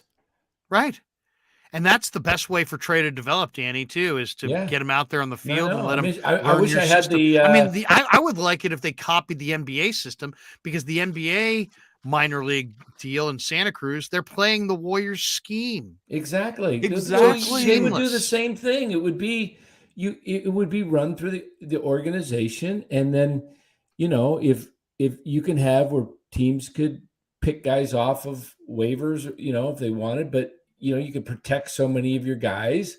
But guys, you could even draft more players at that point. Well, yeah, and the NFL would just grow so much more. I think, plus you could do it in some towns that are, you know, like Do it in Europe. Do it in Birmingham, all these towns in Alabama. Germany and Western Europe. Or you can do great. some over there. Or Do you think even there would be like a thing though, like the NBA, where like maybe even like some 5-star, like whatever, the new Manning, like maybe would just go sign with the NFL Development League and just freaking get like 3 years of NFL reps? Well, it is interesting too, because I don't know. When I say I don't know, I actually do know. I know it's not going to work.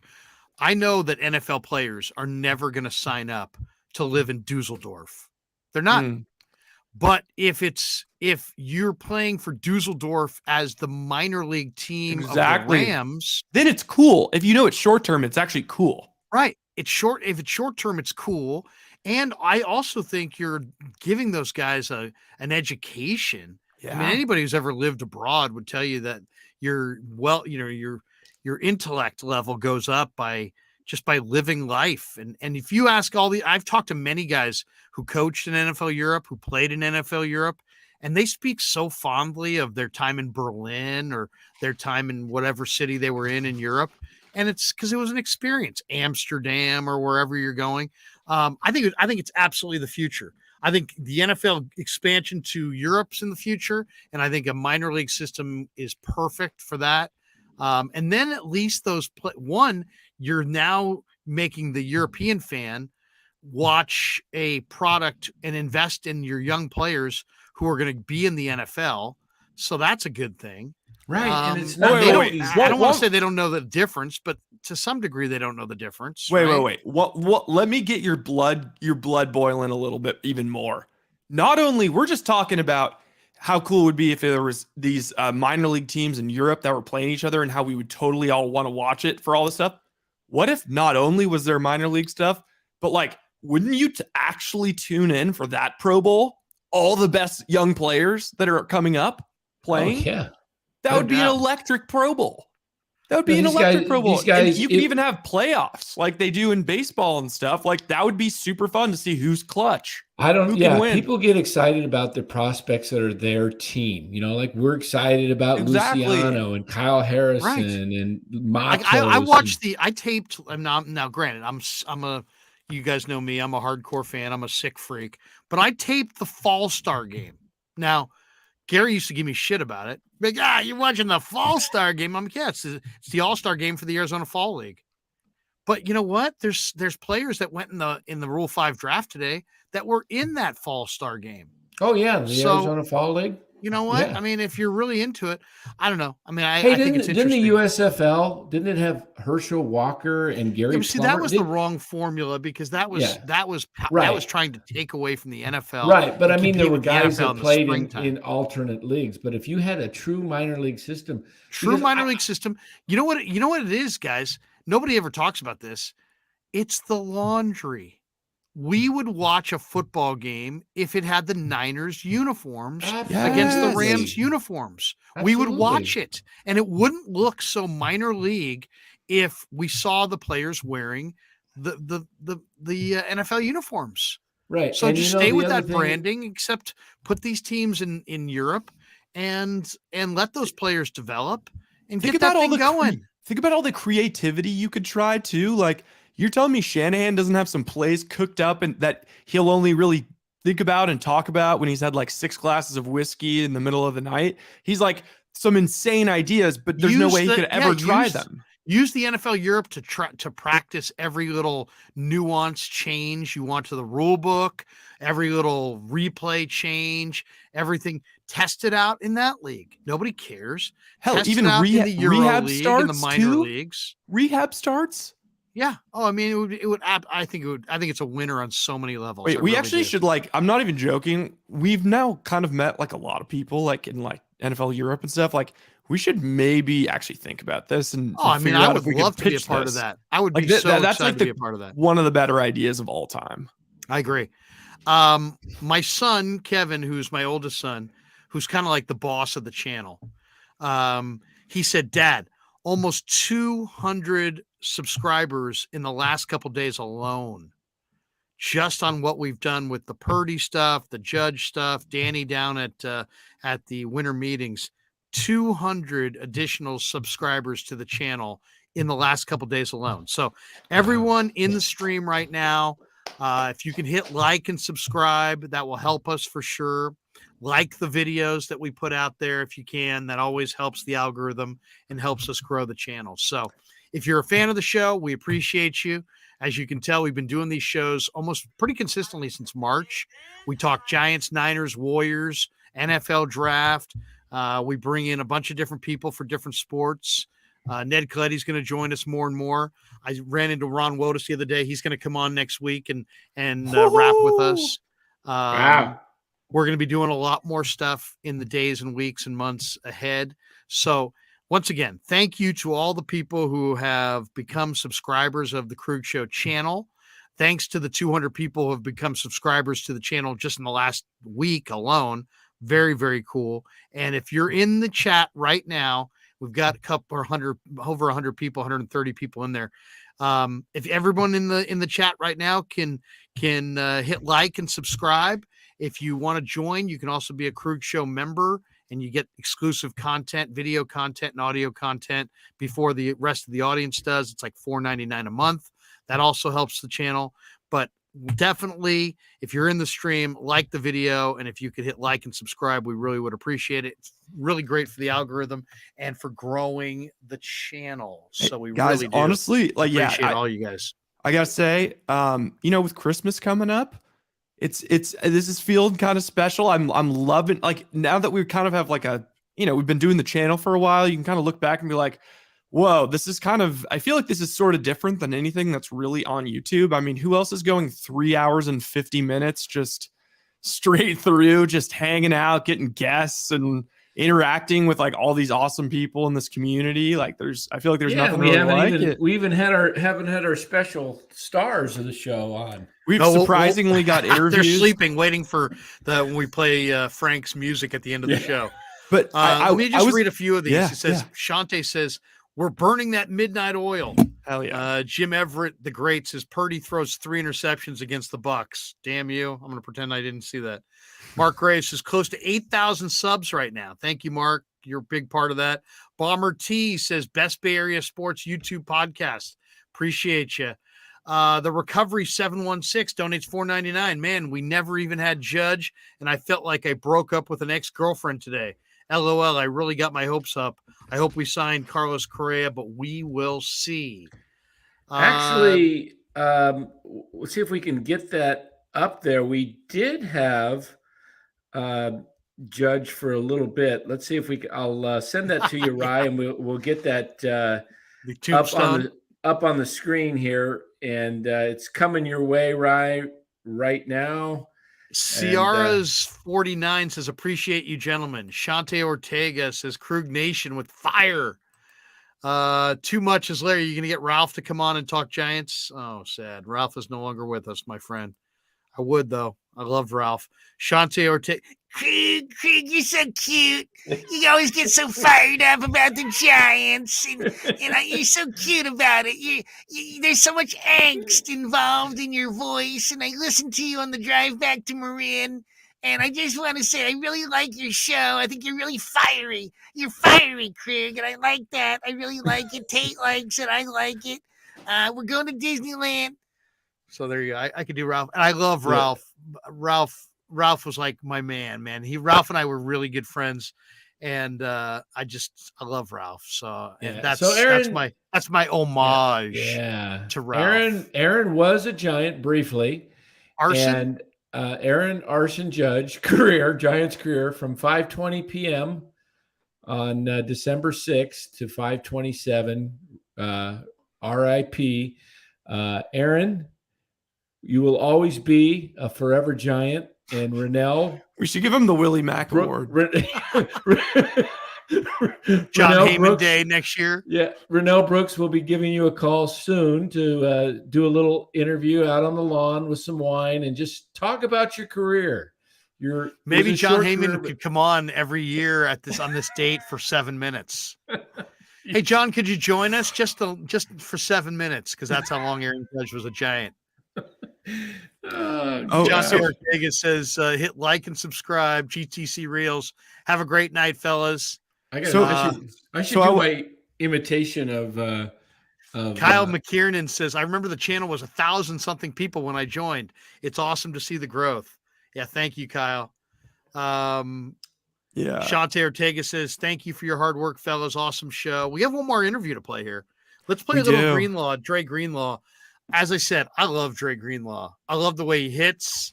I would put him in the Pro Bowl. Did you ask him about the I used to mouthpiece? chew Copenhagen. So the fact that we walk up on him and he's dipping the grizzly, we've been screwing with him, having fun with him. But let's. Did play you ask him about Greenlaw. Tyreek Hill's mouth guard? We didn't, but I okay. did see the stuff about that. So okay, I will before I just don't want to forget this. I do think it would be an awesome idea, especially during the holidays. I'm guessing like there's going to be a couple days where we're not going to be able to do anything. What we did like at the Adam Carolla show, and I know like other podcasts and of course like radio shows do, is do a not just a best of, but an awards. So like we could do even like we'll have one that's like interview of the year, and then it'll be probably whatever. We'll give out a few 30-second the Murph and snippets of the best. It would be kind of like the Murph and Mackeys. And then you go through like best day, play all the hilarious moments we've had. I'll go dig them up with Len. And then we could just have a very relaxed show one night, even if it's like kind of during the holidays, and we can just sit back and have some eggnog and some bourbon. Do I get the best athletic achievement award for exactly. And all we'd have to do is announce the awards, and then we'd just play the package. That'd be fun. Good. I like that. Let's play a little grizzly. Let's play a little Dre Greenlaw from Arkansas. Night locker room with Dre Greenlaw. Dre, big win over Miami. Talk to us a little bit about what you thought of the game. Just excellent team win all around. You hate to see quarterback go down, but for Purdy to get in there and step up and do what he did and be able to finish the game out and get the W, man, it says a lot about our team and just the organization and where we want to be. Yeah, one of my favorite plays in the game was when Tyreek got the ball on the sideline and you're closing in on him, and everybody knows this guy's the most elusive guy in the game, but you took just the perfect angle and snuffed him out like a candle. Something that you worked on, something that you thought about, it looked like? No, it just comes natural, man. Yeah.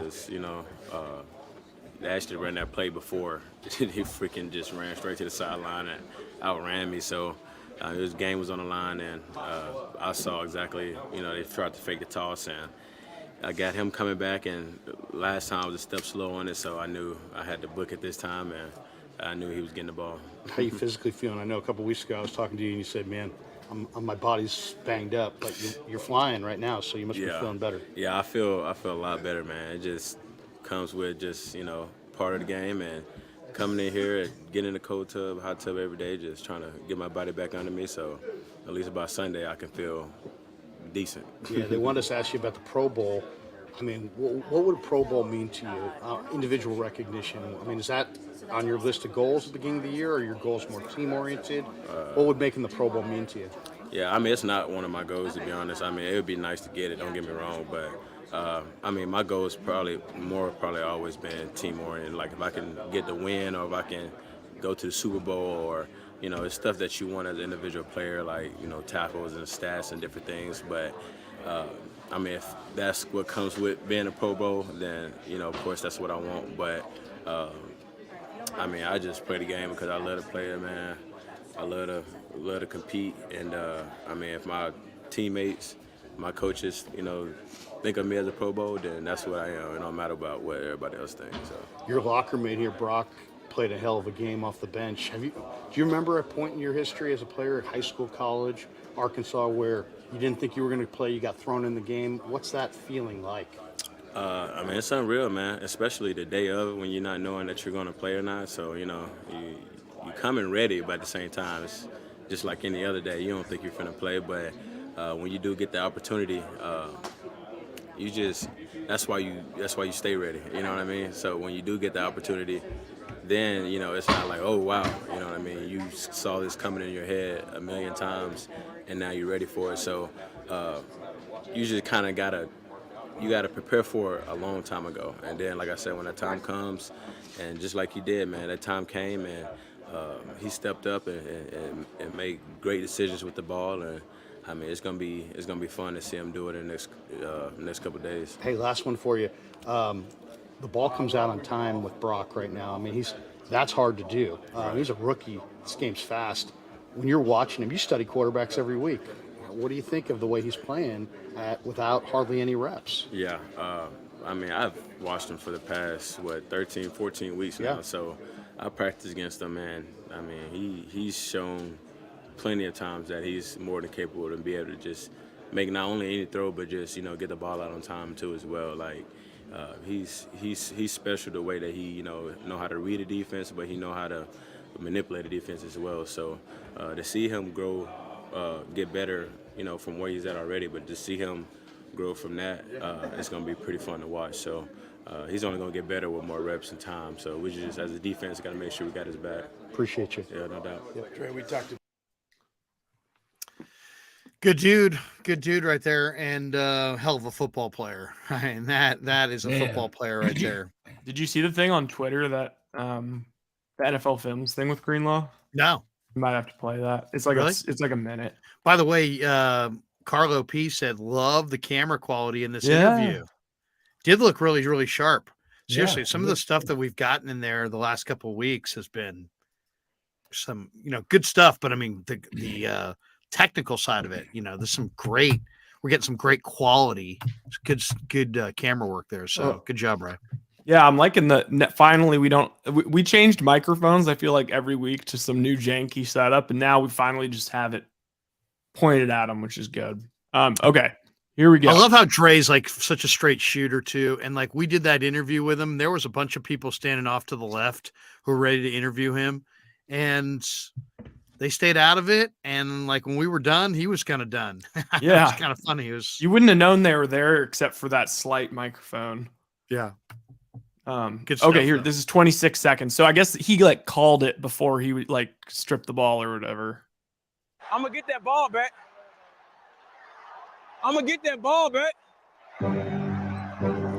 So we're gonna step up. Ball got hit from behind. The ball is up.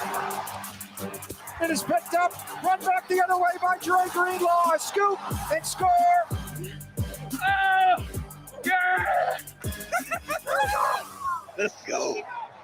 Big play, Dre. Let's go. I'm gonna get. That's awesome. Doing the that is hilarious. Doing the dance there at the end too. Is that the Gridley? Is that what they call that? Grizzly? Or no, the Gritty. The gritty.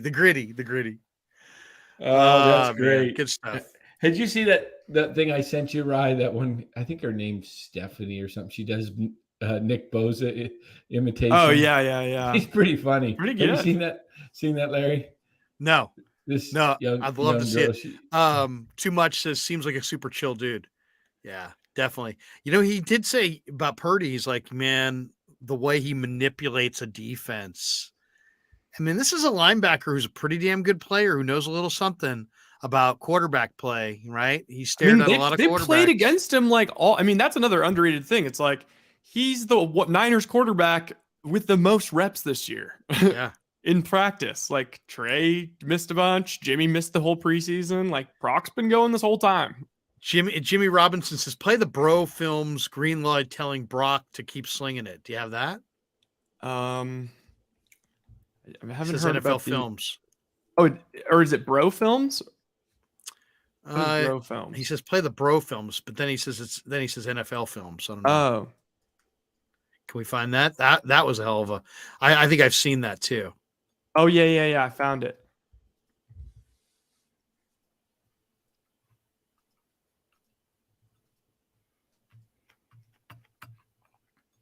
There we go. Okay, here we go. Brock Purdy in at quarterback. Got one more step. Brock at quarterback.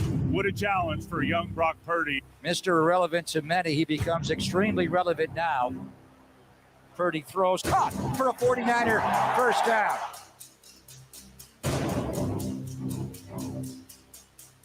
He's going to throw Dime. Wide open, Kyle Juszczyk.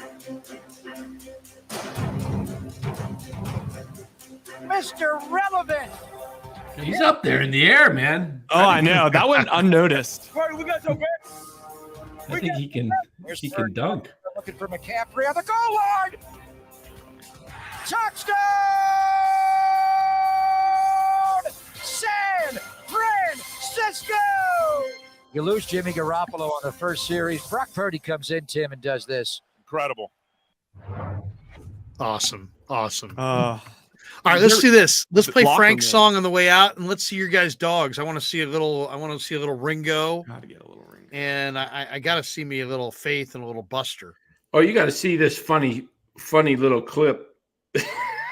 This was, I sent it to Rye the other day. It was pretty funny. Little, I just sent it to you again, Rye, but it was on Twitter, and these I don't know what kind of animal are they, goats or rams? That looks like a goat.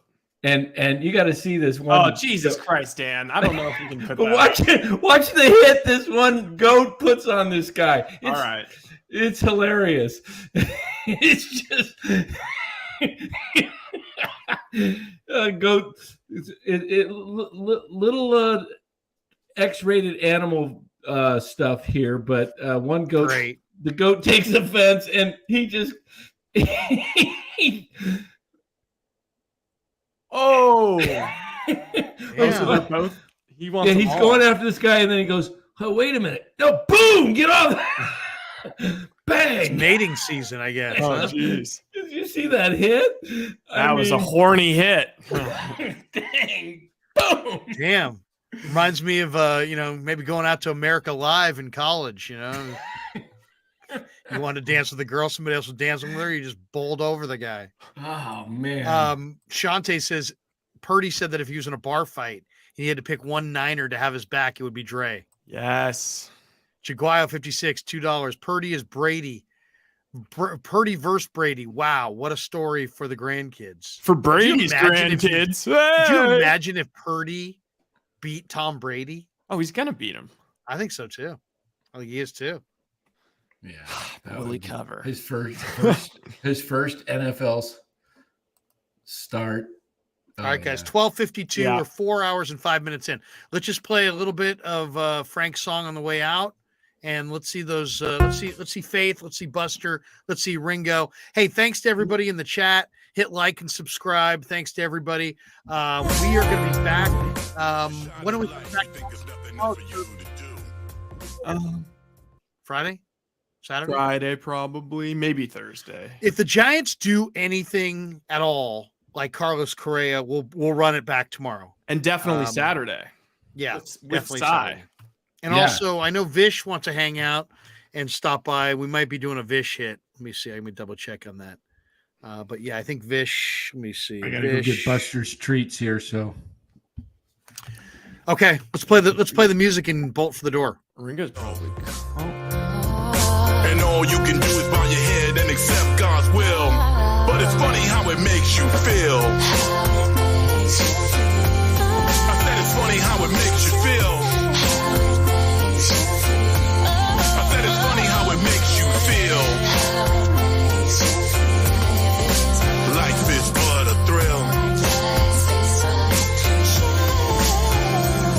He had no time for small talk. He didn't mince words, just sum the lyrics to the best song he ever heard. All his hopes and dreams had turned to despair. But what he was facing, there was no way to prepare. This came from a man who thought his life was ending. In his mind, it was serious. There was no pretending. He checked the clock on the wall before he said his goodbyes. Emitting tears, he has gone. See back into his eyes. He was old in life. There'll be no encore. He raised his hands to the heavens, put his knees on the floor. Don't have to be a genius to know he'd been blessed. He said he'd pay it forward and always do his best. At that moment, what he's been searching for became clear.